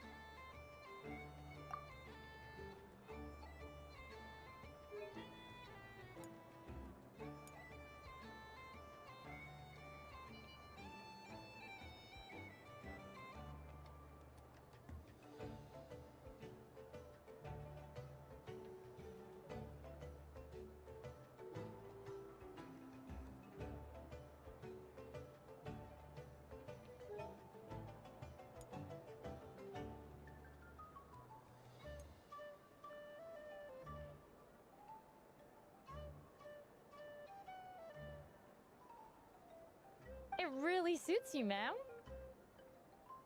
What is this? She was so intimidating a moment ago, but now, dang, she's really rocking those ears. How does she make them look so cool?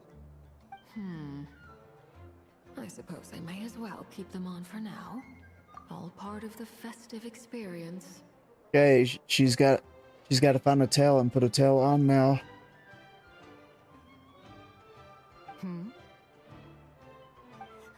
She's coming this way. How do you do, Miss Yehoda? Oh, jeez. Don't talk to me while wearing that thing. Where am I supposed to look? Oh, hey there. I'm looking for Columbina. Have you seen her? She just... Huh?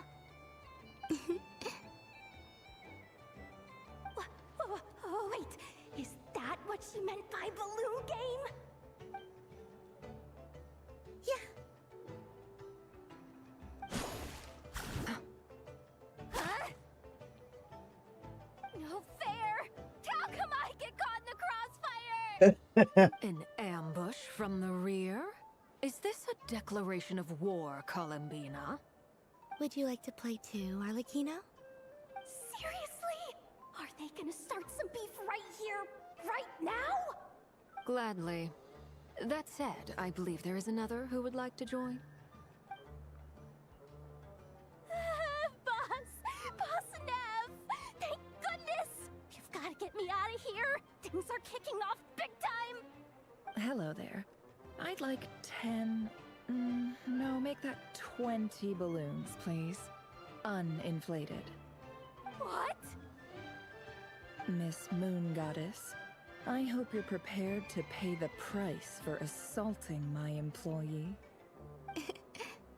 Welcome to the game, Nefer. Just to be clear, let's keep this a fair fight, okay? No strange powers, please and thank you. Naturally. Don't just stand there, Yehoda. Aren't you going to team up with me? Huh? Do I have to? Of course. Don't forget, the Curatorium has a reputation to uphold. I knew something like this was gonna happen.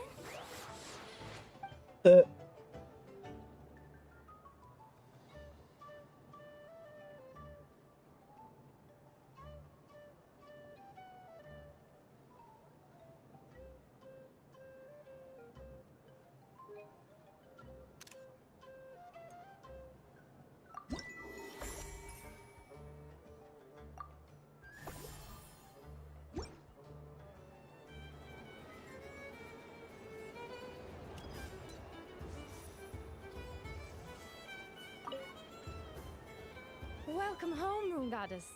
Would you like to try on some animal-themed headwear? I always hear Llama saying how heavy her antlers are. I wonder how it feels. Let me give it a try.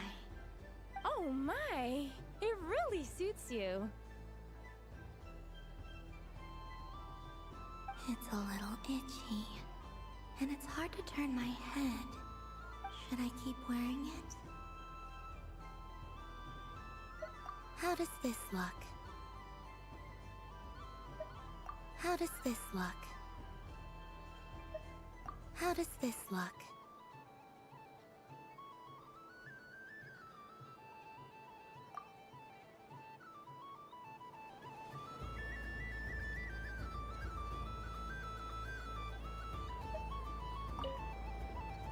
I've seen Linny and the other children play this game before. It would seem that it's not a bad way to relax, once in a while.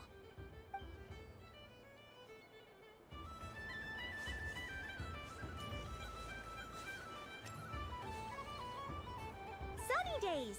I prefer sunny days. Ah, well, you are as warm as the sun itself, Moon Goddess.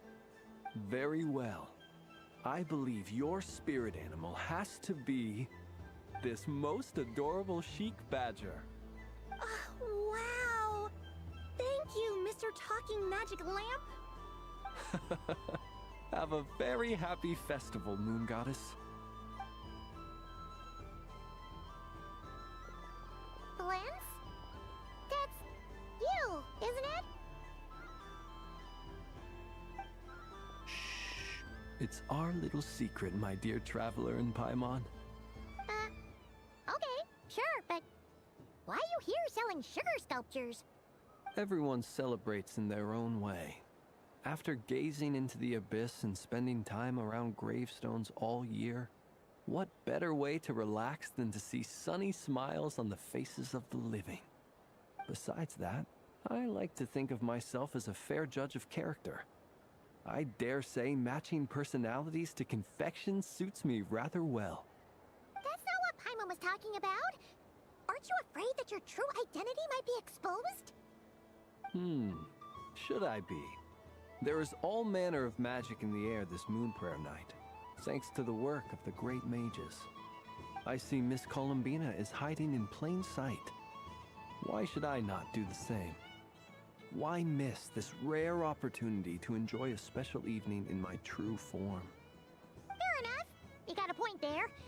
People who don't know you will probably think you're just a talking lantern. Well, now that we see eye to eye, what brings you here? Not a search for your spirit animal, I presume? Ah, well, actually... Here, see for yourself! Oh, this is... How wonderful. A beautiful idea. Yeah! We just met Barca, and he said that having everyone draw their own section was kind of boring. So, he did your bit for you. Ah, Varka. Ever the maverick. I see his artistic skills are truly one of a kind. In that case, I shall paint something on Mr. Albedo's behalf in a short while. What? Why not now? Ahem. Welcome home, Moon Goddess. Phew, that was close. Hello, Flins.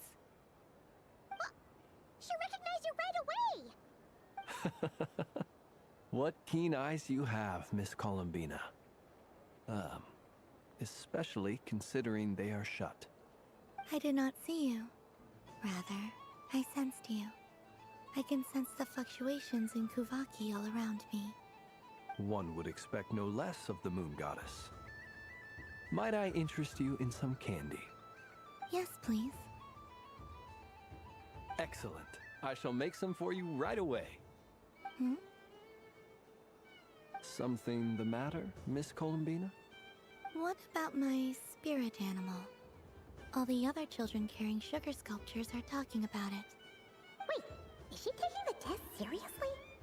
Ah, my apologies. How could I neglect that?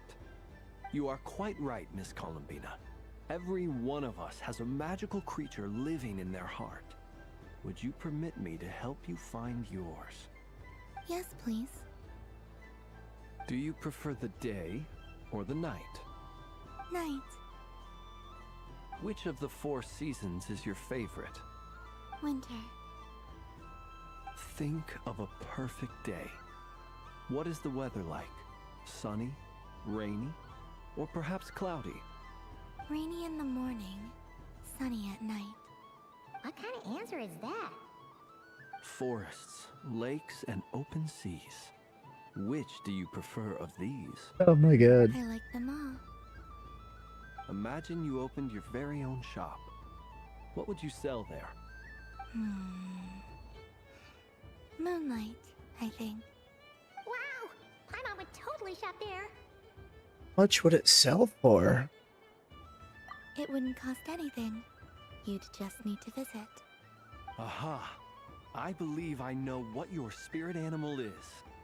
Here, for you. Oh, it's a Kohenki! Indeed. A free-spirited being with a deep love for all things here in Nod-Krai, who selflessly lends her aid to as many people as she can reach. It is the perfect fit for you, Miss Columbina. Thank you. Lens, now I want to give this a try. It would be my honor. but you shall have to forgive me. We have known each other for quite some time. I doubt there is any answer I could give that would come as a surprise to you. So instead, would you accept this sugar sculpture as a token of our friendship? It's a lantern. Hey, why don't you two go enjoy your candy over there? Paimon wants to try out this spirit animal thing too. Right, Flint's? Come on, play ball. I got this drawing done. But I want to hear Paimon's answers. But it'll probably take ages. Paimon's a complex soul. And we don't want your candy to melt while you wait, huh? Oh. Okay then.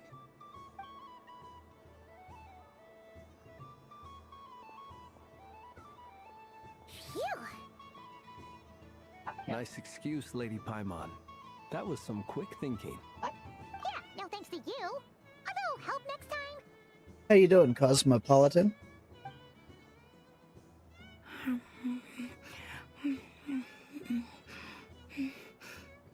It's sweet. Is that Lockaberry? I wonder what flavor the traveler got. This way, this way! It's the candy-selling lantern! I'm coming! Of course. Traveler, maybe we can share? Share? Yes. I found out recently that people share their food sometimes, so I'd like to try it. Or is that a no? No, we can do that. Thank you.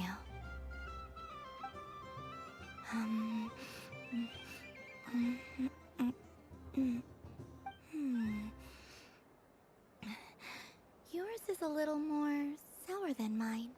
Here, you try it. Okay, I'll have just a little nibble. That's good. Are you sure? Amazing. It is. My sugar sculpture has shrunk, yet my heart is filled with feelings of sweetness. I will remember this feeling. Would you like another bite? Sure.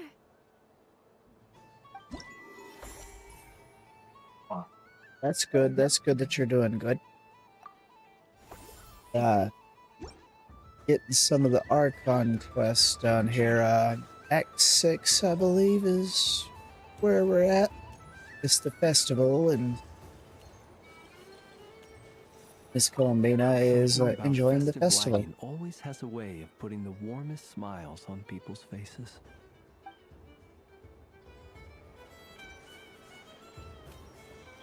There's so much to interact with here.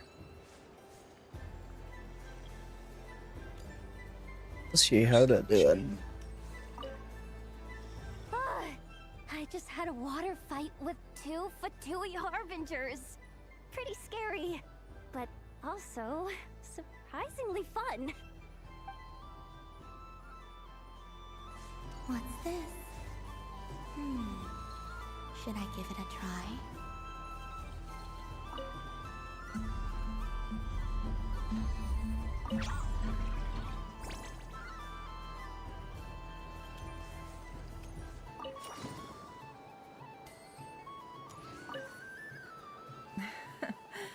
That was fun. It's a shame Ashru doesn't like playing with water. Or I'd have roped him in as well.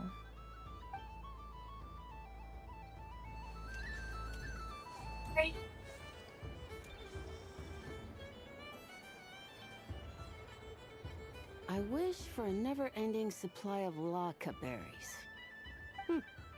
What a humble wish. Probably written by a child.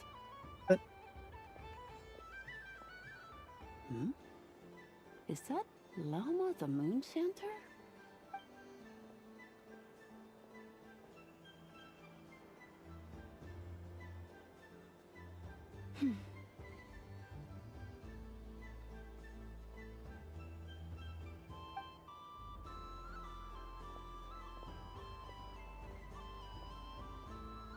I wish that the long plume ibises would stop biting me. Oh dear, poor Lauma. All right, I'll write that one down for you. got it. While everyone else is celebrating Moon Prayer Night, you're as busy as ever. I don't mind. It's rewarding work. A good kind of busy. My antlers are at their heaviest tonight, and the Kuvaki waves are especially strong. But as I help these dear friends hang their wishes up, I feel a great peace within myself that is hard to describe. You see, they are all such beautiful wishes, and they are ones that we can fulfill by our own strength. Do you blame me, Llama? I want to hear your honest answer. It is by the help of so many people that I can return to the moon. But I feel as though I've hardly done anything in return. You've done plenty, Columbina. I say this in earnest, both as someone who knows your history, and also as a friend who has seen what you've been through. What about as a moon chanter?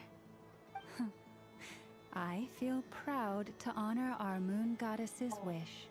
And I'm sure any moon chanter in history would have felt the same way. Thank you for your kind words, Llama. But...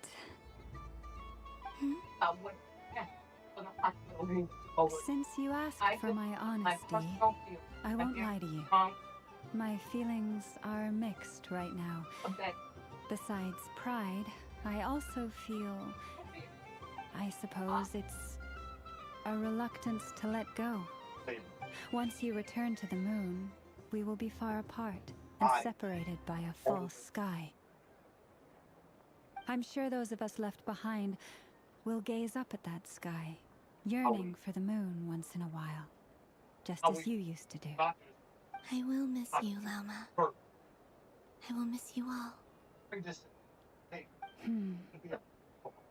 I hope to stay in touch. I will try and find some way to send messages down from the moon. Perhaps you could use Kuvaki. I've heard Yehoda say that signals can be sent using long and short waves, or strong and weak lights.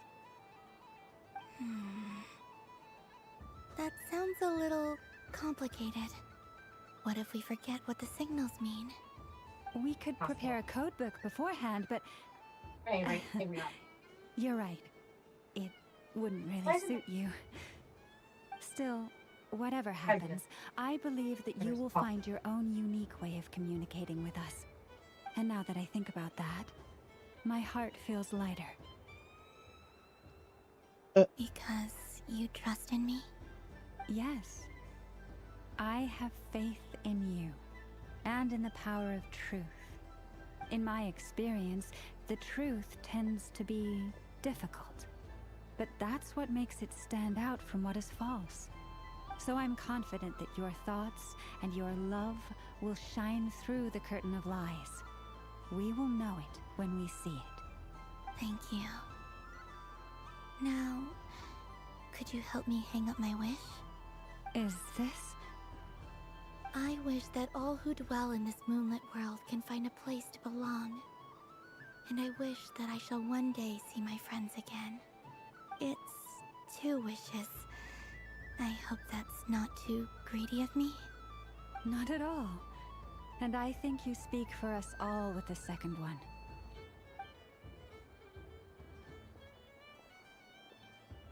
I shall continue to pray until the day that all of these wishes come true.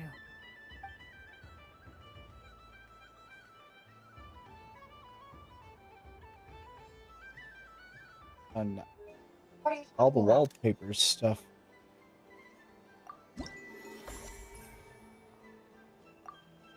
What?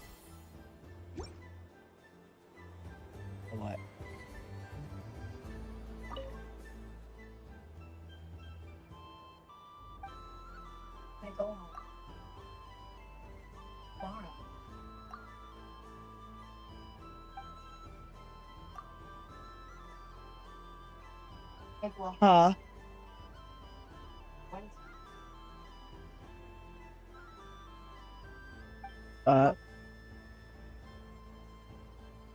I gotta go get something for wifey. I'll be right back. Be right back.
All right, I'm back.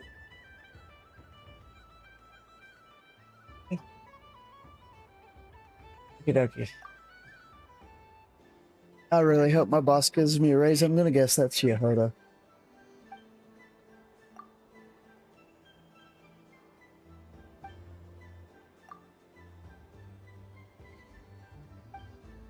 Alright.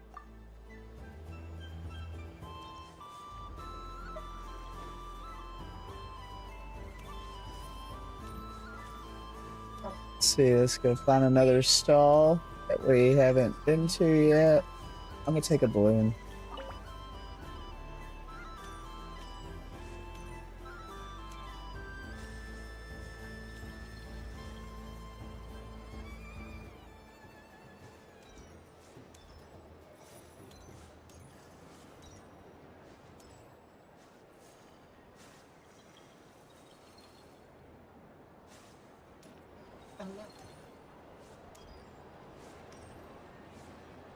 Okay, we already been over there. Oh Lord, Dory. But I was aiming right at it. Aw, what a pity. I saw it with my own eyes. You were so close. So very close. That's not true. It dodged out of the way right as I was about to snag it. I'm sorry? You heard me. This paper frog can move. I swear. The callback, guys. Excuse me. Sorry, I got a little excited. Y'all remember Simulacra, I'm sure. That's where this paper frog is from. How did she get the Simulacra characters out of the realm? Interesting. Does that mean we're gonna go back to Simulacra soon? Dear, oh dear, what are you saying? How could a paper frog move? Unless you believe there really is magic in this world. Even if I, the mere humble merchant that I am, knew such magic, surely I would not use it on a paper frog. I'd sooner give Mora legs, so it could walk right into my purse. My dear, dear customer, why not have one more try? This time I'll give you 12% off, a very generous discount for one of my most regular customers. Just think about how much experience you have under your belt now. You're sure to win the next one. Darn, I used up all my coins. I'll be right back. Just gonna fetch some more from my house. Take your time, but don't take too long. This event is Moon Prayer Night only. Miss it, and you'll have to wait a whole year before I'm back. Next customer, please. Welcome.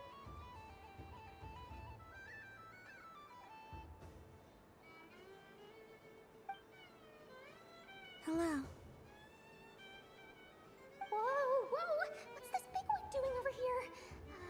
How do I tell my employees not to go running around this time? Shooting them a glance won't work. I haven't known them long enough. Dory? Why, hello there, Miss Columbina. Would you like to play my ring toss game? The rules are very simple, and it's easy to get the hang of. How much for a round? Oh, first time's free. Not a single Mora. After that, well, we can cross that bridge if and when we come to it. But with your sharp eye, sharp skills, I'm sure you'll win all the prizes in one fell swoop. That was an obvious enough hint for them, right? Yeah, we'll find out.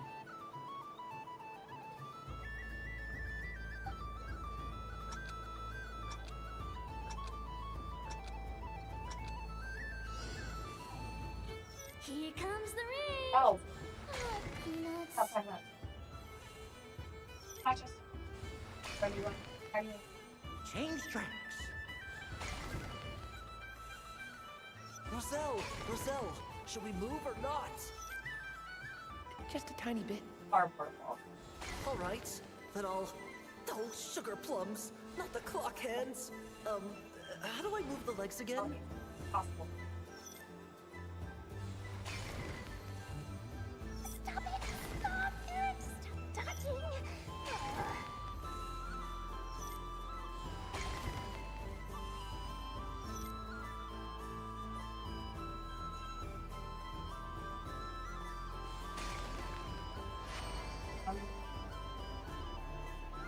Let's see now. Let's see. Wow, very good. That's the highest score we've had all night. And here's your prize. Now, how about another round? As for the cost... Happy Moon Prayer Night, Miss Columbina. Happy Moon Prayer Night, Durin and Hat Guy. Are you here to play the game? Yes.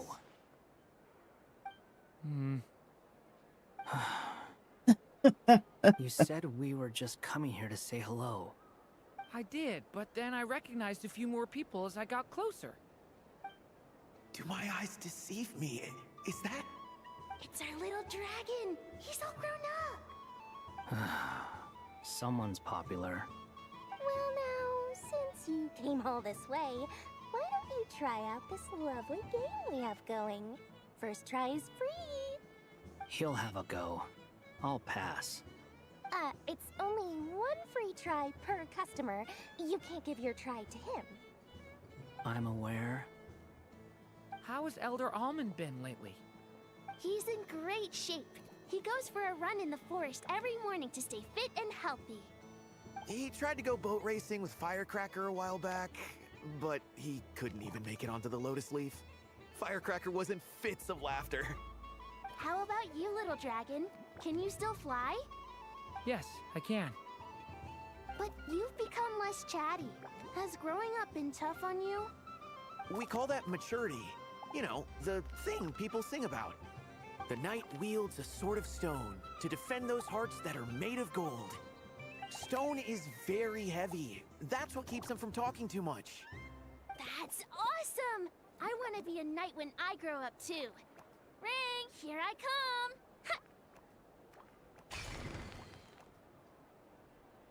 Oh, the hat-wearing man.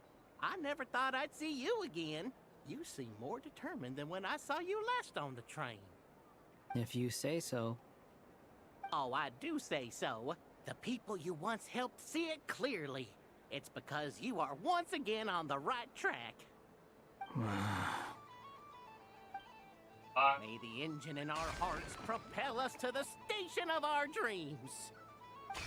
I can move! I can move now, Roselle! What are they doing? Running into the rings like that? You got them all so quickly!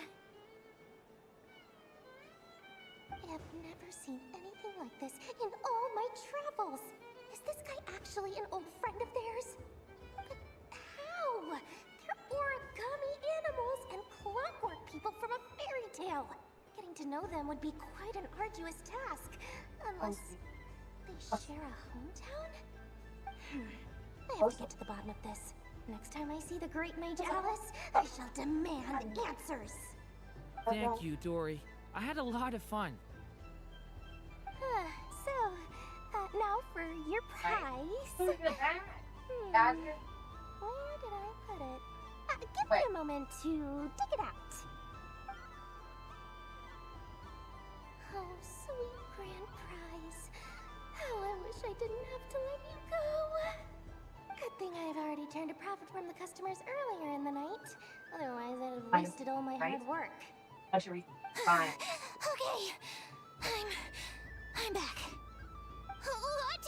I leave for 2 seconds and someone's already claimed the grand prize? Oh, well, these things happen, you know? Perhaps you'd be interested in one of the other prizes instead. We've got all kinds of wonderful goodies here. Is this the thing you wanted? Here, you can have it. Huh? But... Don't worry about it. It will be happier with you. Oh, thanks so much, miss. I mean, Moon Goddess. Oh, goodness gracious, Columbina. Give me strength. How am I supposed to make any more money from this child at this rate? Daddy, look! That's the game I was telling you about! Forget it. She is the Moon Goddess after all. I'll think of some other way to swing this. Maybe I can try to hook this new kid. My goodness. Huh? Oh, someone already won the grand prize. You can take mine if you want. What? Why? Why are all these bleeding hearts coming here to ruin my business? Happy Moon Prayer Night, everyone. Happy Moon Prayer Night.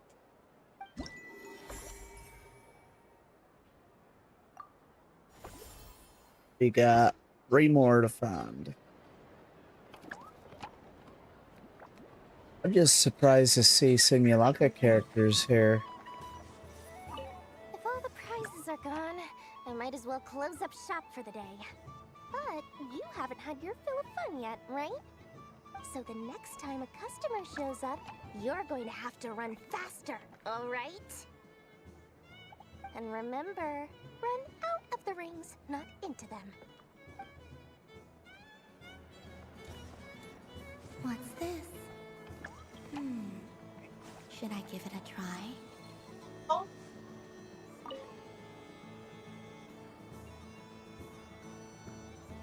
Come on, Citrus. One more round. Just one more.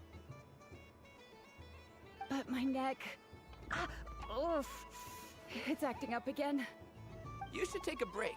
Health comes first. Yeah, don't push yourself. We'll find someone else. Hey, don't look at me. I'm the referee. What are we gonna do then?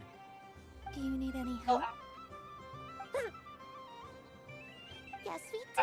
We need one more player for our game. All right. Could you teach me how to play? It's really simple. You just throw the dice and move by that number of tiles. First one to reach the finish line wins. Rolling a hamster means you move 1 tile. A paper frog is 2 tiles, and a flying squirrel is 3 tiles. 'Cause they go the fastest. Okay, I get it. So, we're all set? In that case, please take your places and let the game begin!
It's a pity that my good friend Faro Bear is busy working on a training program for Princess Semest.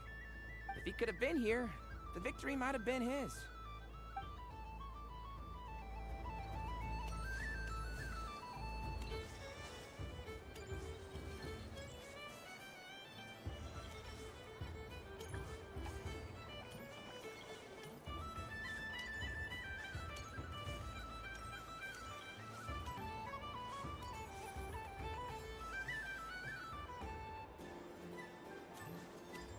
Okay.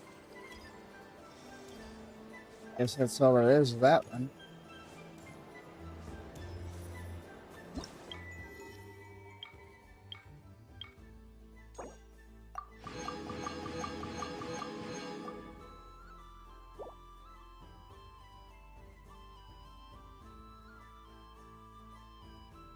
I gotta find stuff.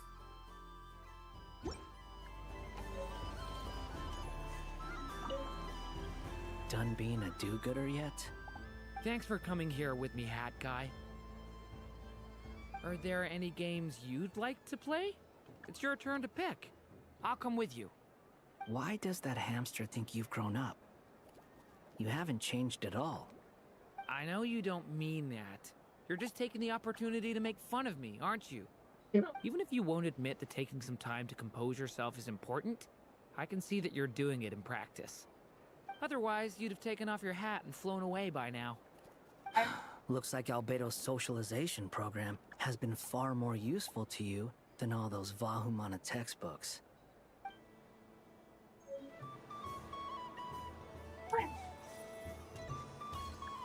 Happy Moon Prayer Night, adventurers.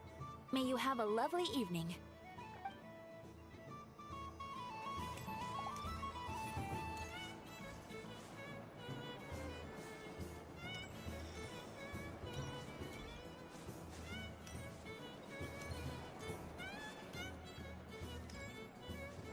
There are so many attractions here. Since I rarely get out, I might as well make the most of it.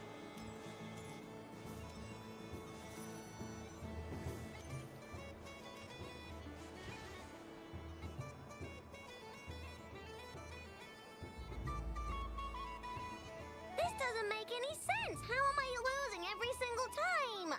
Wait, Inefa, you're cheating, aren't you? Yeah, that must be it. I am not cheating, I know. No. Uh-oh, sounds like Inefa's turning into a big baloney bot. I think it's time for some serious maintenance. Moon Goddess, help me. Miss Columbina, I know, is attempting to cheat. What the? I'm not the cheater! You're the cheater! How dare you throw it back at me?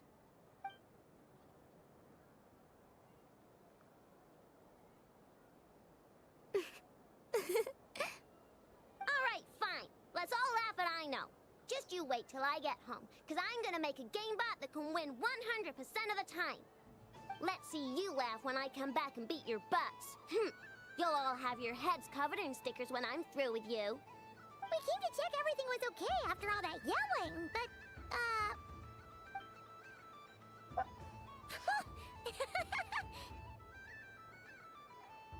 What are you...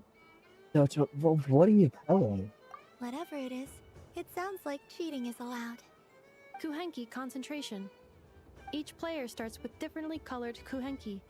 Each round, they draw one Kuhenki from their opponent. When a player has two Kuhenki of the same color, they make a pair and can be discarded. Any that can't form a pair must be kept. The round ends when a player can't form any more Kuhenki pairs, and that player gets a sticker.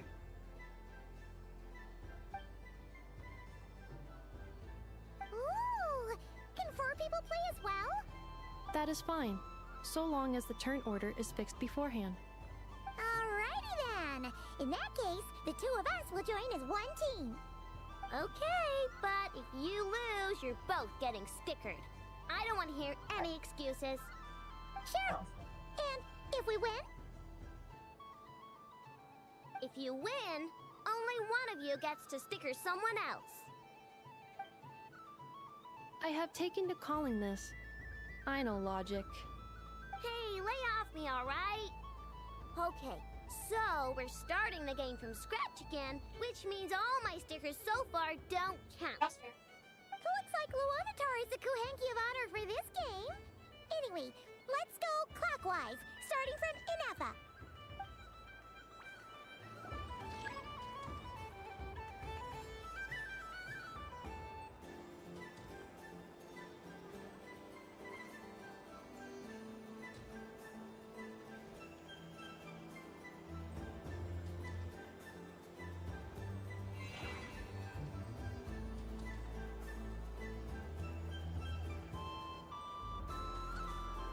Nice! That's a pair!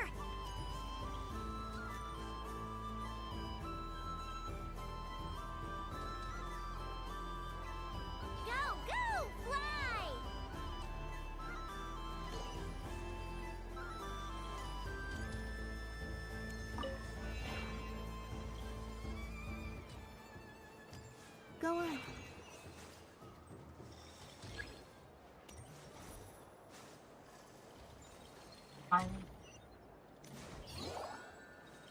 I have a pair.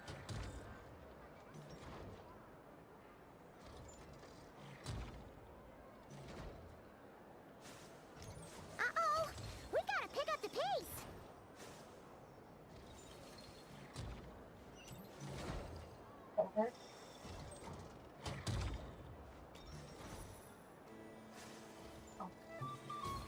Phew, that was too close. I thought I was gonna lose. Let's see who's gonna be the unlucky one.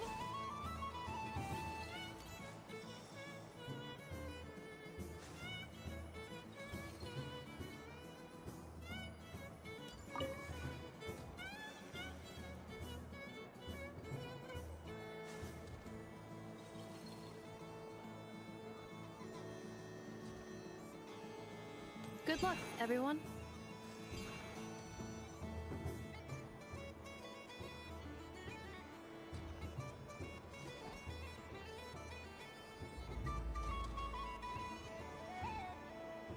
Let me pick a good one. What's it gonna be? You're looking very pleased with yourself there. What happened to being a huge Grumposaurus? I won. Duh.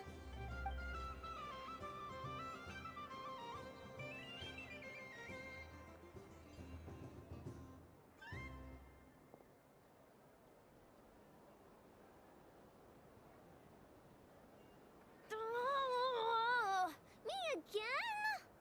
Don't fidget too much, Ino, or the sticker's going to fall off.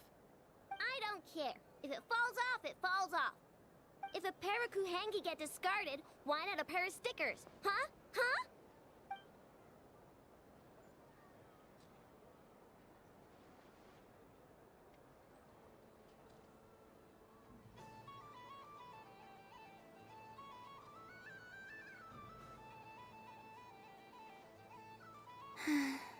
I've lost. Sticker, sticker, sticker! Eh?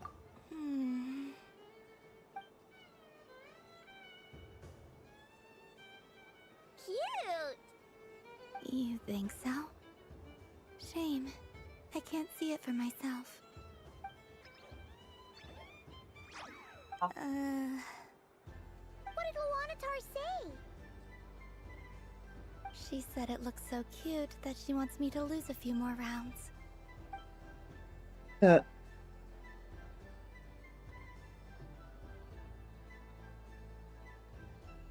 put these stickers on Prima's eyebrows? Ugh, she can barely see! Alright, now, I think we got enough evidence to prove that there's a serious problem here. Agreed. Yes, I agree as well. The culprit is... Inepa! Culprit? What did I do? Quit acting dumb, Inepa! You're not wriggling your way out of this one. I've been watching you. Not only did you remember whose side Luanatar started at, but every time someone drew a Kuhenki, you were logging it and calculating every last possibility. Which Kuhenki pairs were gone, who had what color Kuhengi in their hand, even our facial expressions. You were keeping track of it the entire time. Exactly! What Ino said! Putting aside the fact that running calculations is not against the game rules, do you have any evidence to support your allegations? The evidence is your eyes were shining. But that's not against the rules either. So she admits it. She certainly does. Alright, everyone grab a sticker. It's time to get Inepa back. But... Take that!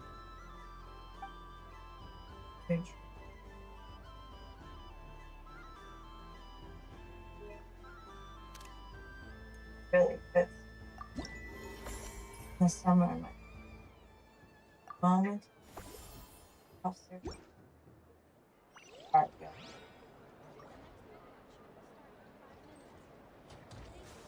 That's cute. Oh my goodness.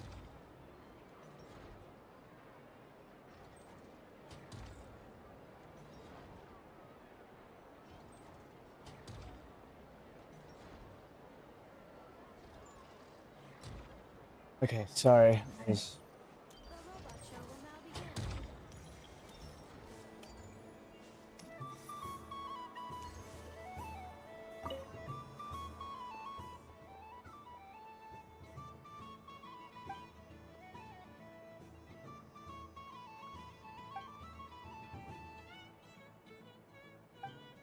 Ellie? Ah.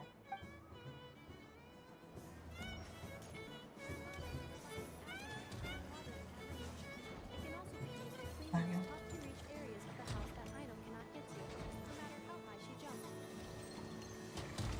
Show us what you can do, Cool Your Jet Stucky.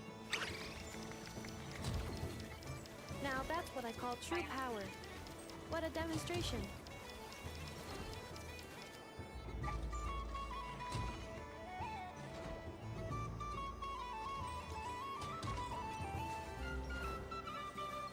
Dealing with stage waterlogging.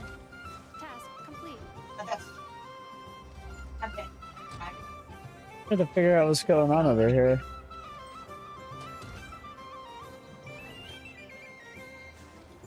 Ding dong. The next robot show will start in 5 minutes. We thank you for your patience.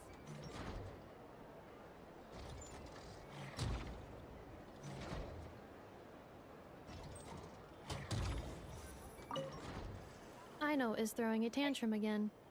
I believe it will take 3 crumb-kakes to constitute a suitable peace offering. The robot show will now begin. Shit. Let's see what this says.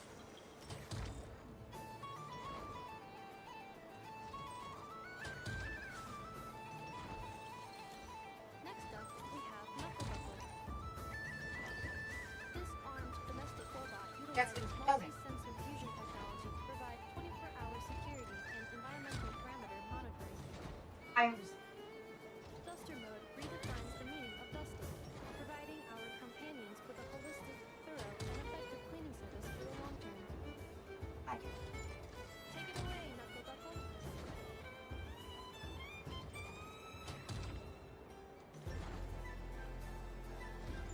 Now that's what I call true power. What a demonstration.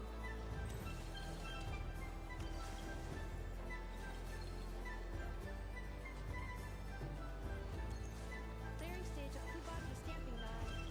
Task complete.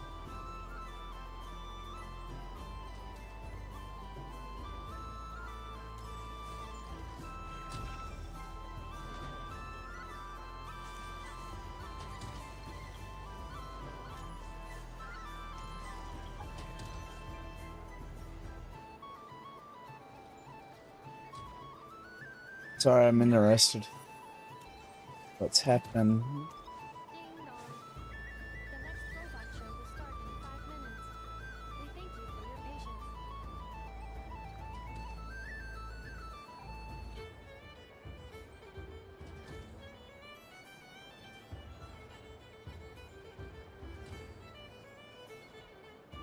The robot show will now begin.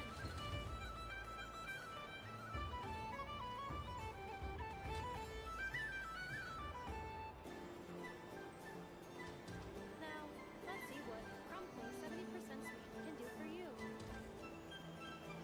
This dessert-making robot fully automates the baking process with smart recipe analysis and precision temperature control.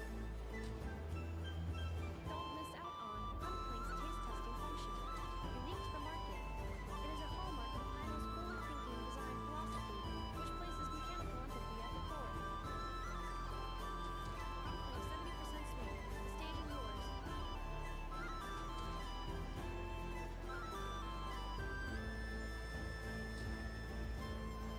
Now that's what I call true power. What a demonstration. Converting excess desserts into energy. Conversion complete.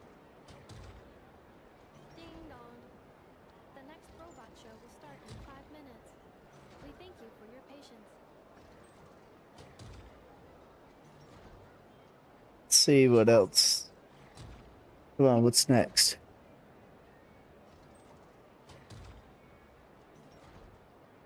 The robot show will now begin.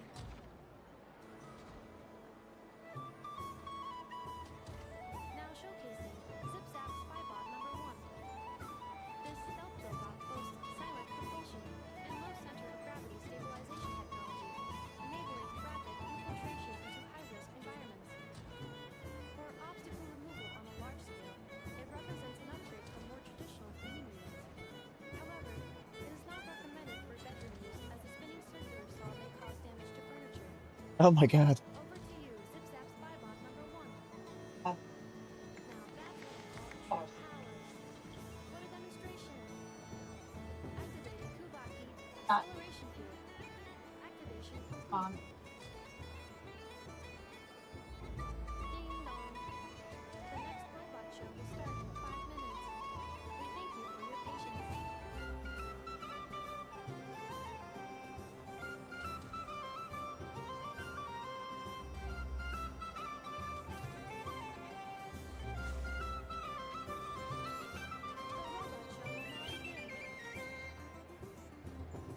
no. You're fine.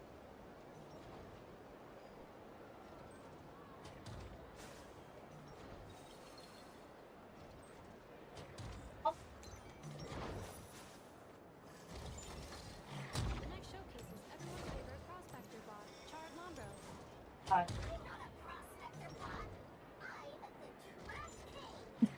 This is a special sorting bot that can sift through useless trash and pick out valuable treasure.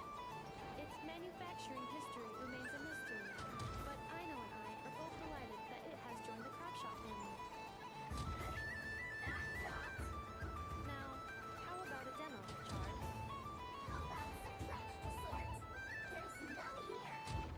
Note how it can simulate temper tantrums and respond to information in real time. Now, that's what I call true power. What a demonstration. Now, syncing navigation route with Little Chard. Sync complete. How many more robots do you got?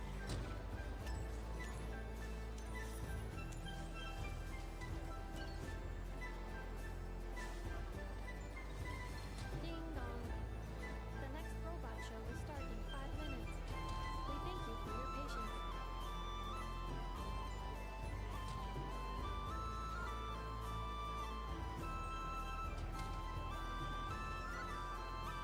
Come on.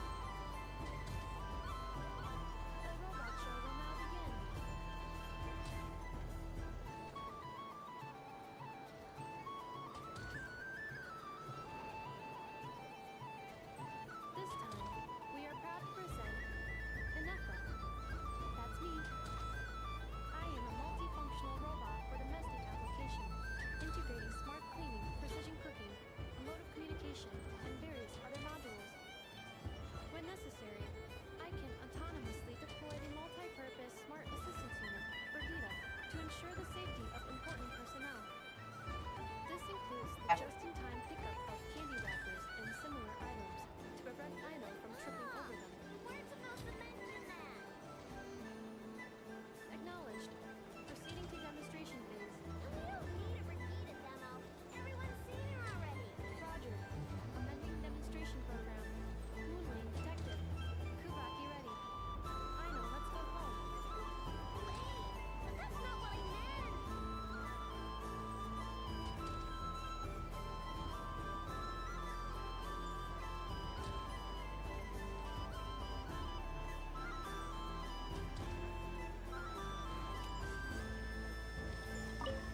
Aw, I really thought you were gonna send me home. When did you learn to scare people, huh? Bad enough. Do you see this, Aino? It's a crunkake! You made it yourself, didn't you?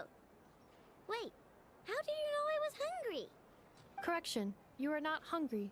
You merely desire food. However, consuming extraneous snacks is acceptable during a festival. Come, celebrate Moon Prayer Night, Aino. Yay! Oh, you're the best, Inefa. festivals are awesome.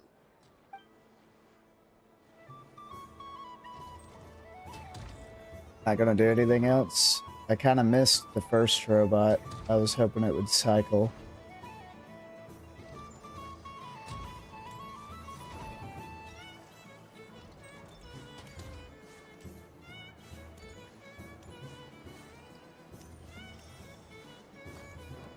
If I'll even come back.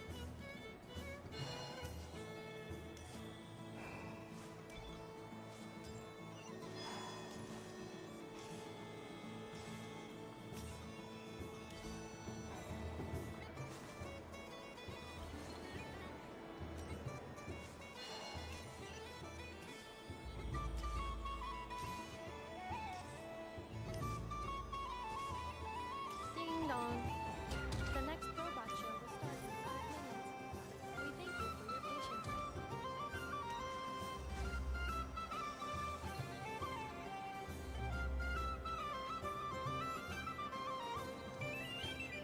Come on.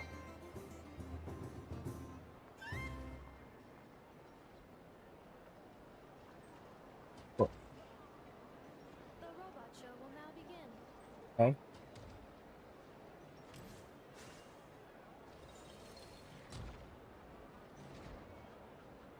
Please welcome to the stage.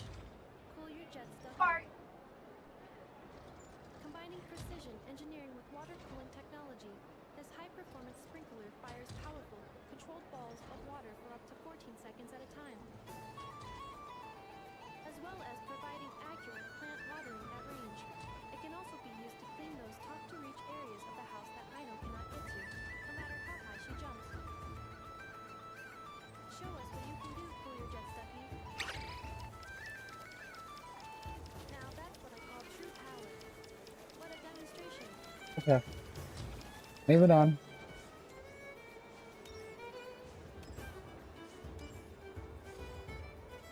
Moon Prayer Candy! Beautiful, tasty Moon Prayer Candy! Buy a whole box, share it with your friends and family! Candy? To share? I wonder what flavors everyone would like. Welcome home, Moon Goddess. Fancy a box of Moon Prayer Candy? Sure. I knew you would. Now, what flavor would you like? I'm not sure. What flavors do you have? Is this for yourself or as a gift? A gift for my friends. Ah, I see. In that case, I'd recommend apple, lockaberry, or midsummerberry. Those are the most popular. Do you have nocturnal blossom flavor? Huh. I've seen couples give those as gifts before, but I did not know they were edible. No? Okay then.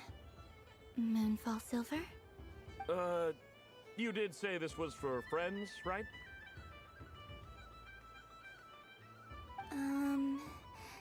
Maybe smetana then. Hey, now that's a creative idea!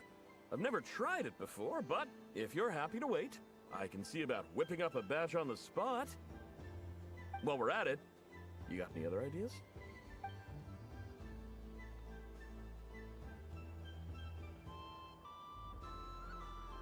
Grass, crumb, croquet, extra strong coffee, Colombina describes the flavors. The scent of exotic candies soon draws over the nearby children, who excitedly form a line. Before long, everyone is brainstorming new ideas for flavors. Smoked fish steak, berries and fried meat, rain-soaked moon prayer blossom. Stall owner, peppered with expectant gazes on every side, lets his courage soar free, and colorful candies are placed in the box one after another. Here you go. Every flavor you asked for is in there.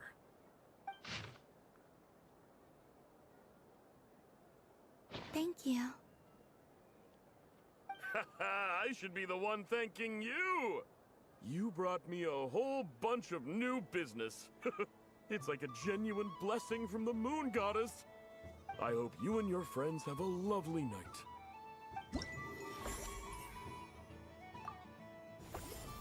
Stop. Assorted Moon Prayer Candy! All your favorite flavors in a box! Alright, kids, just line up over here.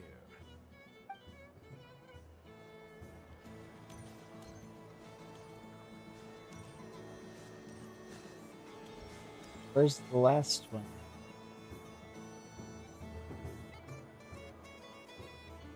What is going on over here? It looks like fun. Hold it right there!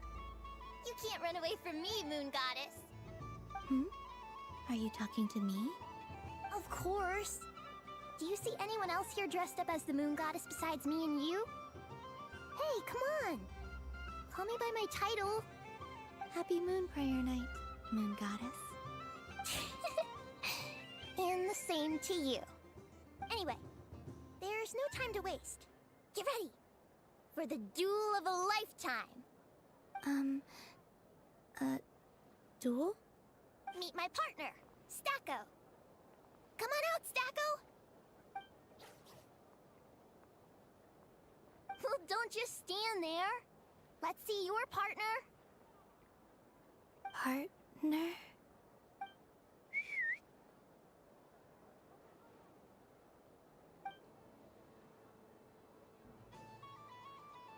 Hmm?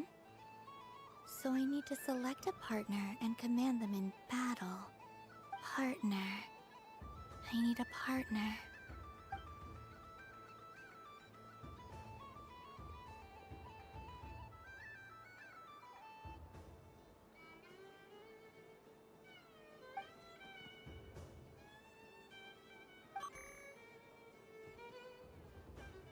Whoa!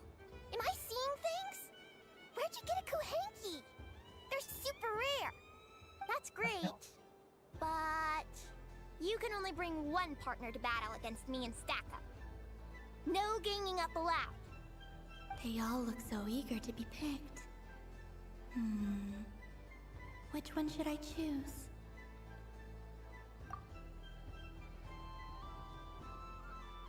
This one usually lives in Nasha Town. She likes falling asleep to the sound of striking hammers. And I bet she's quite familiar with robots' weak spots. They all look so eager to be picked. This deer came to celebrate the festival with the Frost Moon Scions. It wants to help me with its antlers. They are its pride and joy. They all look so eager to be picked.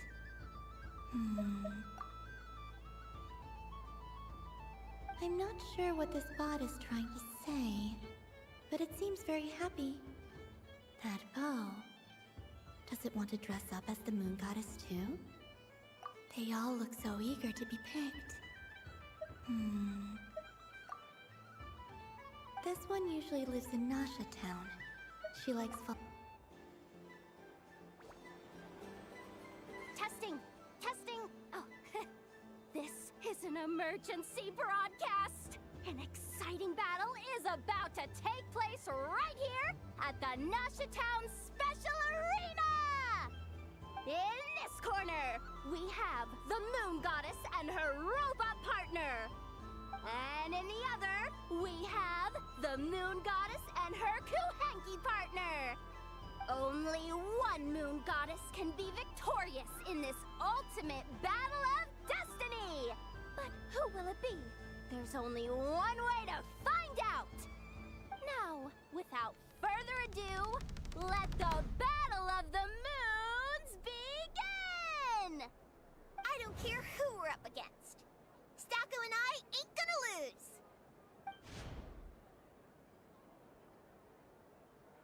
Let's strike first. Stacko, formation shift. Ho ho ho! The robot has kicked things off with a change of formation. But how will this affect the battle? Nobody knows. The other party chooses to attack. Let's see how their partner performs. Once I want and once I want to be boxed. Stacko!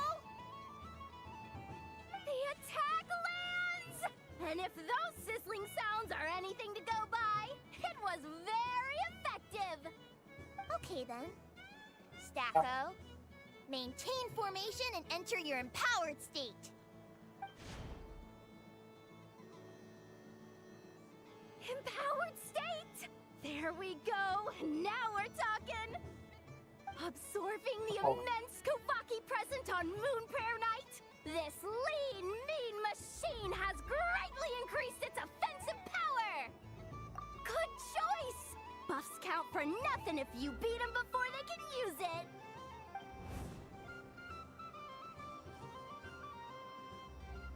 Oh, it's a hit! But Stacko stands firm! The battle is heating up fast! I'm about to start sweating machine oil over here! Go for it, Stacko. Set Kuvaki to maximum. Can their opponents withstand this blow? And what will this moon goddess do? Don't be afraid.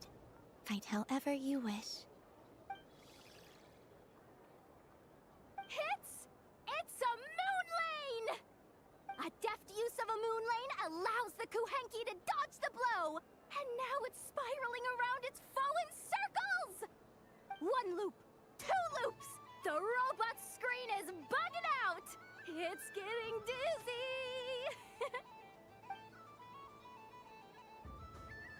Stacko! Oh, Stacko is down for the count! Our winner is the Moon Goddess! The slightly taller one, I mean. You did your best, Stacko. I'll take you to Inos for a checkup right away, don't you worry.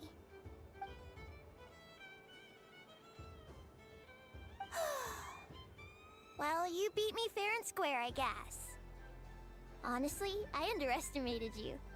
Won't make that mistake again. I think my partner deserves most of the credit. Just you wait. When I'm a little bit older, I'm gonna come back a whole lot stronger. You ready for a rematch?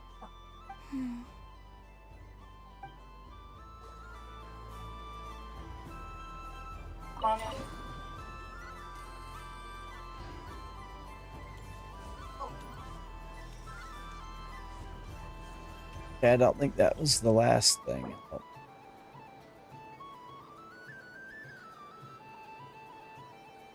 Spidey the Frost.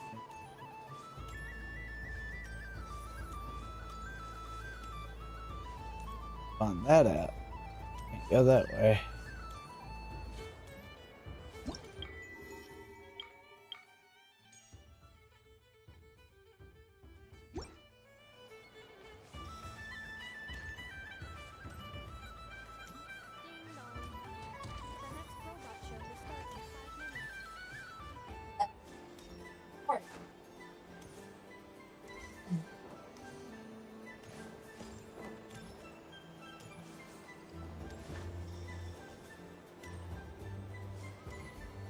Like,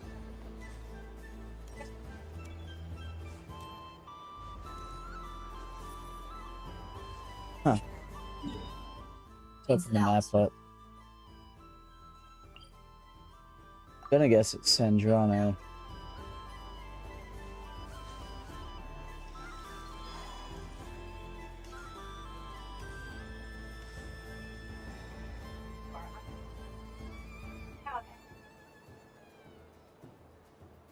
Well, look who it is. I heard someone went and disappeared on us the moment we let her out of our sight. They looked all over for you. Frankly, I didn't think you'd be back for Moon Prayer Night. Were you worried about me, Sandrone? You would like that, wouldn't you? Do you even hear what you're saying?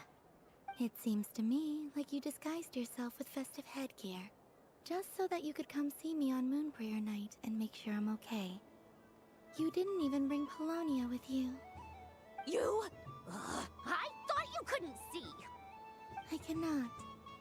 But I sense the confusion of those around us rippling through the Kuvaki currents. Based on what I know about you, let me guess what you're wearing. Is it cat ears? Shut up! I'm only here to protect the Fatui's interest in this territory. Running into you was pure bad luck. Really? But you were the one who asked Arlecchino to help everyone find my name.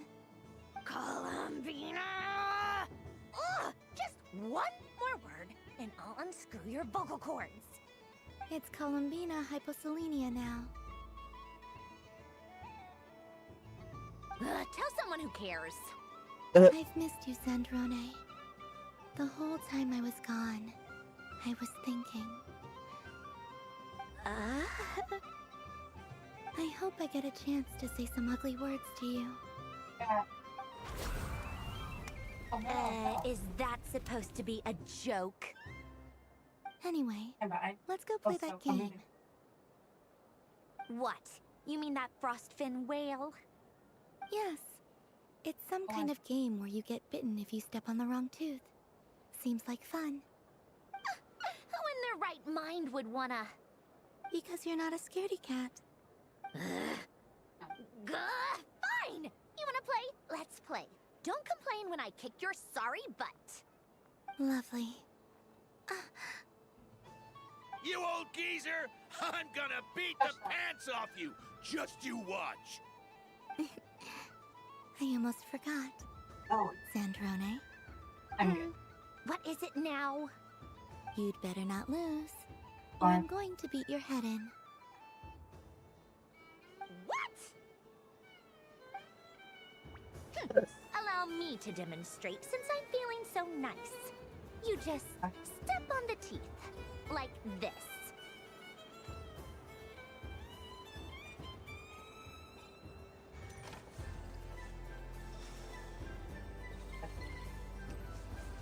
Which should I pick? I'm getting a bad feeling from this one. Sensing Kuvaki doesn't count as cheating, right? I want to switch.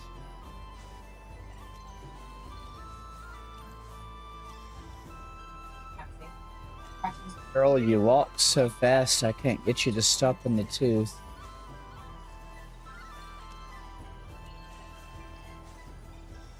Your turn, Sandrone.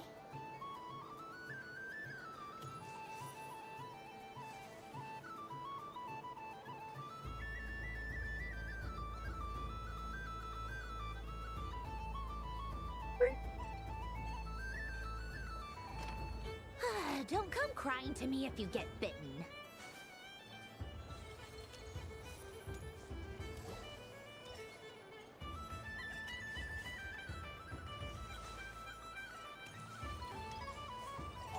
Yeah, this is challenging to get her to stop. There are less and less teeth remaining.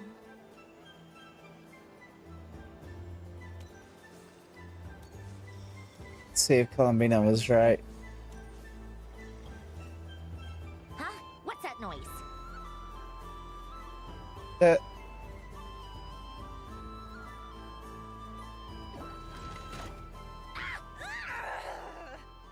I think you might have picked a bad tooth, Sandrone. Shut it! Do you need any help? It seems like you're stuck. No! It's just a blasted toy! How is its grip this strong? Stop laughing! All right. Well, you lost. So just like I promised. Hey! What are you doing? Are you seriously? Hiya! Why you? Just you wait! Rematch! Are you all right, Sandrone? That was quite a strong bite. Are your clockwork parts? Quit your fussing! I don't need it! All right. I'll go first this time.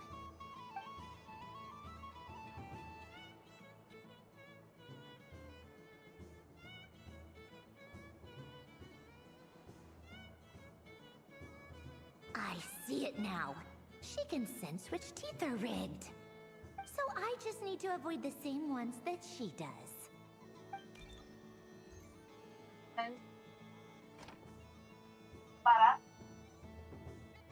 This one. seems fine. She avoided that one then? Now I've got you. All right, my turn.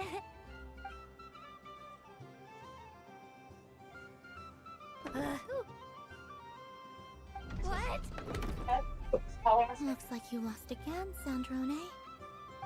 Wait! There's more than one bad tooth! Bonk.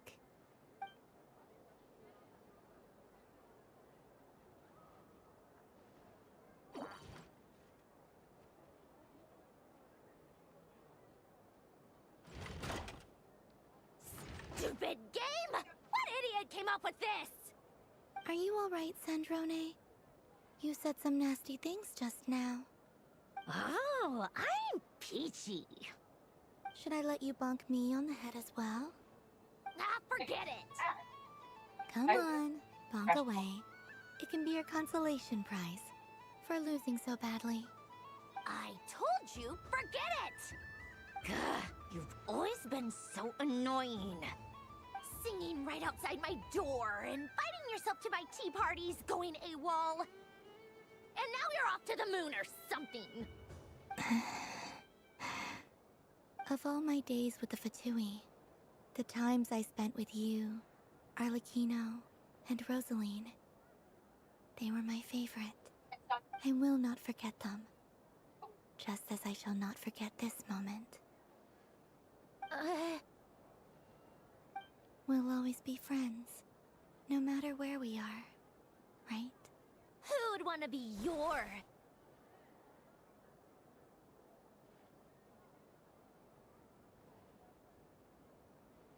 I'll miss you, Sandrone.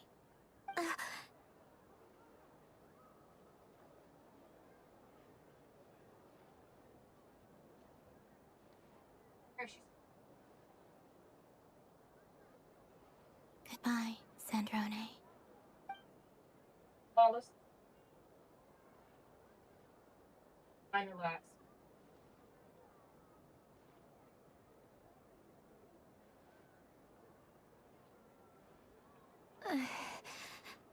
I'll miss you too, Columbina. Sorry, what was that? Yeesh! No need to freak out. What's wrong? We've been looking everywhere for you. What do you want? Oh, nice ears. I'll need them. They really suit you. What do you want? This! Huh? It's your turn to draw something. Rub them on your dog. You're one of her friends Oh. too, aren't you?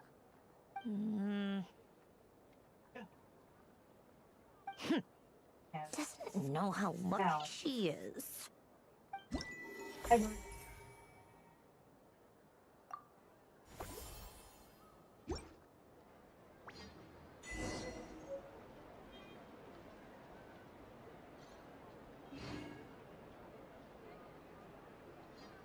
Yeah.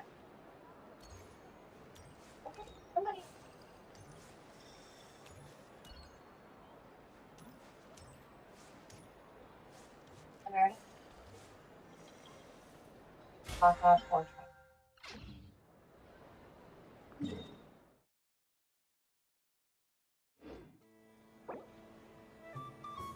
How's that mean?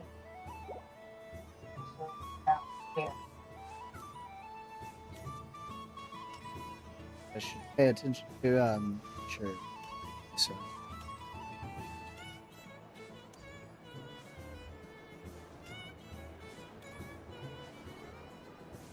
hopefully I've seen and found all the content.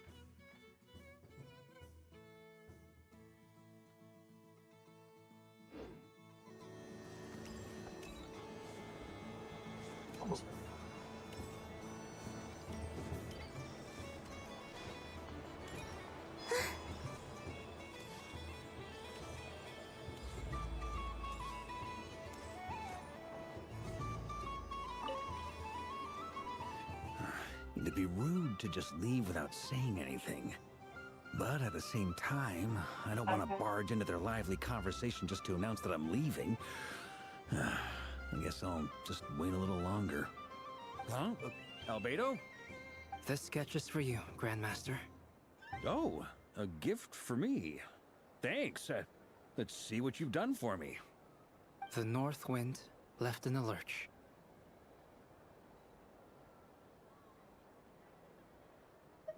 Ooh, I get one too? Nice, thanks. What is that? Oh, it's so familiar. Don't tell me. Oh, I got it. It's like the candy jar dropped into a vat of today's boon. Seems I'm a proud recipient of today's Feast of the Moon, huh?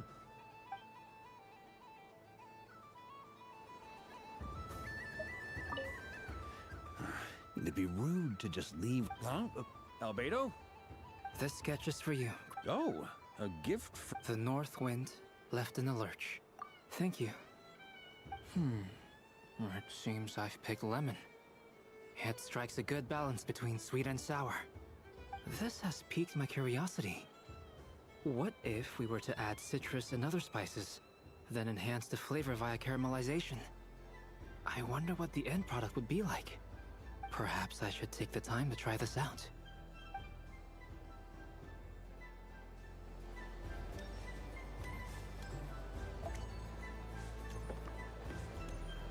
If all the prizes are gone, I might as well close up so the next time. And remember, run out of the rings, not into them.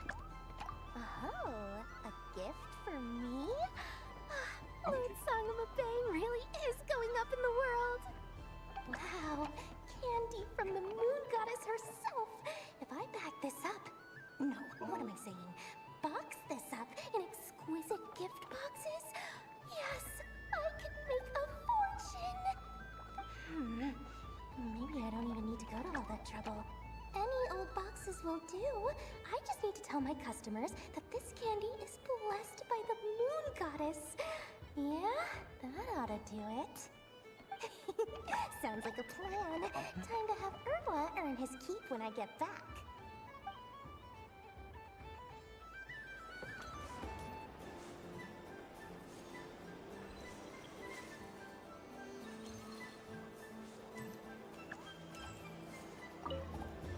Done being a dude. Thanks for coming here with me. Are there any games? Why does that hamster think you've grown up? I know you don't mean that. Even if you won't admit the taking... Otherwise, you'd have taken off your hat. Looks like Albedo's socialization. A moon prayer candy for me? Huh, thank you. It smells like...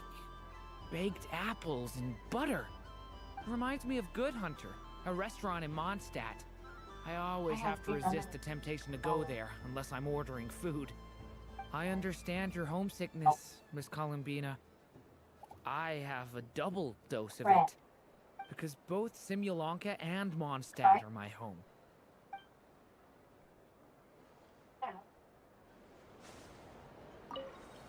Done being a... Thanks for coming here. Are there any games? Why does that hamster... I know you don't mean... Even if you won't... Otherwise, you'd have taken...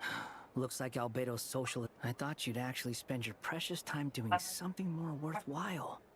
Everyone has to take one? Well, fine. I'll take mine.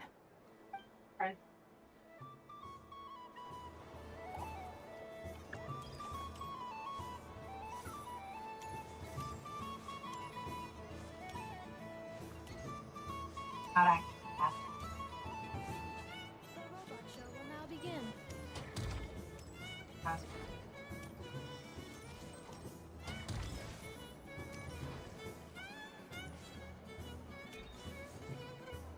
Okay, I'll have to come back around and...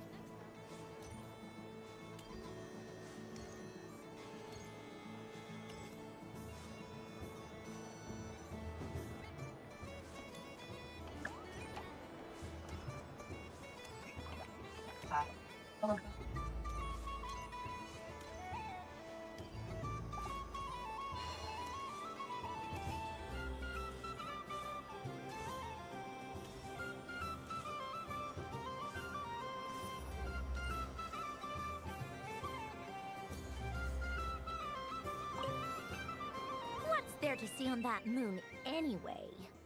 Let her go up there and cry alone. See if I care. You're giving me candy? Why? That isn't like you. This had better not be some weird prank. Coffee flavor? I thought you hated coffee. Corn, right?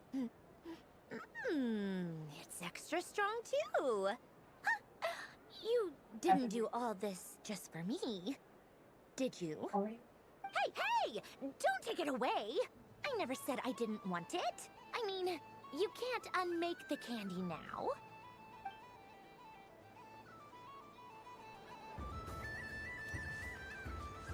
Bye. Oh. Practice. All of that. And we'll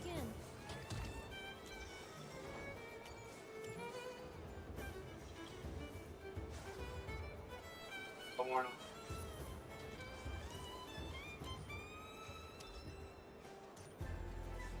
Whenever we get taught around here.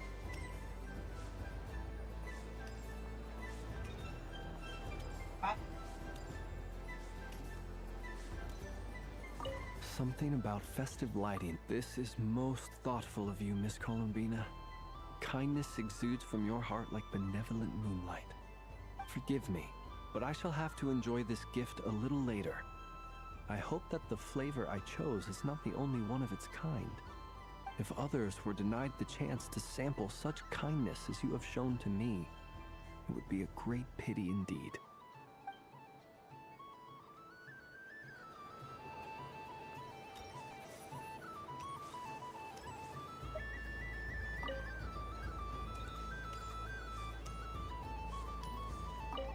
Yes.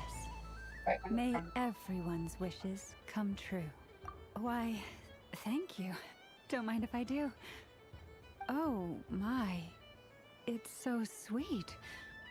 I'm so accustomed to plain, simple meals that this sweet treat is quite a shock to the senses. But I savor this moment in its entirety because it tastes like true friendship.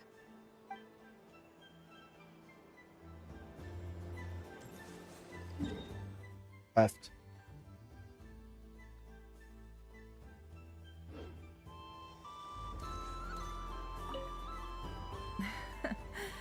That was fun. Oh, a gift? You shouldn't have, Miss Columbina. Very nice indeed. Candy is one of many luxuries that the desert folk could never afford. How I yearned for candy when I could not have it.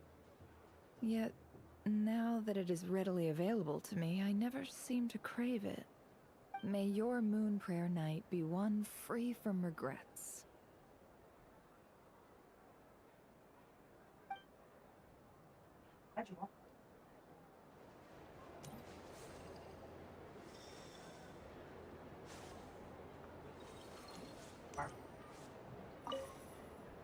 I've seen Lenny and the other children play this game before. Candy? Would you mind if I took a handful extra? I'm sure the children will enjoy them. I must say, Columbina, you really have changed. You never used to show this much consideration for other people, even when prompted. I'm sure Sandrone would agree when I say, I like the present version of you better.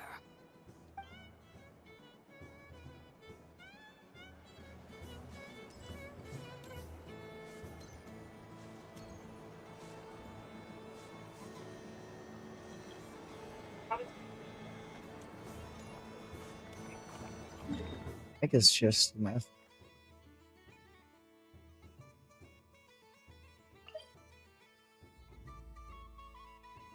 We need soda.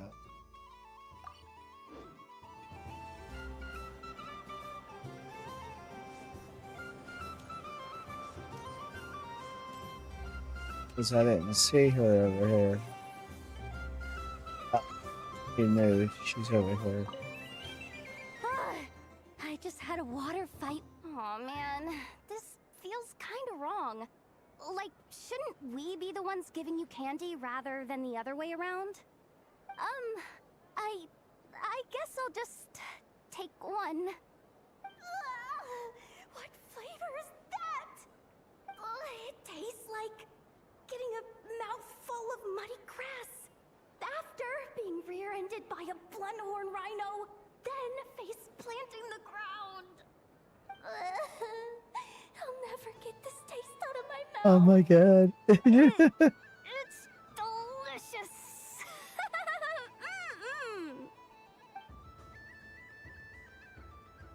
Oh, poor Yehoda.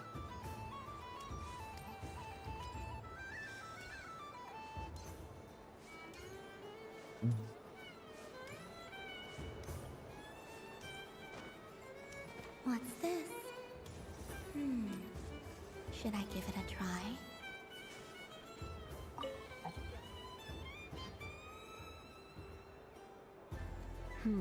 I don't have enough data. Need more samples. Who should I ask for help? Is this one of the amusements? Or is it a research project?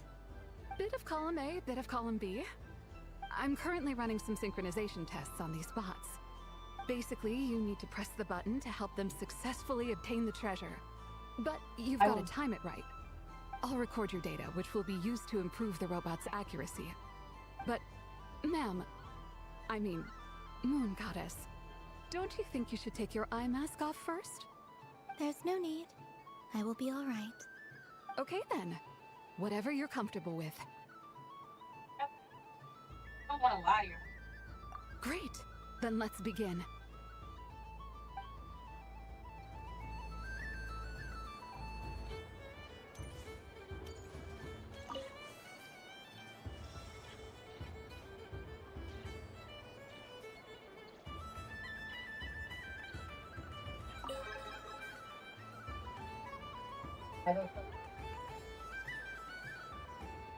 I'll do exactly how that would make it.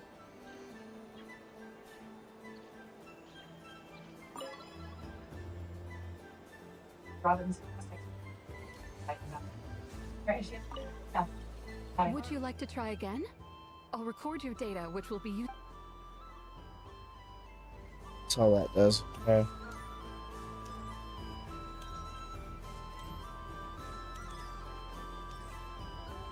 Oh, help me out.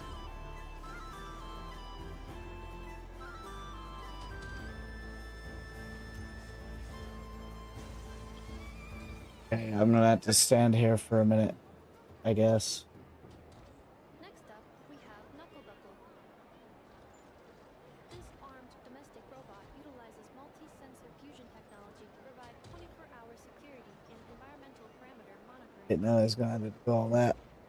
Duster mode redefines the meaning of dusting, providing our companions with a holistic, thorough, and effective cleaning service for the long term. Probably after this, we'll call it.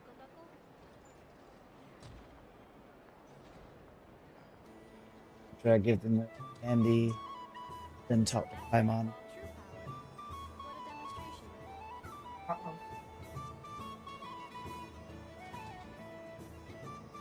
Wait,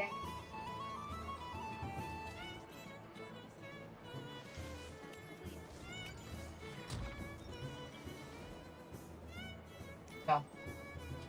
No. Origin. Alex. No. No.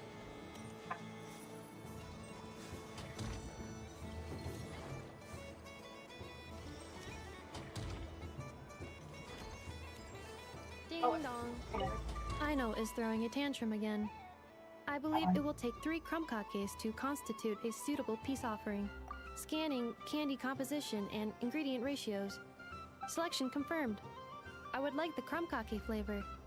Flavor profile simulates real crumb-kakes with 27% accuracy. This is a non-viable substitute for Aino's afternoon snack. One moment, please. Done. Please sample this freshly baked crumb-kake, Miss Columbina. Ding dong. The next robot show will start in 5 minutes. We think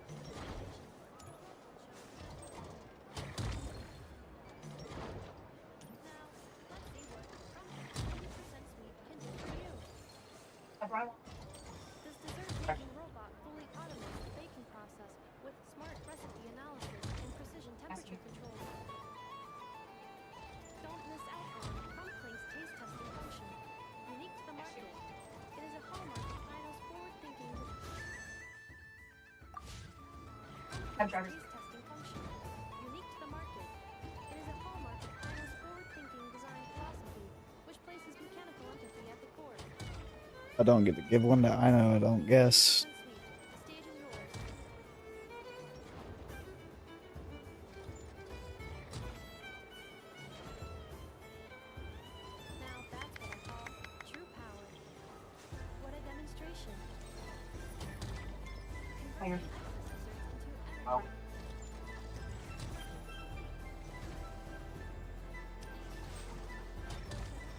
There it is. I'm never playing games with you ever again, Enough. Ooh, moon prayer candy. Sweet. Is it okay if I grab a whole bunch? Psst, Columbina, turn around. Use your huge cloak to block Enougha's vision. Yum. Oh, this one's even yummier. Oh, the flavors are blending in my mouth. Ew.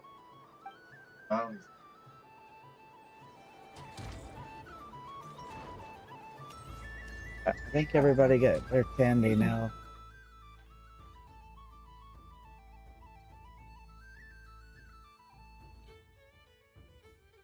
Traveler and time left.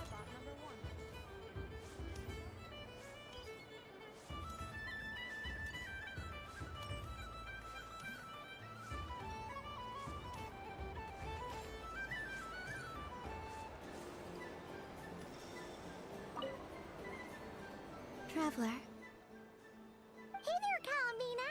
Are you done checking out the festive amusements already? Are you sure you don't want to look around some more? You might not get another opportunity like this for a while. Right now, what I'd like to do is...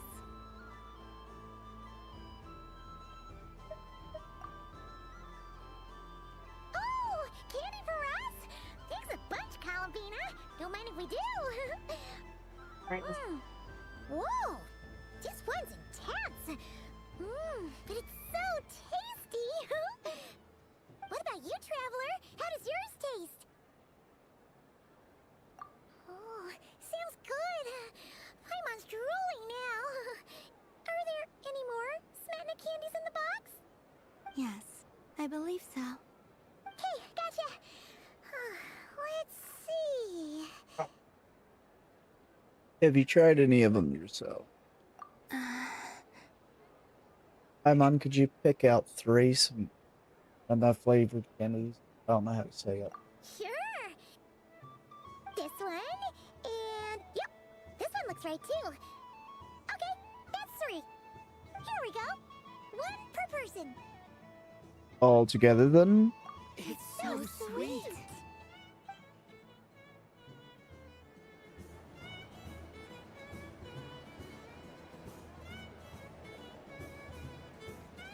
That's everything.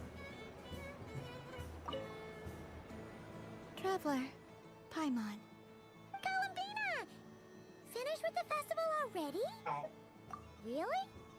You're sure you don't want to have a little more fun out there? Final answer! Yes, I am sure.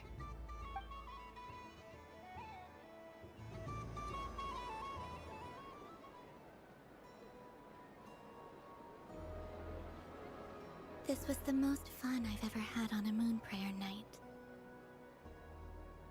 Everywhere I went, people were saying, "Welcome home," and there were friends at every turn. I only wish it could last longer than one night.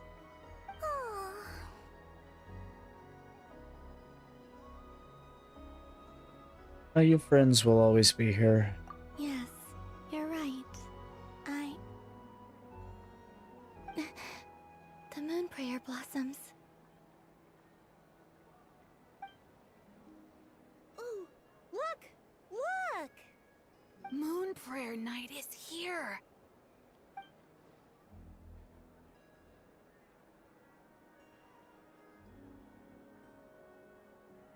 The moon. It's so beautiful.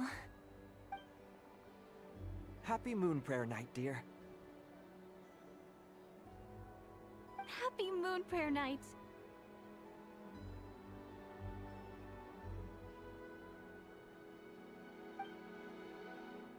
Happy Moon Prayer Night.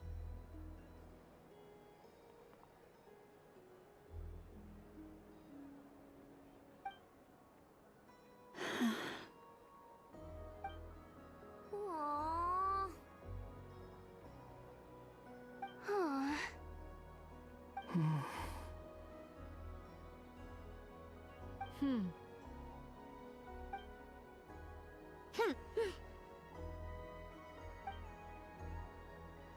Time flies when you're having fun.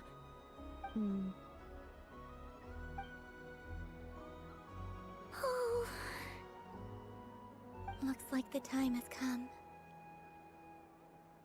Columbina. You'll be heading off now? Yes, to the ruins you mentioned.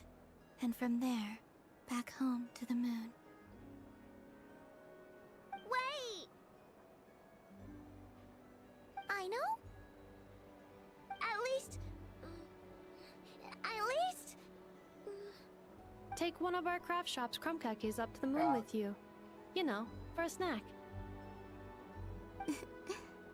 Sure, why not?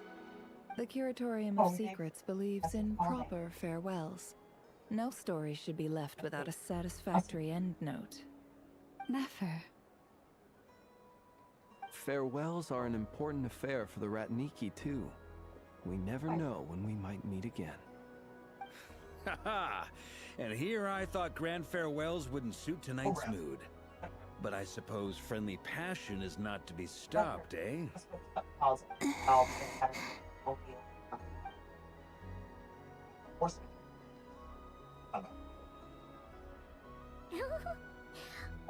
made a little something for you, Columbina. Ta-da! What is it? A Moon Prayer Night greeting card with drawings by all of your friends. You did mention that you'd like a portrait done, so I took the liberty of creating one for you. I, meanwhile, did the portrait of Mr. Albedo. And Mr. Varka did the same for me. I mean, I think my work was pretty true to life, don't you think? The picture of Ashru was my doing. The two of you seem to get along rather well. Wait, was I the only one who did a full body picture? That's so embarrassing. I did pictures of me and Anefa. I did my own portrait and one for Hat Guy. Plus, there's the two mages, Arlecchino and Sandrone. So, if you ever miss us, just flip the card open and we'll all be right there with you. I don't know what to say. Thank you so much, everyone. This whole Moon Prayer Night was more than I could have ever asked for. It is the greatest gift I have ever received. Lama, I figured it out. Figured what out? Remember how the Frost Moon Scions used to use milk as invisible ink to write hidden messages? That was a very long time ago. Oh, are you saying? Yes. When I miss you all, I shall use moonlight in the same way, to write words that only you can see upon the moon itself. Wow, that sounds lovely. Quite. But how will we see them? Simply open your windows on nights when the moon shines bright, and the moonlight will naturally flow towards the words I have written. That sounds most fitting indeed. Very true to form. I'll try to write them in places that won't disturb your sleep. I, for one, would sleep all the better for having read one of your messages before settling down for the night. Exactly. So don't worry about disturbing anyone's sleep. Just promise you'll write to let us know you're okay, alright? All right. I promise.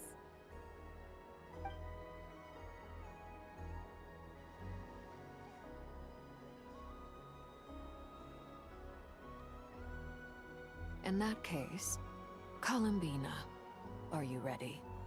I'm ready.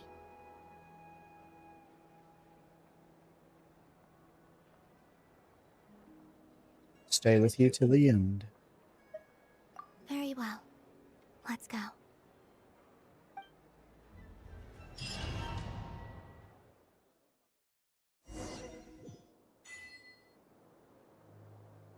All right. That helps. Okay. Okay. Help me. In just a few moments, I will be gone. I still don't know what to expect on the moon. Will I really be able to send messages to my friends? The Kuhenki, the animals of Nod-Krai. I'll never get to see them again. I wonder where I'll be when the next moon prayer night comes.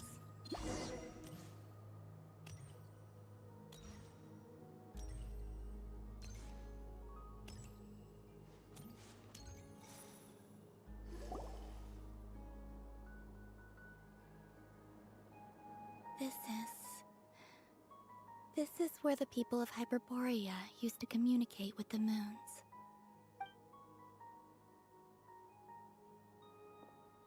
Eternal moon, frost moon, iridescent moon. When the power of all three converge, the gate to the moons shall open. Mm-hmm.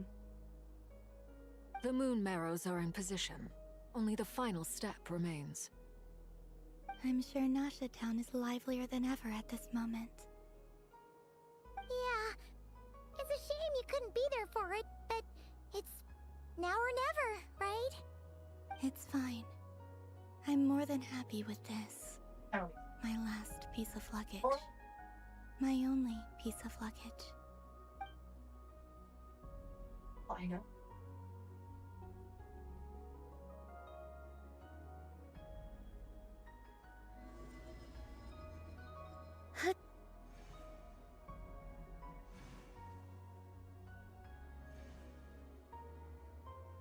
I can already feel the moon calling to me.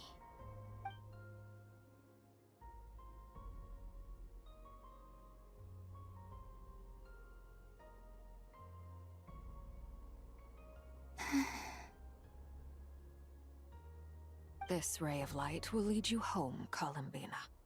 From now on, we will at last have a reason to pray to the true moon. Columbina. Yes? I'm listening. Be sure to come back and see us when you get the chance.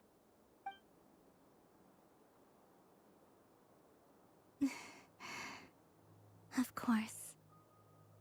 But if that chance doesn't come, then remember that you have friends on this planet. People who will miss Columbina. Yes, I will. Thank you for everything you've done for me. And remember, come night or day, the moonlight shall always connect us. Well then, farewell, my friends.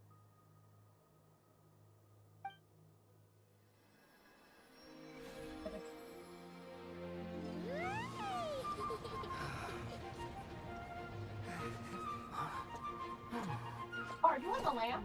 I can help you, but I mean, I have to.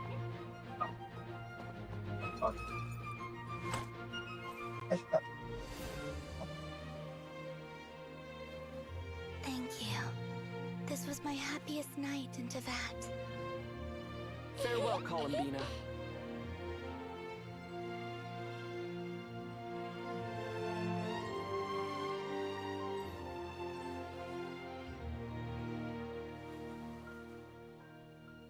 Sorry.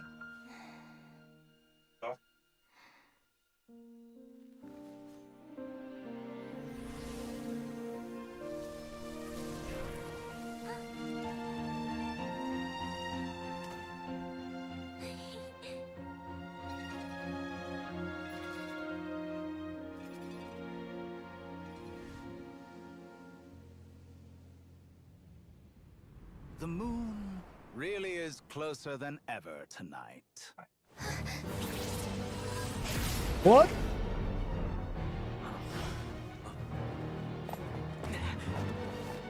Columbina. All 3 moons in one place. Time for one final experiment. Reason, life, death, time and space.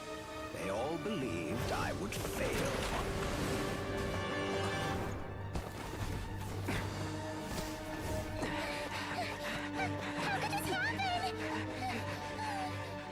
But Tevat's primordial power never did belong to the throne of heaven. And now, they are mine. He just Thanos snapped.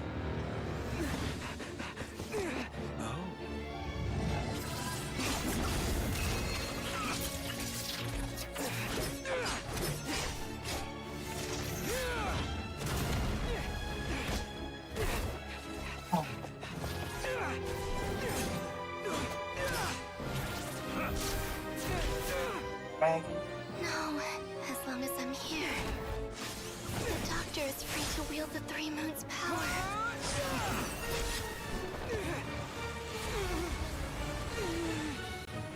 It's the only way.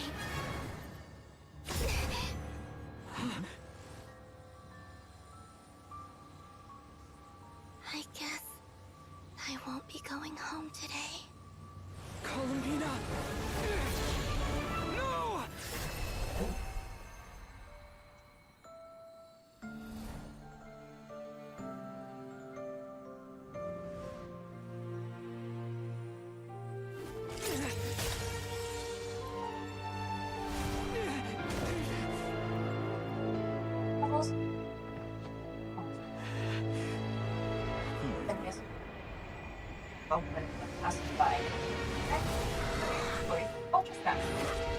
Stubborn world, do not try to control me.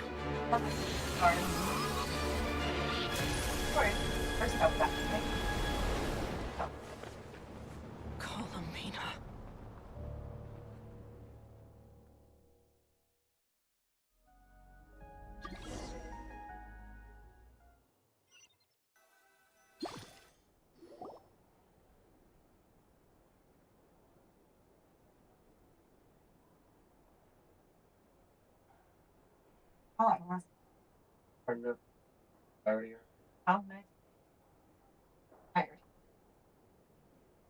Are you all right?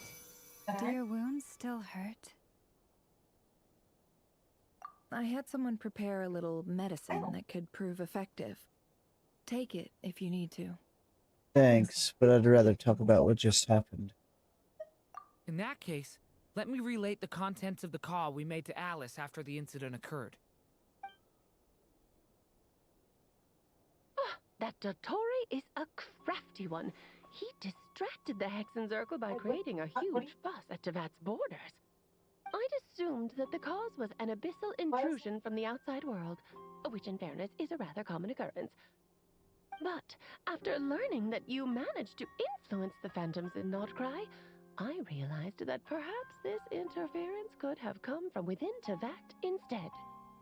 But we weren't able to change their fates.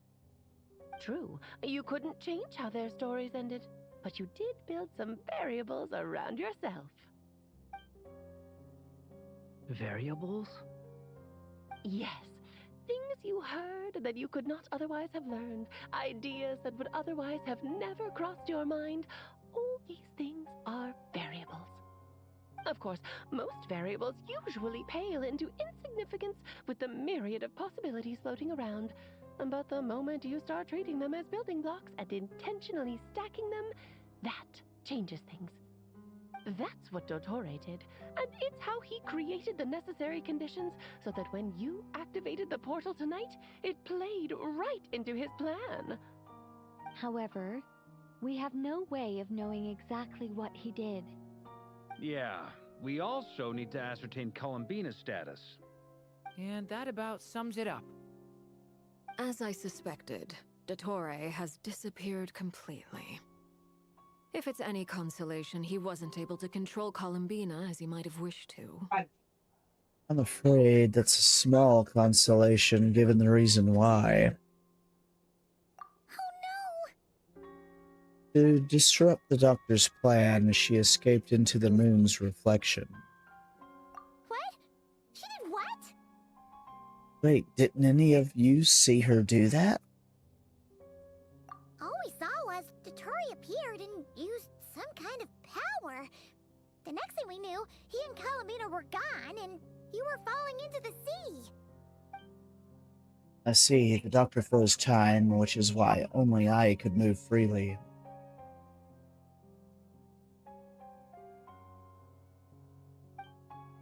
Their perspective, the battle, and Columbina's decision all happen in a single instant. So that's the power of the three moons. But why wasn't I affected? Is it because I'm a descender? So, Columbina intentionally opened the Moon Gate and escaped into the same mysterious world as Rarier and Thalindis. Sounds like bad news. This must be why Dodore's been lying low this whole time. He was biding time until he could execute his plan. Seen in that way, the Trilunar Syzygy and Rarier's emergence, Dottore might have been pulling the strings in both cases. According to Miss Alice, he is attempting to transcend his destiny and finish an experiment that only a god might complete. An utter lunatic. Wait a sec, where's Hat Guy? Seems like he'd want to be here for this. He took off with the Dodo communication device after we spoke to Alice. He said he had a hunch that he wanted to investigate by himself. The look on his face was terrifying. I've never seen him like that before. Probably anger and frustration at the fact Dodore was one step ahead despite his best efforts. And honestly, I feel the same way. I'm back. Hat Guy! I went to look for the Hyperborean phantoms again. I think I've gotten to the bottom of it. I got them to talk to Nicole on the other end of the communications line. Turns out, the history they describe is different from how Nicole remembers it. Really? But how? Surely Nicole can't have been wrong. Because the phantoms are the ones who are deceived. They speak of a savior who appeared in their history. One who never should have existed. This savior promised to create a new moon within the false sky, and even bring back their moon goddesses. Foolishly, they believed in him, and told him everything he wanted to know about the moons. It's obvious that this was Dottore's doing. Now you mention it, the first time we entered the Hyperborean ruins, we heard the phantoms discussing their history, and I remember Nicole commenting that something sounded a little strange. But Dottore shouldn't have been able to get in there in the first place. He didn't. Nicole said that this was an anomalous state triggered by disruptions in the causal connections between phantoms from the same era. The variables that Dottore put in place were substantial enough that they even affected phantoms that he never met. So it's not that their memories were unclear. They'd been tampered with. That's exactly the possibility Dottore was trying to manufacture. He turned these variables into knowledge and engineered the situation so all that knowledge would fall into his hands. Then, he harnessed that knowledge on Moon Prayer Night to truly create a false moon. How is that even possible? To be precise, he exploited a weakness in the way the spell works. The spell senses Kuvaki to detect the moon's location. So, as long as the false moon more strongly resembled the moon than the frost moon beyond the skies, the gate would teleport Columbina to the false moon's location. In other words, to Dottore's side.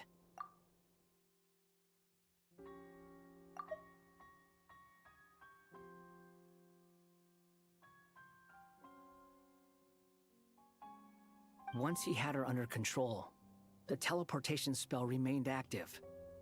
and he manipulated her power to seize both moon marrows. At that moment, the moon marrows disappeared right before our eyes. It was already too late, even as we were leaving the ruins.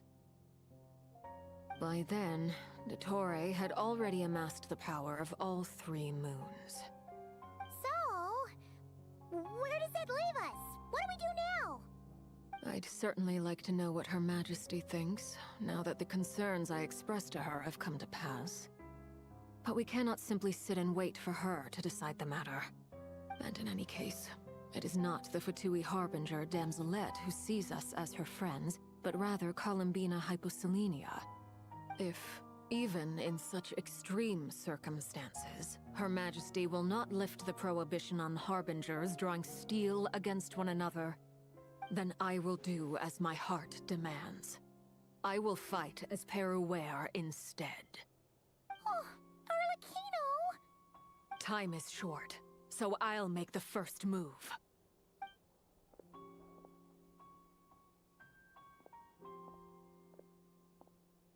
Whew.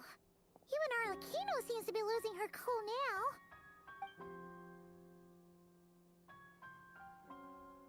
Sure, she feels partly responsible, and so do I.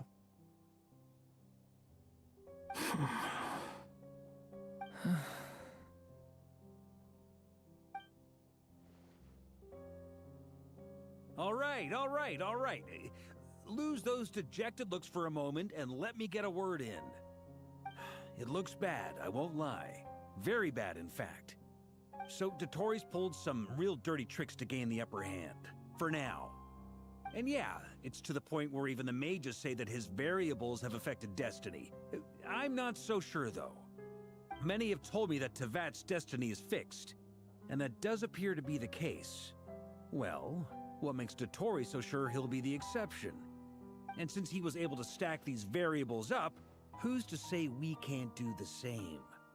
You of all people should not be discouraged, traveler from afar. This isn't over yet. Still, I can't help but blame myself. And you're not alone in that. Everyone here does, whether they've spoken thus far or not.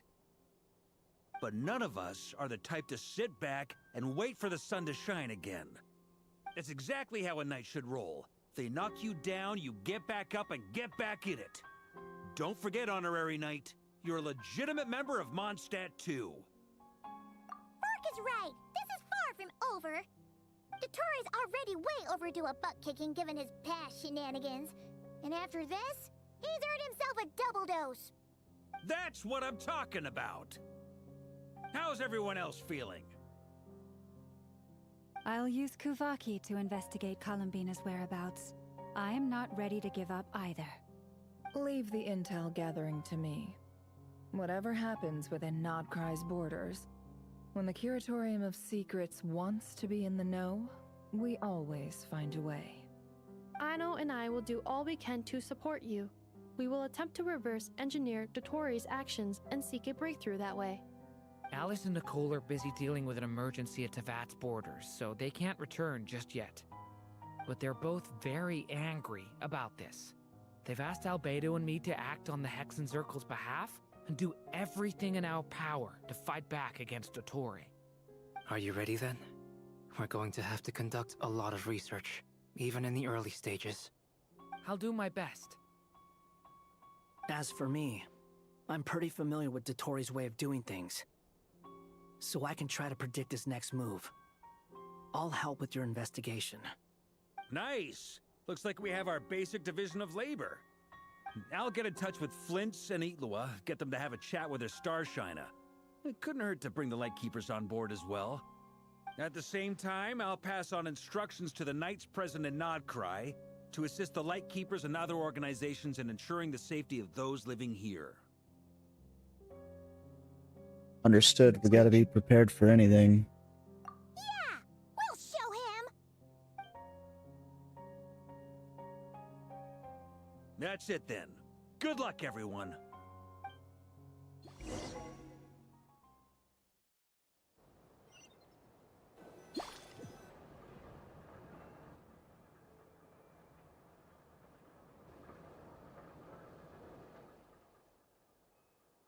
Columbina. I never thought that Columbina would become my real name. It went from being a Fatui code name to something my friends call me. And remember, come night or day, the moonlight shall always connect us.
What could the children be up All right, I think that we'll call it there for now.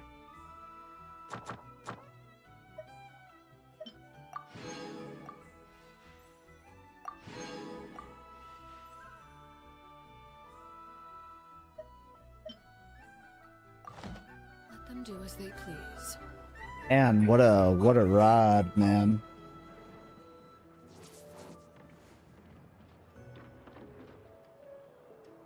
So yeah, good lord, I'm gonna probably try to Staring into my eyes get on is sometime during the day, tomorrow maybe, you'll like if at all what you possible. Do some more of this. We'll see how it goes. Before community night. But let's go find somebody to raid. I have no words right now. That was pretty intense. Good lord. Knew Dottore was going to show up in the story, but I didn't know at what level. What could the children be up to? Never mind. Let them do as they please. Find somebody to raid. Kind of speechless right now.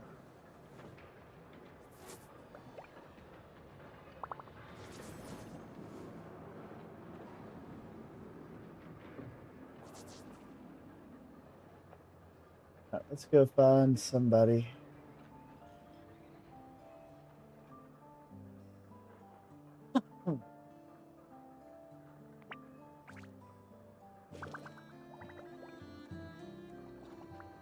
Nobody really on.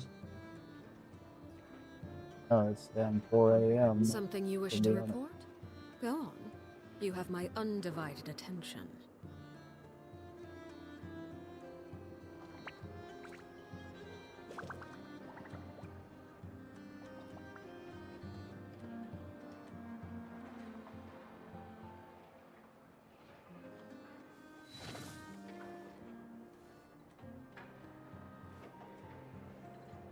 Pottery. But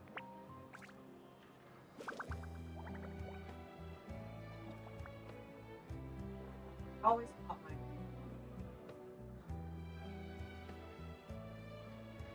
my nine artists. No.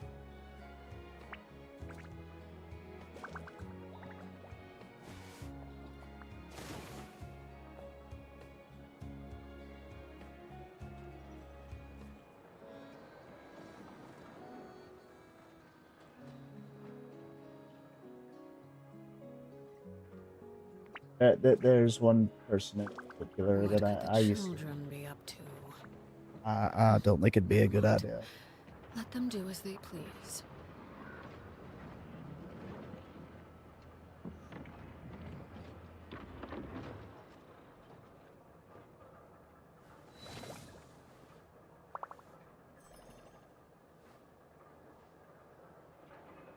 Y'all got any suggestions?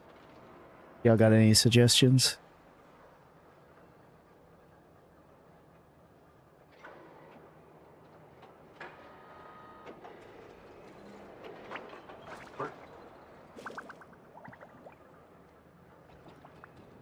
Seeing a bunch of trying to find an English speaking streamer.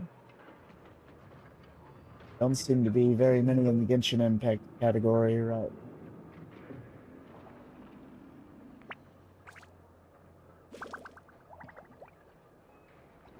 Popping up on my feed.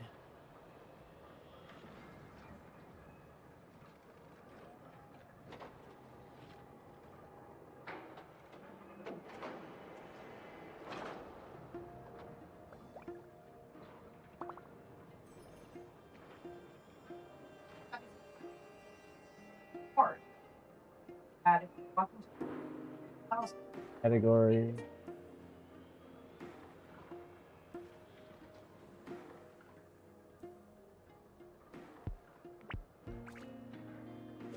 And yeah.